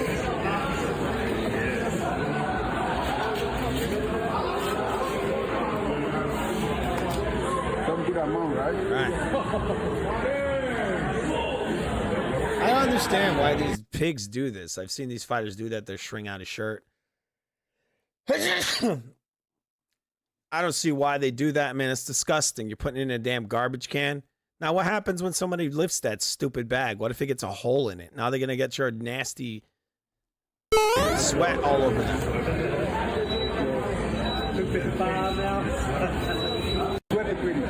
All right, so there you go. He's working out. He's sweating, and he's squeezing his shirt out into the trash can. What a gross pig. They should kick him out of the gym for that. All right. The Bush Guide. Okay, 1 second. All right. We're just going around the web as we do. This is a trainer. He says, if I was Fabio Wardley, I'd never fight again. All right. Not a fan of that. I don't think. I mean, look, it's boxing. Guys get hit. Guys get finished. They get KO'd and so on. Smooth and smooth survival. Right. Sorry, guys. There's immersion breaking. This is a beer commercial for a very cheap beer. Skip ahead. His sort of brute force and punches landed and damage done. It was like incredible.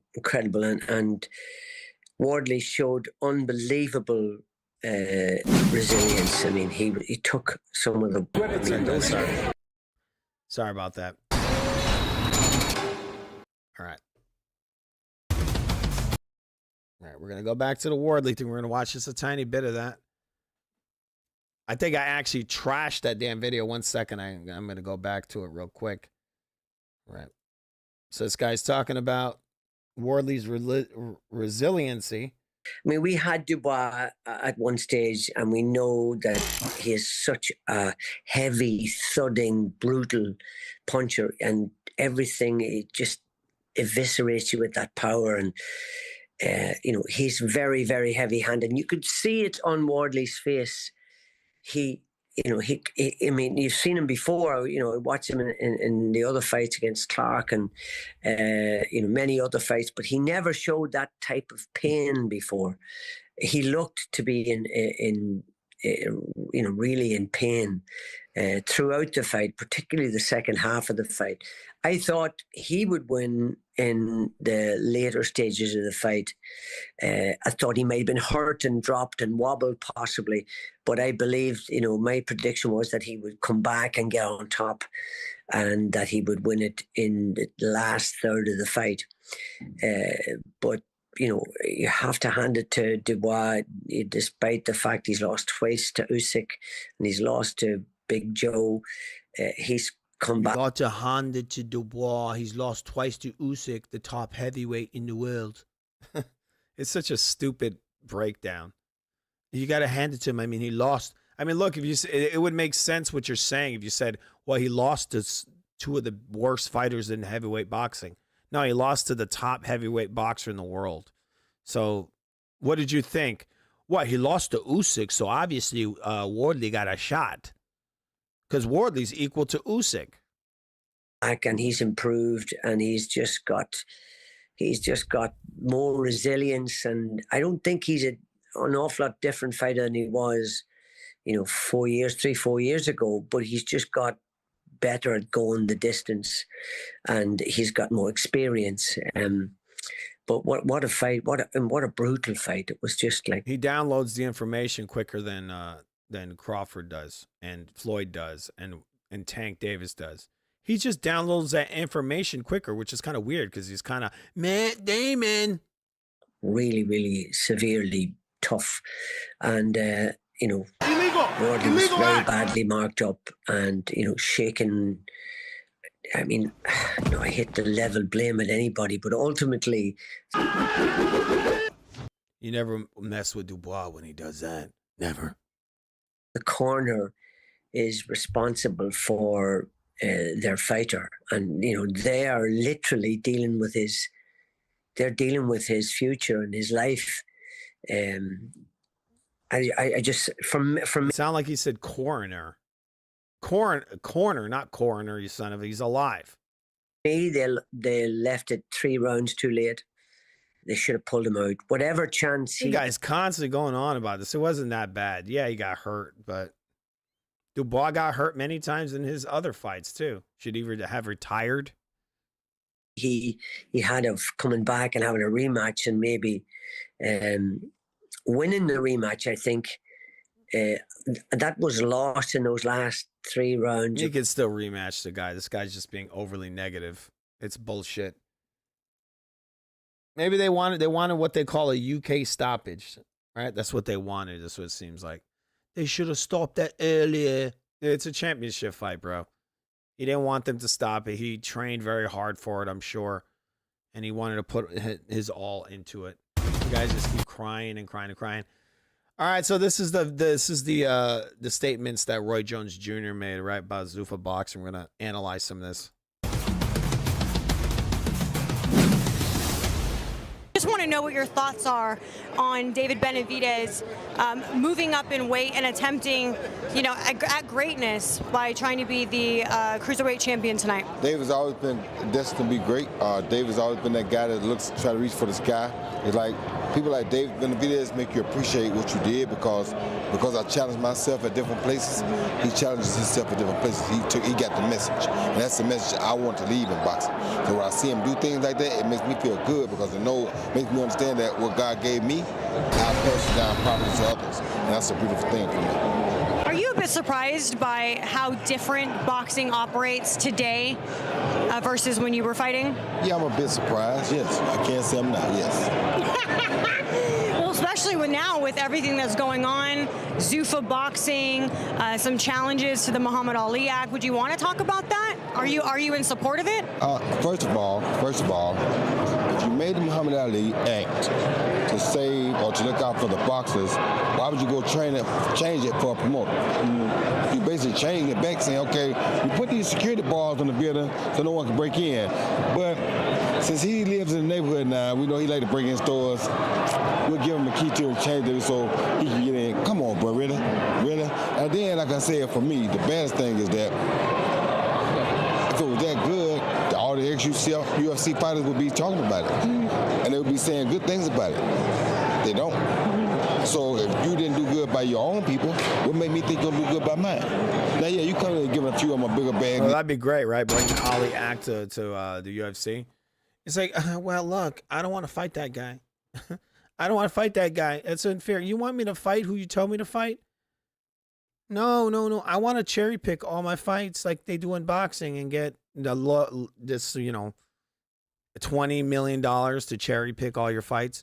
I mean, look, boxing's just too good. The cherry picking's that's how a real sport runs, one that is on its way out, right? It's a great model. That boxing model is amazing. Amazing. Used to getting, spoiling a few of them because you try to win. But we already know what This boxing is filled with betas. Yeah. Beta. All right. Be right back. 1 second, guys. Oh, he is motorboating his motherfucking ass.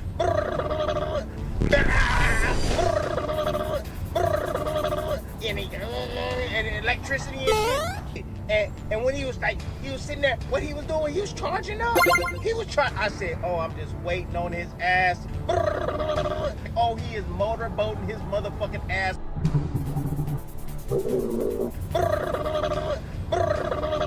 And electricity and shit. Back and forth, you know what I'm saying? He was blowing me, I was blowing him back. I was talking shit to him. You know what I mean? Like, it looked like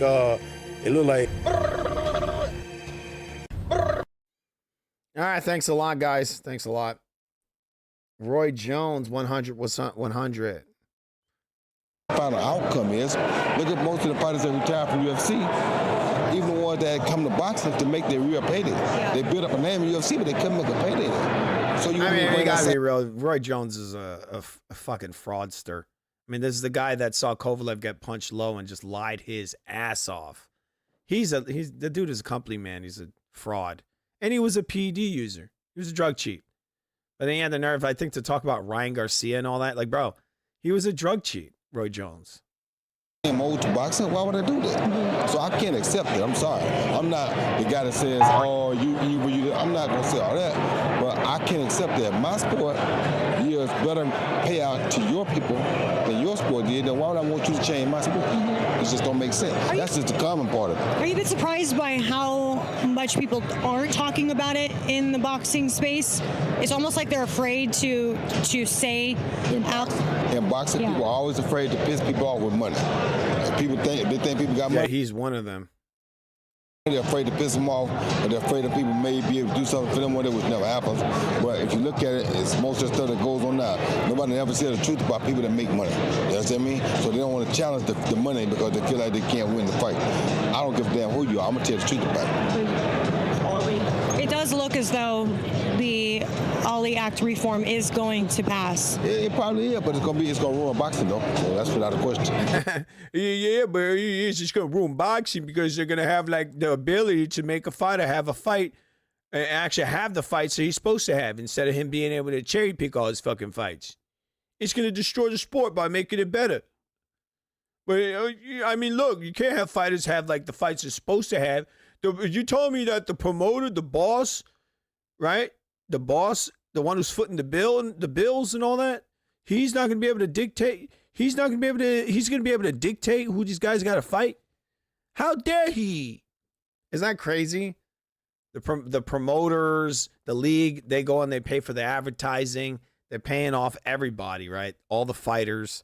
The reason they have a card is because these guys are paying the bills for all these guys. They'll say, well, look, the ticket prices and all that, right?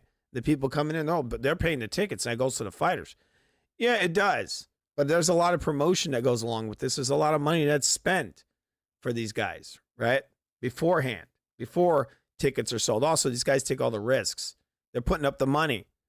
Now, look, if you get these guys coming in there, the fighters, and they're putting it up, right? They're putting up the money, then maybe that's a different case, but they're not. They're literally just training, and then they come in there and they fight. That's it. But it's just crazy. Like, these guys, oh, it's going to ruin boxing. How? By having the fights that people want, right? That the fights that people want are going to happen, and that's going to ruin boxing. No, what's ruining boxing is guys being able to just get slowly built all the way up to the age of 38, and then they fight a 50-50 versus an old man, right? And it ain't even a 50-50. It'll be like, I mean, these guys don't fight anybody that they feel they'll lose to.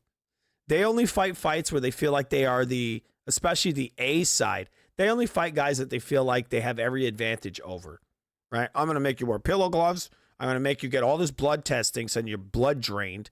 I'm going to make you get dehydrated. I'm going to make, everything. Just the guy, I got the ref in my pocket. I got the judges in my pocket. And you're not a very good fighter, right? Almost every fight in boxing is always like an upset. This is how predictable a lot of this shit is. Oh, it's an upset. If it's an upset, then there's a problem with your sport. Because every fight should be where you don't even like, it's 50-50, so you're like, I don't even know who's going to win, right? I'm edging it towards this guy, but either one could win. A lot of times at the pro levels, when you see these fights, especially the Golden Gooses, you're just like, yeah, that guy's going to win. That guy's going to win. It's always the same. It's stupid. It gets really dumb. And what Roy is saying here is just fucking retarded. It's going to ruin the sport. It's going to make the fighters actually have to fight each other.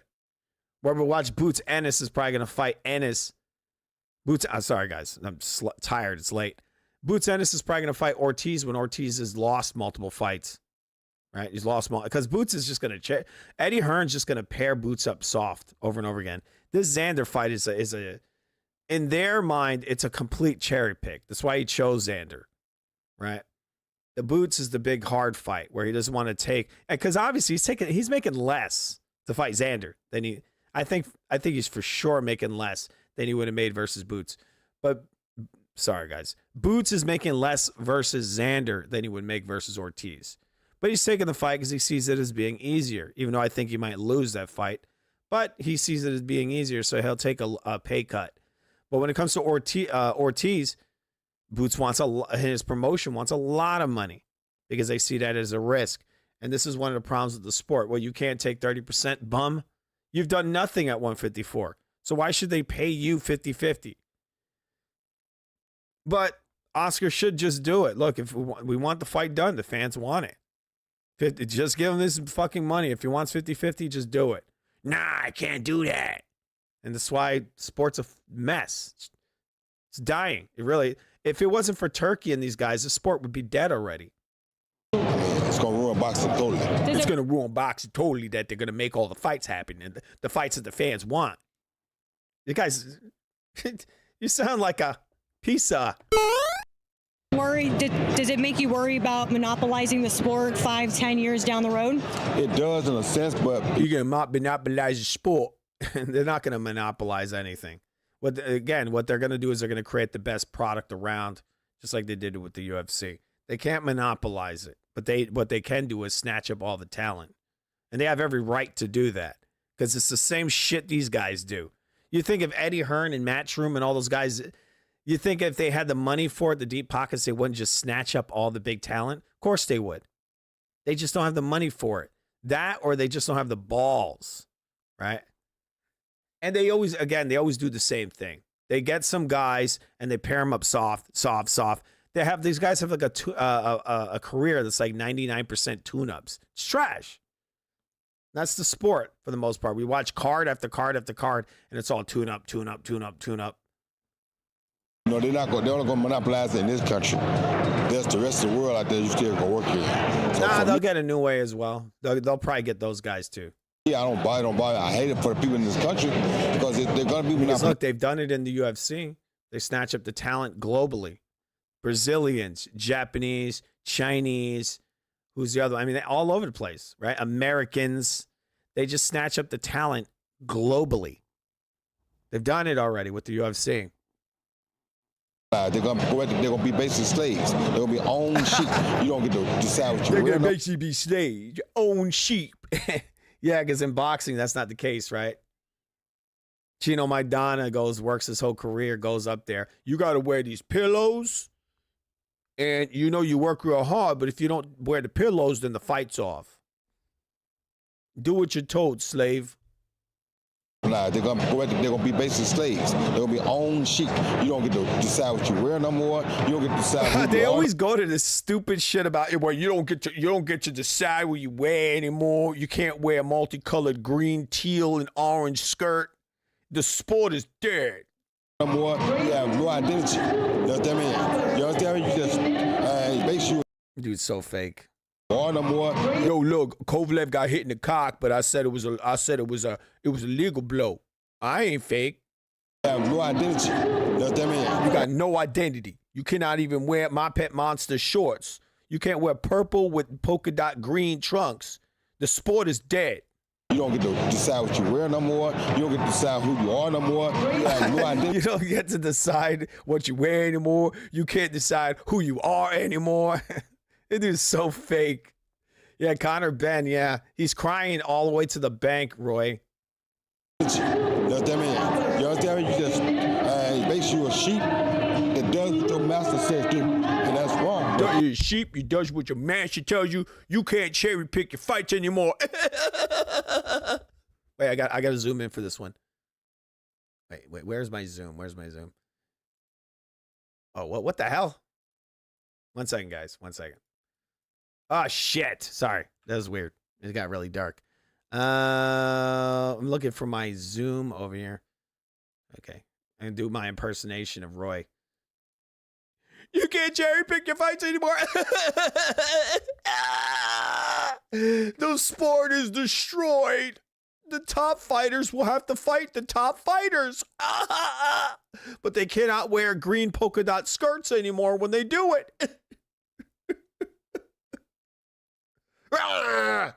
That's what they want. So them. I'm through boxing, thank God. Because if it would have been me, I would have moved out of the country. If they changed on me, I would have moved out of the country. Go back to Russia, bitch. Go back to Russia. This guy got citizenship in Russia. You're already a traitor, right? Okay, Russian guy. But y'all, that's what they want.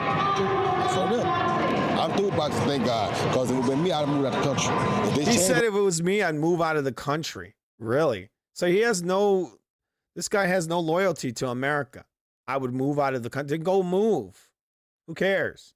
You've been a sellout for a long time. Again, I always use that example of the Kovalev fight. This guy coming over there, he's building up Andre Ward, lying about those low blows, right? This guy's unreal. They're just pissed because they're not in on this. His excellency is not giving this guy any money. If he was, this dude would bend his ass over immediately. He would be like this. This would be him. I'll show you real quick. If they gave him some money, this motherfucker's like a Pez dispenser, right? Or like a quarter, one of those machines that you put a fucking coin into it and it gives you a toy. Whatever it is, you put a coin in this motherfucker, he'll say whatever you want him to say, right? But he wants to pretend, get on his high horse and just lie his ass off. Well, it's really bad because it's bad. It's slaves. They're slaves now. They're not like Floyd. Floyd don't have no slave master. He just cherry pick all day. And that's good for the sport, right? The the chef is, I don't know. Dude, the customer's always right. Not some fucking cherry picking fighters who would shit on the sport for over a decade now, okay? This is what Roy looks like. Look, if they paid Roy enough, this was what he would do to to the guy paying him. Oh, he is motorboating his motherfucking ass. Yeah, that's what Roy would do. He'd be motorboating. For me, I would have moved out of the country. He'd be like, Turkey, come over here, boy. He's like, you guys are destroying boxing. Turkey's like, here's a mill, Roy. You want this mill? Here, have it. And Roy's like, oh shit. Oh, he is motorboating his motherfucking ass. Like, I would never have fought in the United States again because that's how bad that is. But people don't understand how bad it is. And most people don't usually know what it is they're changing until it's been changed and then they're not pleased with how. Yeah, the problem is the Muhammad Ali Act allows you to know everything that came in, every penny, every dollar. You understand me? Now they're trying to change to where you can know what the fighters were paid, but you can't know how much they made on the whole event. That's absolute completely incorrect. You know that, right? There's no problem with Saudi funds. That company, look, I don't know how people say this stuff. You just got to do a little research. That company that owns half of Zuffa, more than half, they own 60%. They're called, I forgot what they're called. It starts with an S. Something. I'm going to ask Fuba because I want to get that name right. Well, who owns 60% of Zuffa Boxing? Let me know. Yeah, son. You really digging into the paperwork now. You want to know who the big daddy is with the 60% stake? I got the facts for your stream right here, broken Chinese style. The 60% power player, Sila. Yeah, it not Dana White, and it not just TKO. I'm going to ask again. Who owns 60% of Zuffa Boxing? I think it's called Sela.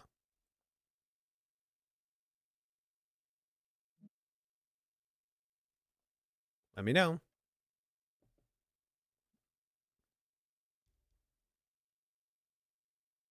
Anyway, sorry guys, that thing is glitching. It's Sela. That's what they're called. They own 60%. You want to know how much Sela's worth? They're just about to be worth $1 trillion. And they're just one part of this. Then you also have the WWE, the TKO. You got Turki Al-Sheikh himself, who also has billions of dollars in the bank. Billions. Okay? And again, the billions of dollars, they just got $7.7 billion for the UFC, for Paramount. They're using that money. That is going also into this Zuffa Boxing thing they're doing. This idea that these guys are running out of money, I don't know who made that shit up, but it's 100% not true. These guys are going to drown out these other promoters. Frank Warren is going to drown. They're going to drown this guy out. This is why this guy is crying and trying to sue Zuffa and Turkey for $1 billion. Like, are you kidding me? You're not even worth $1 billion. No, look, they did this and I lost $1 billion. Shut up. The guys are just begging.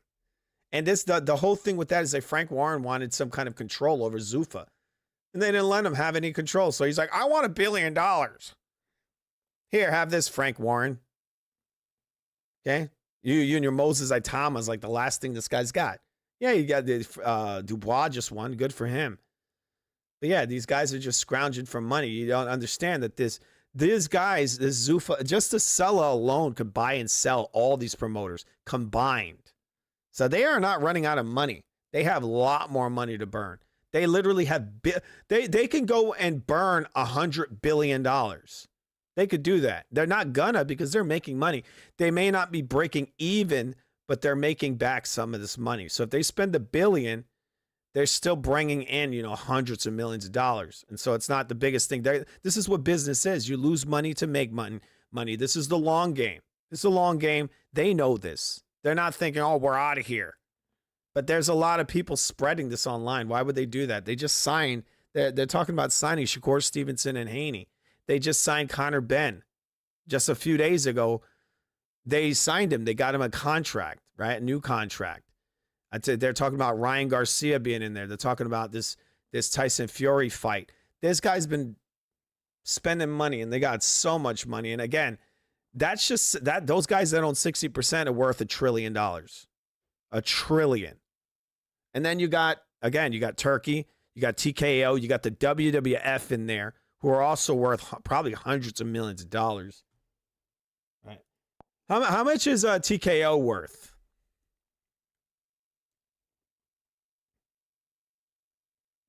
Yeah, son. You asking about the big money now. If you're talking about the total worth of TKO Group Holdings, the massive giant that owns UFC and WWE, the numbers are looking real spicy as of May 2026. The big numbers, the valuation. Listen, good kid. As of right now, May 12th, 2026, TKO is a monster in the game. Market cap, net worth. It's hovering around $35 billion to $38 billion. The stock, ticker TKO, is trading at roughly 186 per share. IT's been a crazy ride. IT actually hit AN all minus time high OF over asterisk 226 back in February. Okay. The growth. Since they... All right, so TKO is worth almost $40 billion, okay? They got a lot of money. Got a lot more money than any of these other promoters. They ain't going nowhere. This thing will soon be out of boxing and regret ever stepping into boxing. No, that's not the case. I did. So they made $500 million, and you was the main event. What ain't you entitled? They made $500 million. Some of that, but I mean, I've heard idiots like this guy say, "Well, look, the fighters should make 80% of the money." 80%. This is what these idiots say. So you're gonna have a Floyd Mayweather on a fucking card, and he's gonna take 80% of the money. All right. So how do you pay all the other fighters? Right? How you pay your camera crew and your audio guys and the venue and the advertising and all the other fighters on the card, right? And also along with the promoter and the promotion and all these other people. We got one motherfucker on the whole card. One guy gets 80% of the money. And again, I've said it many times, they build these guys. They don't build themselves. They give them cherry picks in order to make them look good. Now, look, within this new system, they're going to build themselves. So in that case, you give them some more money, right?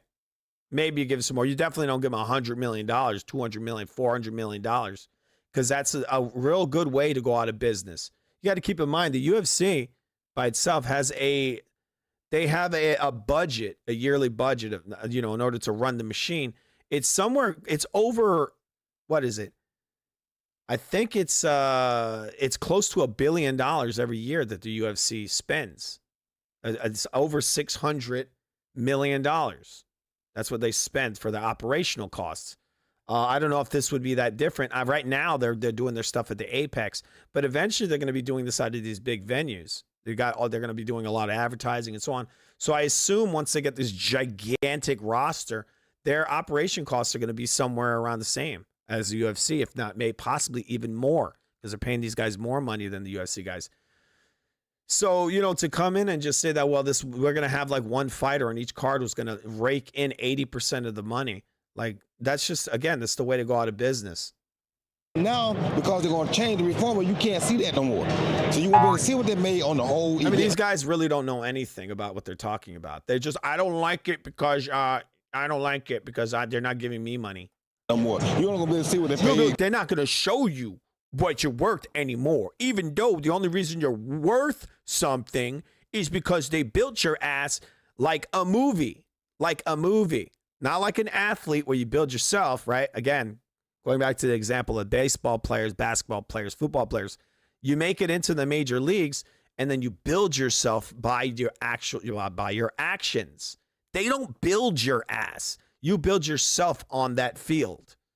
Oh, this guy got 100 touchdowns this month or whatever. I don't know how many touchdowns this fucking guys get. But this guy got, look, at the end of his career, he's got 1,000 touchdowns or something, right? Or a season. They didn't just put you in there with a bunch of bums, right? You played the best football players in the world or in the country. And you got yourself a lot of fucking touchdowns. And so you proved yourself. The thing in boxing is that they just pair you up tough, real soft. So it's like going against a bunch of like little leaguers versus a grown ass man. And he goes, "Oh, you got touchdowns." Because the promoter, the person that's building your dirty ass, isn't building it for you. So when they go and they look at what you're worth, that's artificial because you're truly not worth that. Somebody paid for that for you to be worth that. So for you to come in there and say, I get 90% of this money, I know what I'm worth. I knock over bums. Yeah, because the promoter gave you those bums, right? You and your guy. That's not right because now you don't know how much that event that you participated in, that you might have been the main event in. You don't know how much money you bought in. You should get at least 99, 95. Look, the fighter, the guy top of the card, should get at least 99% of the money of the card. 99%. That's how it is in boxing. That's why the sport was dying. All the networks dropped it, and they ain't making their money back. Because this motherfucker over here wants $50 million. It don't matter if the sport's dying. Just leave it how it is. Know how much you gotta ask for next time. That's what they're basically doing, and that's stupid. And people not. That's what they're basically doing, and that's stupid. And people not paying attention and not realizing.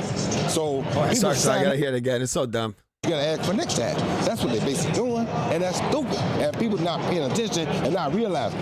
So people sign up for it, don't even understand what they sign up for. They paid you and your guy. That's not right because now you don't know how much that event that you participated in, that you might have been the main event in. You don't know how much money you bought in. So you can't know how much you gotta ask for next time. That's what they're basically doing, and that's stupid. And people not paying attention and not realizing. Wait. Sorry, guys. Sorry. Just one last time. Were paid, but you can't know how much they made on the whole event. They're gonna hide that. So they made $500 million, and you was the main event. What? Ain't you entitled to some of that? Hey, man, that's a lot of money to make on an event. $500 million. They really make that? How bad that is, but people don't understand how bad it is. Most people don't usually know what it is they're changing until it's been changed, and then they're not pleased with how. Yeah, the problem is the Muhammad Ali Act allows you to know everything that came in, every penny, every dollar. You understand me? Now they're trying to change to where you can know what the fighters were paid, but you can't know how much they made on the whole event. They're going to hide that. So they made... One of the big problems with that dumbass is when you have stacked cards, how are you to know how much that guy made, right? When the card is stacked. These guys are trying to create free events, or not really free events, but you pay for a monthly subscription, right? You really can't have that when a guy's making, 50 mil a fight. I don't think that system would work because they're not going to be bringing in that kind of gigantic pay-per-view money. And you also got to understand that the pay-per-view model for the most part is fucking dead. One of the reasons for it is guys like Floyd Mayweather, right? And these fighters that want just too much money. These guys don't really even break even on that, right? That's why all these guys are dropping this sport. The new model is kind of that subscription model where you go in and you pay for, a monthly subscription. And that way they can give you more fights. They're going to give you more. Because, they're paying these guys these giant sums of money. They got to marinate that shit for years and hype these guys up to make those giant sums of money. If they want to have this consistent, they cannot be paying every guy 15 mil, 20 mil, 30 mil. And you definitely cannot have a card filled with fighters for those gigantic sums of money. $100 million, and you was the main event. Look, you the main event. The main event should make more. Yeah. They should make, look, you get 500 million, 400 million, at least 400 million should go to the main event fighter. Right? Shakur should get at least 99% of the money at the card because it's so good. Ain't you entitled to some of that? But they're going now because they're going to change the reform. You can't entitled to some of that? Yeah, and that's why they get some of that. I see that no more. So you won't be able to see what they made on the whole event no more. You're only going to be able to see what they paid you and your guy.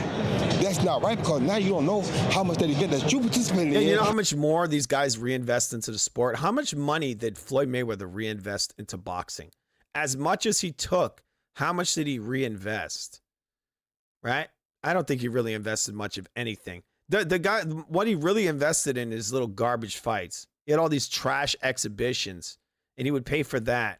And he would have a bunch of bums on the undercard, and then him in a fake fight at the top. And he made the most money on it, right? Why? Because he was the one footing the bill on a lot of that. Did anybody cry? Right? They didn't cry then. that you might have been the main event in. You don't know how much money you brought in, so you can't know how much you got to ask for next time. That's what they're basically doing, and that's stupid. And people not paying attention and not realizing. So people sign up for it, don't even understand what they sign up for. That's normal in boxing. Though. That's why he did it. He realized that was a cheat because they don't pay attention to themselves, what they're doing, and they'll go for money, they'll go for anything. That's what happened. At one point, obviously, boxers coming up. I like at one point in the interview, he says like, oh, well, the money's good now, but it's not going to be good later. How do you know that? He doesn't. Rings, the one thing they had looked forward to the most is to be able to have a shot at a world title. Seeing that they want to sort of abolish the sanctioning bodies, what are your thoughts on that? You said a world title. That means that there was more than one. There was more options because I think it's hilarious that these guys are saying this stupid shit is they want to abolish the sanctioning bodies. Well, guess what?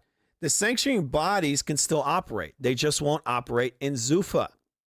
Okay? They're not abolishing them. They're just removing them from their organization, from their league. That's it. Okay? They just don't have it in their league. That doesn't mean they're eliminating them from boxing, right? Just have them. If you guys love the sanctioning bodies, Roy, and all your other people that are for that shit, then just go watch Oscar, Golden Boy, and all that. All right? That's it. Just watch that. Because they'll probably still have them. If you came along in the Ali days of heavyweight, you wouldn't win no world title unless there was more than one. About so many guys that probably should have been heavyweight champ were not heavyweight champ because Ali was there. So, look. They don't have 8,000 heavyweight titles. So some guys want a title and they won't be able to get one. They won't be able to get one. Not everyone can get one. If you came along in the Ali days of heavyweight, look. There's only one. There's only one heavyweight title. But some other guys want one. We should have at least 50 heavyweight titles so 50 guys can have it at the same time.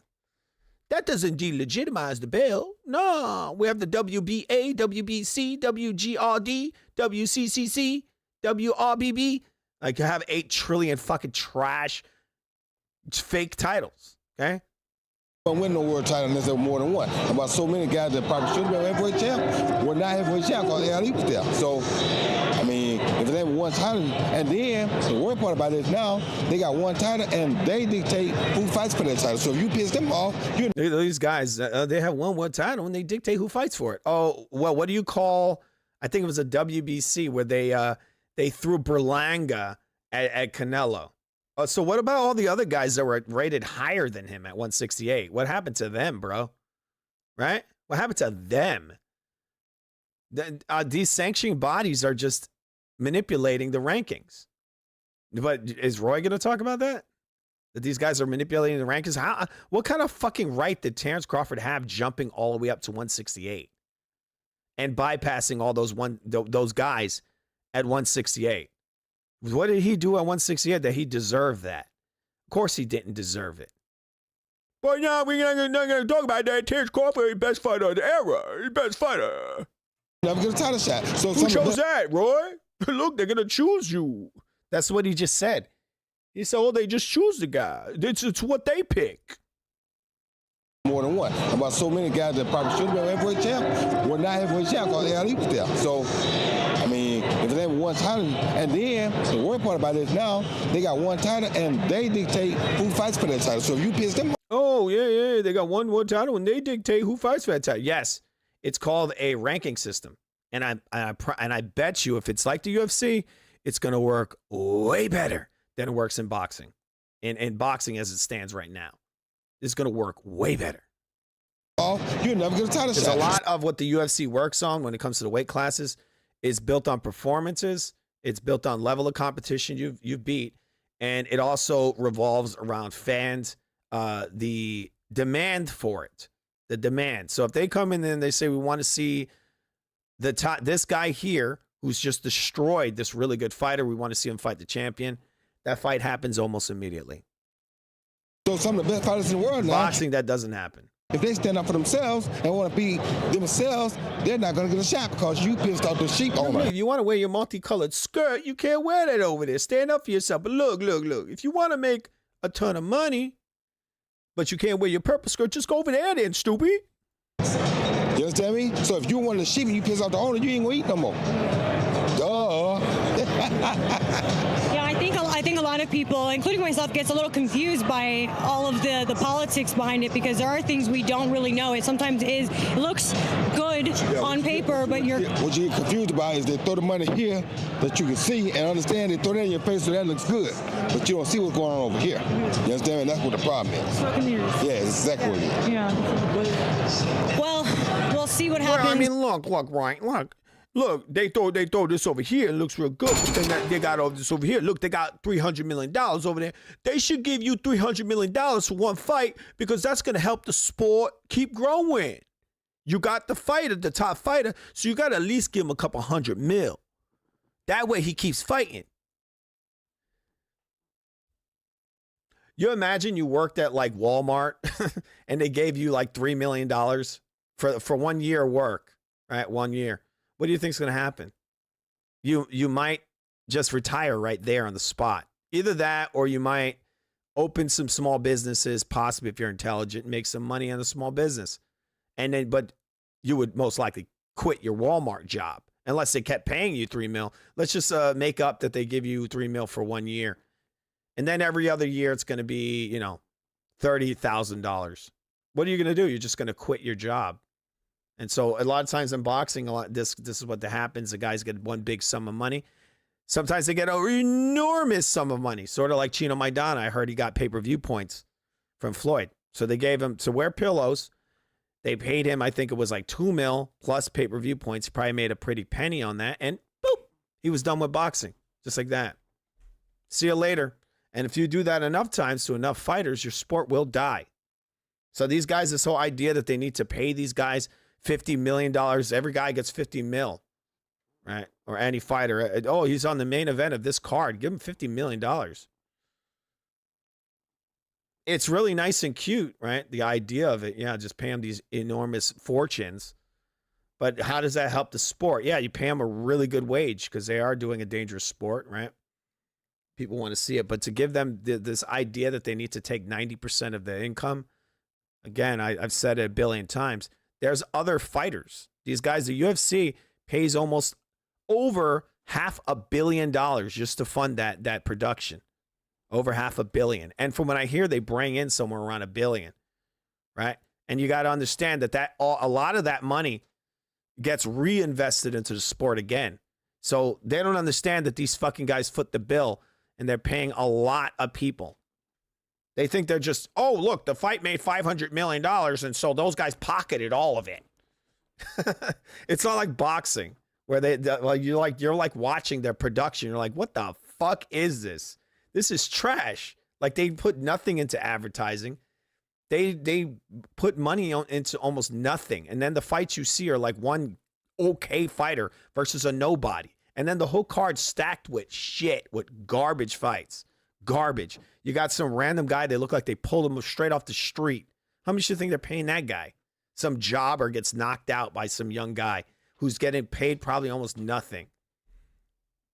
The fights, there's almost no stacked cards in boxing for the most part. I mean, they're being as cheap as they possibly can be. You watch these UFC cards, stacked. When they have the talent, it's like from beginning to end, it's stacked. In the coming weeks, but it does point towards it being changed, hopefully. Like I said, it won't change all over the world because the rest of the world ain't going for it. England already rejected it. They said they're not having it. So they all rejected. They ain't having it. They're all working with Turkey, and they're signed Conor Ben, and they're going to sign all these other British fighters. It doesn't matter. They're going to sign all those guys. They rejected it. But what about the fight? I mean, they don't even have the Ali Act in the UK, so what are you crying about? Not as far as I know. They didn't have the Ali Act. So what are you talking? They're rejecting it. I'm so angry I could lie about low blows again. That's how angry I am. But it does. I'm so angry I could hit turkey out of chicken with a low blow and then call it borderline. Look, it does point towards it being changed, hopefully. Like I said, it won't change all over the world because the rest of the world ain't going. What you get confused about is they throw the money here that you can see and understand. They throw it in your face so that looks good, but you don't see what's going on over here. You understand? And that's what the problem is. Yeah, exactly what it is. Yeah. Well, we'll see what happens in the coming weeks, but it does point towards it being changed, hopefully. Like I said, it won't change all over the world because the rest of the world ain't going for it. England already rejected it. They said they're not having it. So it tells you something wrong. Other countries are rejecting it. It tells you something wrong. You understand me now? But you shut up. I ain't gonna do that. I'm gonna chill out. No, I mean, I think. But chill out. If the other countries didn't go for it, it tells you something wrong with it. Quite natural. Like, Like I I said, feel like I gotta beat you. Do I have to beat you? for me, if I have an organization and you're in my organization, you step away from my organization, come to your organization, and make more than 1 or 2 fights in your organization than you made your whole career in my organization, go that like something wrong with my organization. So why would you want me now to change my organization or take yours now and change it like mine? Now you can't make the money at all because you got both of them. You got yours and mine tied. So now you ain't gonna make no big money if you are that superstar. And guess what? They're gonna determine if you become that superstar or not. Not your skills, not your ability, not your talent. They're gonna determine who becomes who. Same as UFC. The funniest one I said it earlier, Eddie Hearn coming out, having one of his dumb meltdowns. I mean, these guys, when they have these meltdowns, they say the stupidest stuff. Eddie Hearn was like, look, Conor Ben, he knows he could lose here for less, so he'll go over there and lose for more. What do you expect him to do? Lose for more? Sorry. You expect him to lose for less? Yeah, Eddie, I'll stay with you and lose for less. I'll make a mill to lose. And then, you know, in boxing, a lot of times your marketability goes down because now you lost because everyone's obsessed with the O. They don't care about a good fight. They're just like, oh, look, he lost. And so now Eddie Hearn's like, well, I'm going to pay you less now. I know you got $1 million in your last fight, and I'll pay you $5. I'll give you $300,000 now. Right? He'll lose a fight, and I'll pay him. Now he'll pay him less. But that's his buddy, guys. That's Eddie Hearn's buddy, Conor Ben. Even though Eddie Hearn comes in, he's like, you just didn't make as much the last time. I'm going to cut your pay. This is what Eddie Hearn does. They'll never talk about that part. That's your good buddy, Eddie. But I got to cut your pay. I can't pay you that much. Right? I'm going to cut your wages because you took a loss. Where in the UFC, in the Zuffa, they're like, hey, Conor, here's $15 million. Right? So he'll lose and he'll get $15 million and he'll take a loss. And they'll still probably pair him up and give him a good fight. Because I think what they do is they give him a good contract. He's already got a big contract. Right? So he's already got paid. That's already coming in regardless win or lose. He's getting paid that. And I think Dana White spoke about that. He says it's the same. You're getting the same. Because you already got your money. That's it. Now you got to fulfill the contract. They give you a 5-fight contract. They pick your fights. Win or lose, you're getting that money. Right? These guys, I think a lot of times they're paying them fight to fight. Fight by fight. But anyway, it's just a stupid thing to say. Oh, wow, he just wants to go over there and lose for more money. Why wouldn't he do that, you dumb motherfucker? You dumb mother cur. Sorry for cursing. They determine who becomes who. They determine who becomes who. Shut up. I already laid it out. They fucking let Crawford go up in weight, right? They let him go up to fight Canelo. What right did he have to do that? What did he do that he deserved that? He beat some washed up Earl Spence and then lost to Madrimov. Now, some people think he beats Madrimov. No, he didn't. He lost. But that's the great benefit that guys like Madrimov get. They go and they work their ass off and you know, they get the honor to get robbed. And that's what happens to a lot of fighters in boxing. They get the honor to get robbed because they've got the anointed ones, the chosen ones. This has been happening in boxing for a long time. This guy wants to act all stupid, like this is something new. The dudes are just butthurt. And I don't understand why, because look, if you love the Ali Act, just go ahead and keep using it. These guys don't want it. And actually, they still are using it. They're just changing certain parts of it that allow them to do things like get their employees. And they'll say, no, they're not employees. This is the thing. They don't want to be employees. They want to be the massa. But that's the problem when you have a sport. In no job. Like, look, in the NFL, those athletes are employees. Right? They get paid by the league, by the organization. They're being paid. They're being paid to do a fucking job. So if they're very good, then they go and they do prove that who's the best, I guess, in that era of football. But they are employees at the end of the day. They work for that league, for that organization. And it's the same with this. They work for this organization. They get paid a sum of money to do a job. That's it. About talent and winning no more. It's about who they want there. It's not about that. It's about the fighter controlling the organization. That's what it should be, always. He picks and chooses his fights, and he gets paid all the money. Give him 95% of the income, because that's how you create a healthy sport. That was dying. And I'm sorry, that's not right. I don't care who you are. Talent, skill, hard work, all those things Talent. determine. Sorry.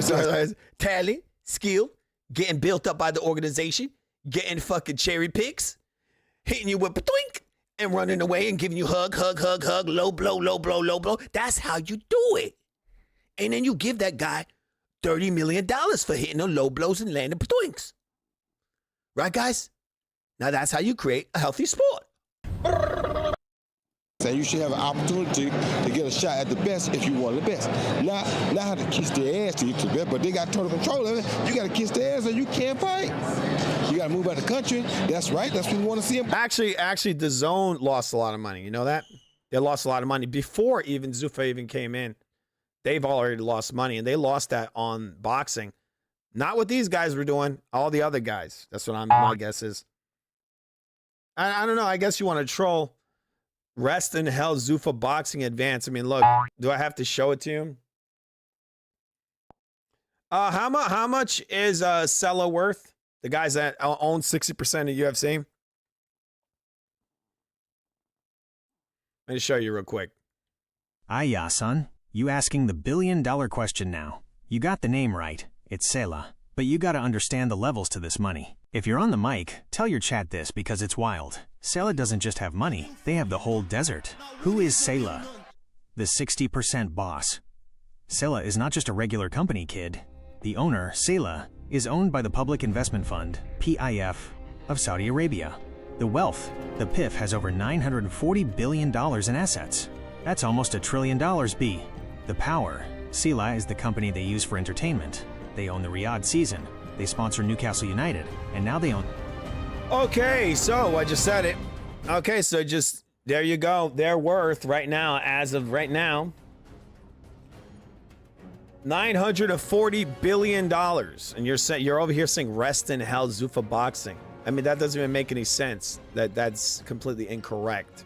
They're not even close to dead. Okay, 1 second. 1 second. I got a little issue here. I'm gonna move this phone thing, see if this fixes it. Nope, wrong. Second. Remember to subscribe to the Real Food TV, guys. You're watching Food Sports Live Super Late Night Edition. All right, gonna be getting out of here in a minute. One moment, and I'm trying to fix something here. All right, here we go. One moment. Oh, that's not right. Okay. Got a little issue with my little phone graphic. I'm just trying to fix this really quick.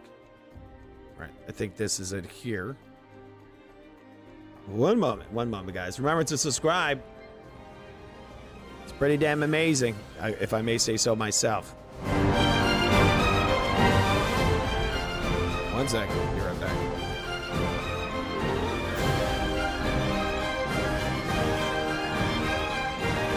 Be right back.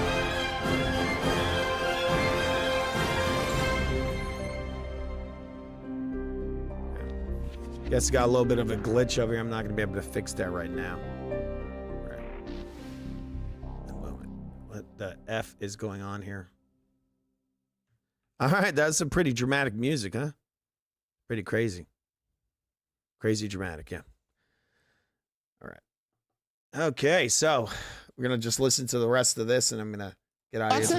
No, it's not, but that's what's about to happen, and they too idiotic to understand that. But that's what's about. Box is just stupid and idiotic. Look, I got a job on these different networks, just talking shit and lying my ass off all day. But these fighters are idiotic. They're getting paid $50 million to fight Regis Prograde. Hey, look, Conor Ben, he's about to have fights versus some of the biggest fighters in the sport and make huge sums of money. He's an idiot. happen, and they too idiotic to understand that. Most of the people around too idiotic to understand what's really happening. They don't understand. By the time they get it, it's already too late. It's almost too late now. Nico understands, that's why he went there. Oscar understands, that's why he went there. But most people... Nico not getting that money like Conor Ben is. That's why he went there, because he a hater. He a hater too. He don't understand. I mean, bro, you could stick with Eddie Hearn and Oscar De La Hoya and all that. Just use the Ali Act over there. But again, like I told you, the problem with these guys is they got deep pockets. And they're going to be making all the big fights. And so these guys can't compete.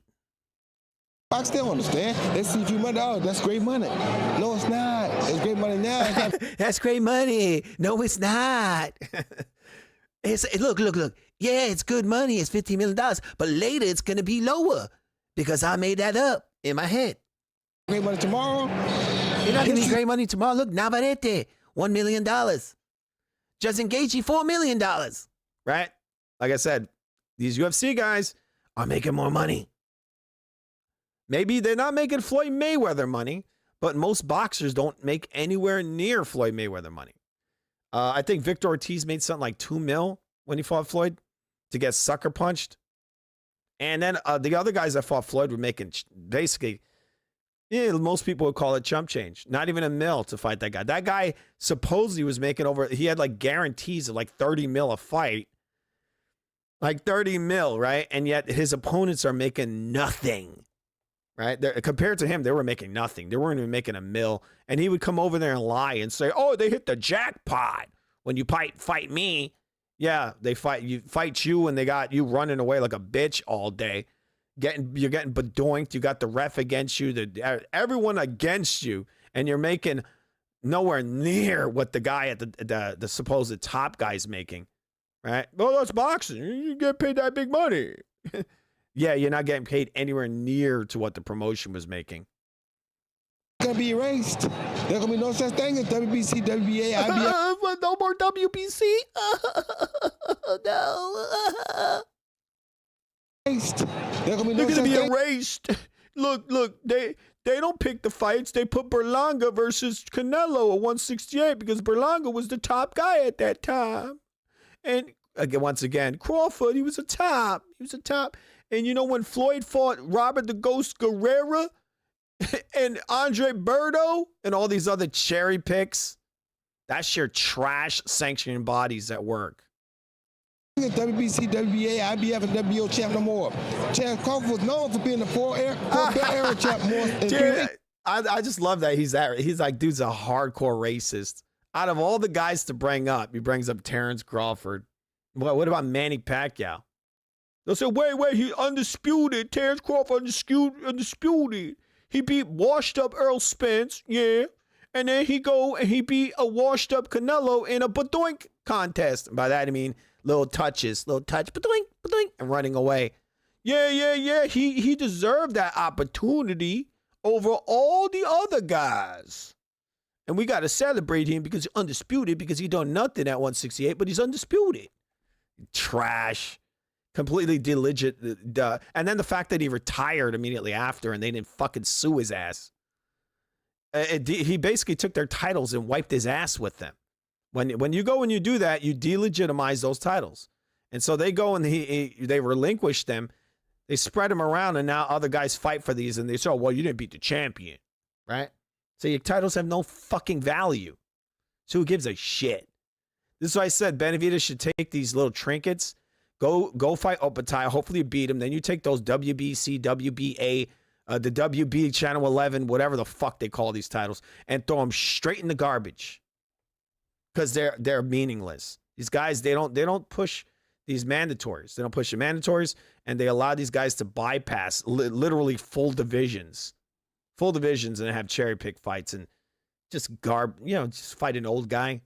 They should have made Terence Crawford build himself up a little bit, and they should do that with all of them. They all got to build themselves. You can't let these guys just fucking leapfrog all over the place. Terence Crawford was known for being another great one was the Rob Salker. Remember that one? The amazing sanctioning bodies allowed this guy that was like ranked, not even he was like ranked 100 or something or lower. Like no fights. He's super weak guy. no punching power. And he goes there and he fights Danny Garcia. They just throw this guy at him. I mean, this shit's so fixed and fake. Same with Berlanga, remember? I think after the Canelo fight, they threw him this guy like straight out of prison. Like, how the fuck did he get in there? This is their sanctioning bodies.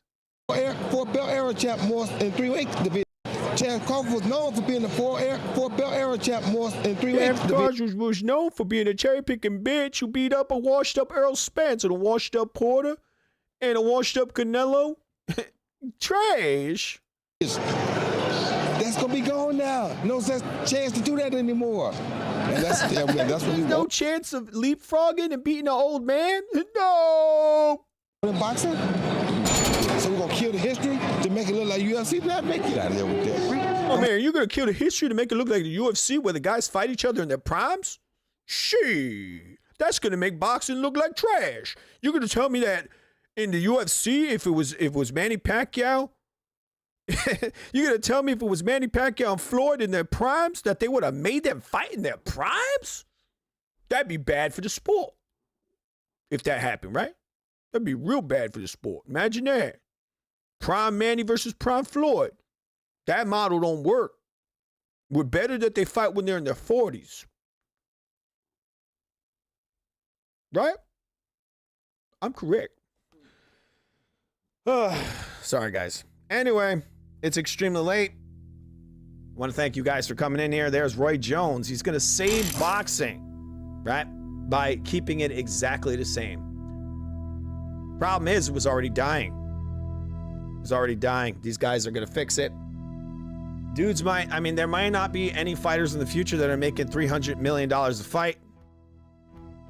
But was that something they should have ever gotten? It's a ridiculous amount of money. Didn't seem to work out for Floyd, but I think Floyd was kind of a honey trap. He was just there to suck in fighters with the dream, right? That they would make a good money. Sort of like Shit Cylinder with Dr. What is the guy's name? Mr. Beast, right? It's never going to happen. That guy's a fraud, just like Floyd was, right? Another honeypot. Maybe one day I'll be like Mr. Beast. This guy that's unbearable to watch, really. I watch his stuff, I'm like, this guy's fake. Who the fuck is watching that guy? 100 million, every video is 100 million views. You kidding? All right, 1 second, guys. One moment, please. All right. Been here for a little while, very late night edition. Foo Sports Live. Remember to subscribe and donate for amazing content like this, guys. All right. Got the fights coming up this weekend. Ronda Rousey, the return, right? Dubois knocking out, we've gone over these fights here. We had kind of a boring contest there with Strickland, but he got it. I thought he was going to get it. We got Shane Mosley Jr. showing off that, he's a decent fighter. He's a ballsy guy. He can punch. Strong guy. I give him more credit than any kind of Boots Ennis or Crawford or any of them because he's fighting all comers, Shane Mosley Jr. I think he'll fight anyone. Right? That's a real fighter there. And when he's very ballsy, he comes in there, he takes shots and he comes to take you out. And yeah, he's not the best fighter around, but believe it or not, I think if he was to fight a Terrence Crawford, a guy like that, he would actually probably knock Crawford out because he's a strong, resilient guy. He comes there, he don't care if he's taking shots. If the cards are down, he's going to try to take you out. And so he's a fighter. He's a real fighter. He's got some craft to his game. He's not the best. But he could get it done, right? And again, I'll give him credit because I think he'll fight anyone. And that's a guy who's, he's kind of a nepo baby, right? In a way, but he's trying to prove himself, right? And that's kind of unfair. I think he is a good fighter, even if he wasn't related to Shane Mosley, right? Or Shane Mosley's son. But anyway, guys, again, yeah, you got Wardley, you got Morrell looking like crap, getting laid out, right? Kind of taking a lot of luster off of that Benavidez win, but I guess he maintains his status because of the win versus Zerto. But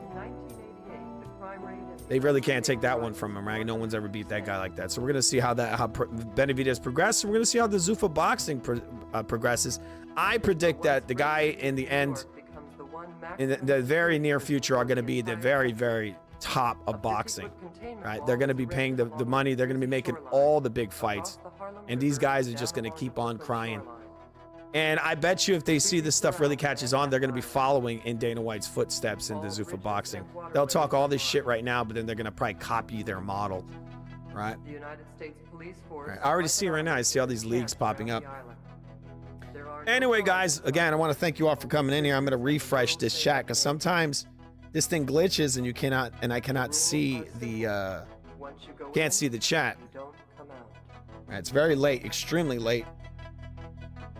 All right, guys, 1 second. I'm going to go back to my chat real quick. All right, one sec. All right, anyway, it's working. The last time I was doing the show and I did the show and it was glitching. So I couldn't see the chat, so I had to close it and open it up again. All right. All right.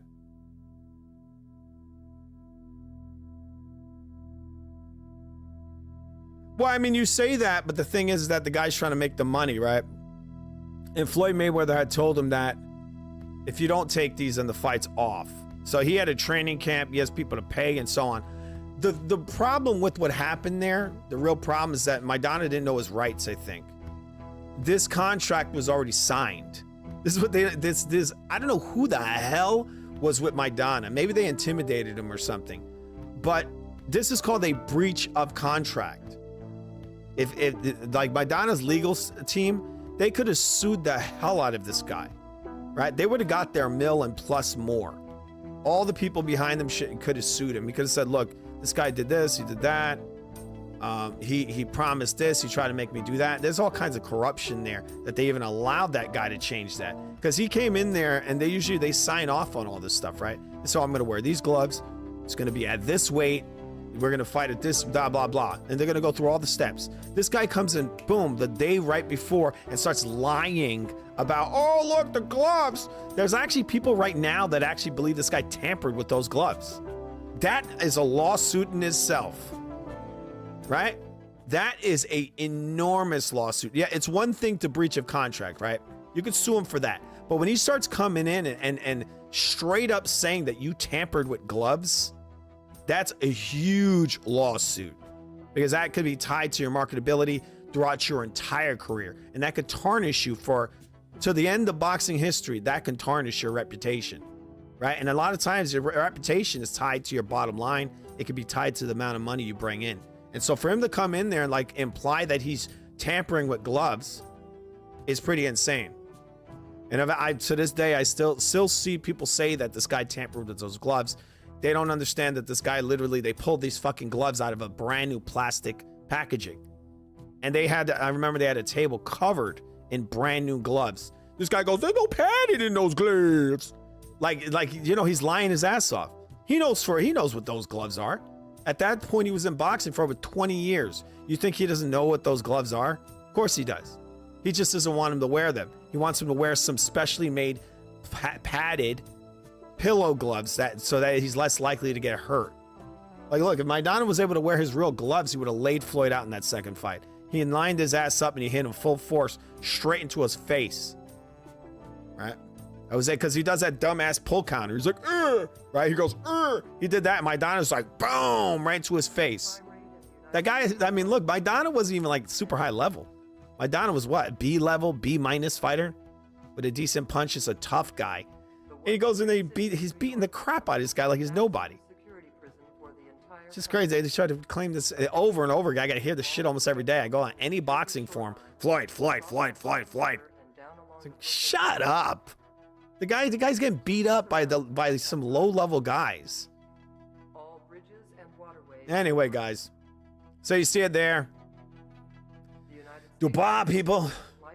He's still in it. He's still in it to win it. He beats the crap out of Wardley, which a lot of people actually, believe it or not, thought that Dubois was going to lose to that guy. I didn't think so. But a lot of people did think it, right? And then you got what's his name again? Morale really showing that he's not as good. He's not really that good. He's okay. Very hyped up guy, right? Just got beat up by a guy who just came balls to the wall and beat the shit out of him fairly easily. Right? 1 second.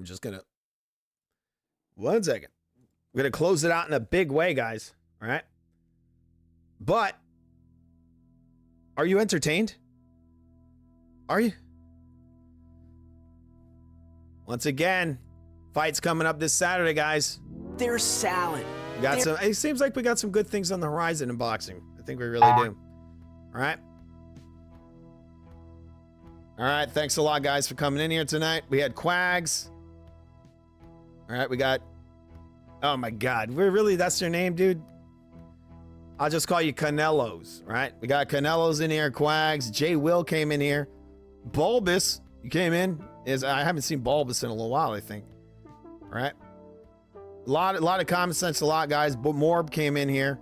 All right. Technique. And millions of other people, right?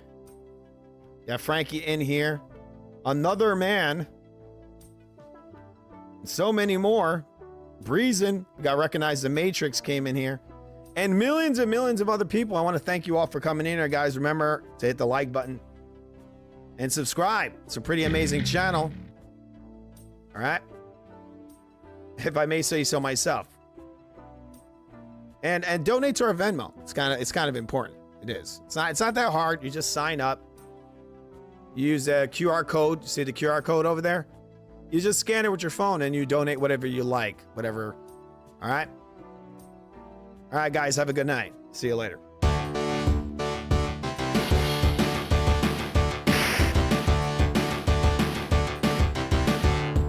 Be right back.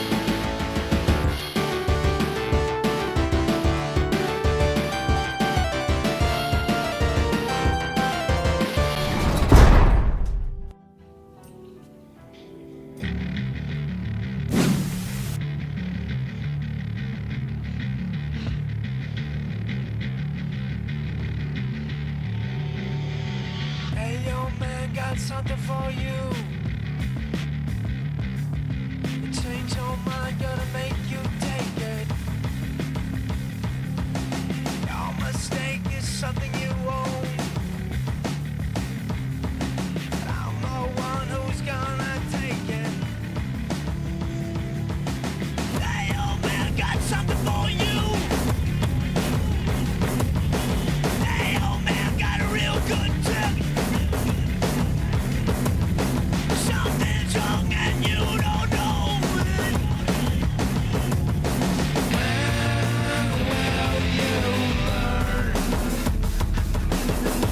When will you learn? Beta!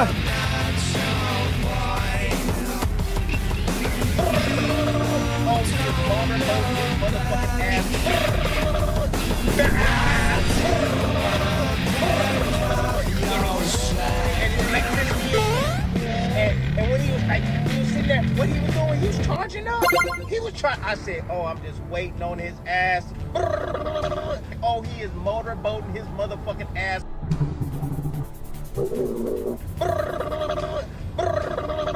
And electricity and shit. Back and forth, you know what I'm saying? He was blowing me, I was blowing him back. I was just talking shit to him. You know what I mean? Like, it was like it looked like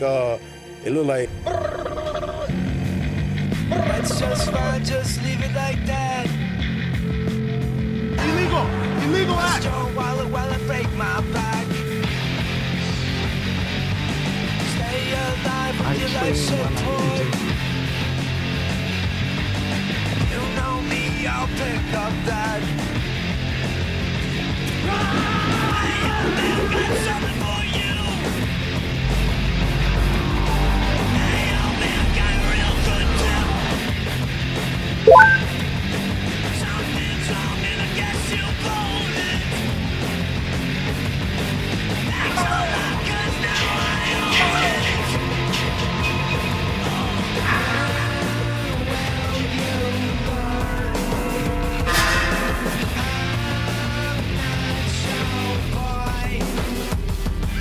All right, this episode of Food Sports Live is brought to you by Sweet Hands Massage Parlor. All right, every day, make every day. Oh, sorry, guys. Every day needs a happy ending. All right, that's right across the street from Keyshawn's Racist Fruit Baskets. All right, guys? Really cool place. Check it out.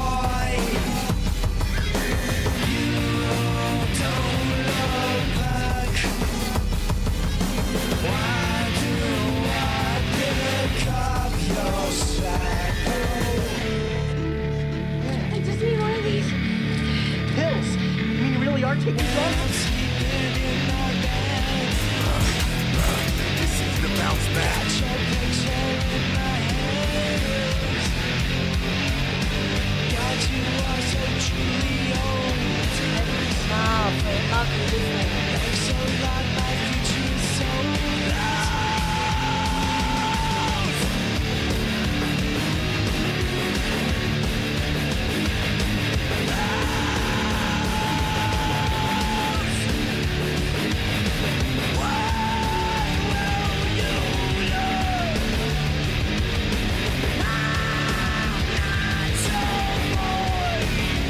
All right, guys. Once again, this episode of Food Sports Live has been brought to you by Fruity Keyshawn's Racist Fruit Baskets. When you need racism, Keyshawn's got it for you guys. He's got it on lock. He's gonna create the greatest, some of the best racist fruit baskets you've ever seen in your life.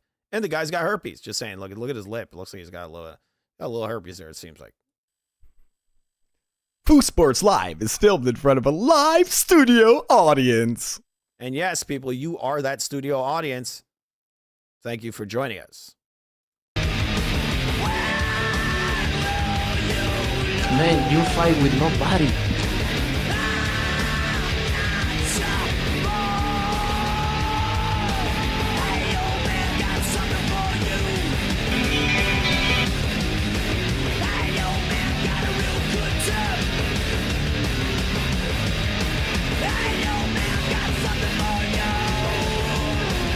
But before that,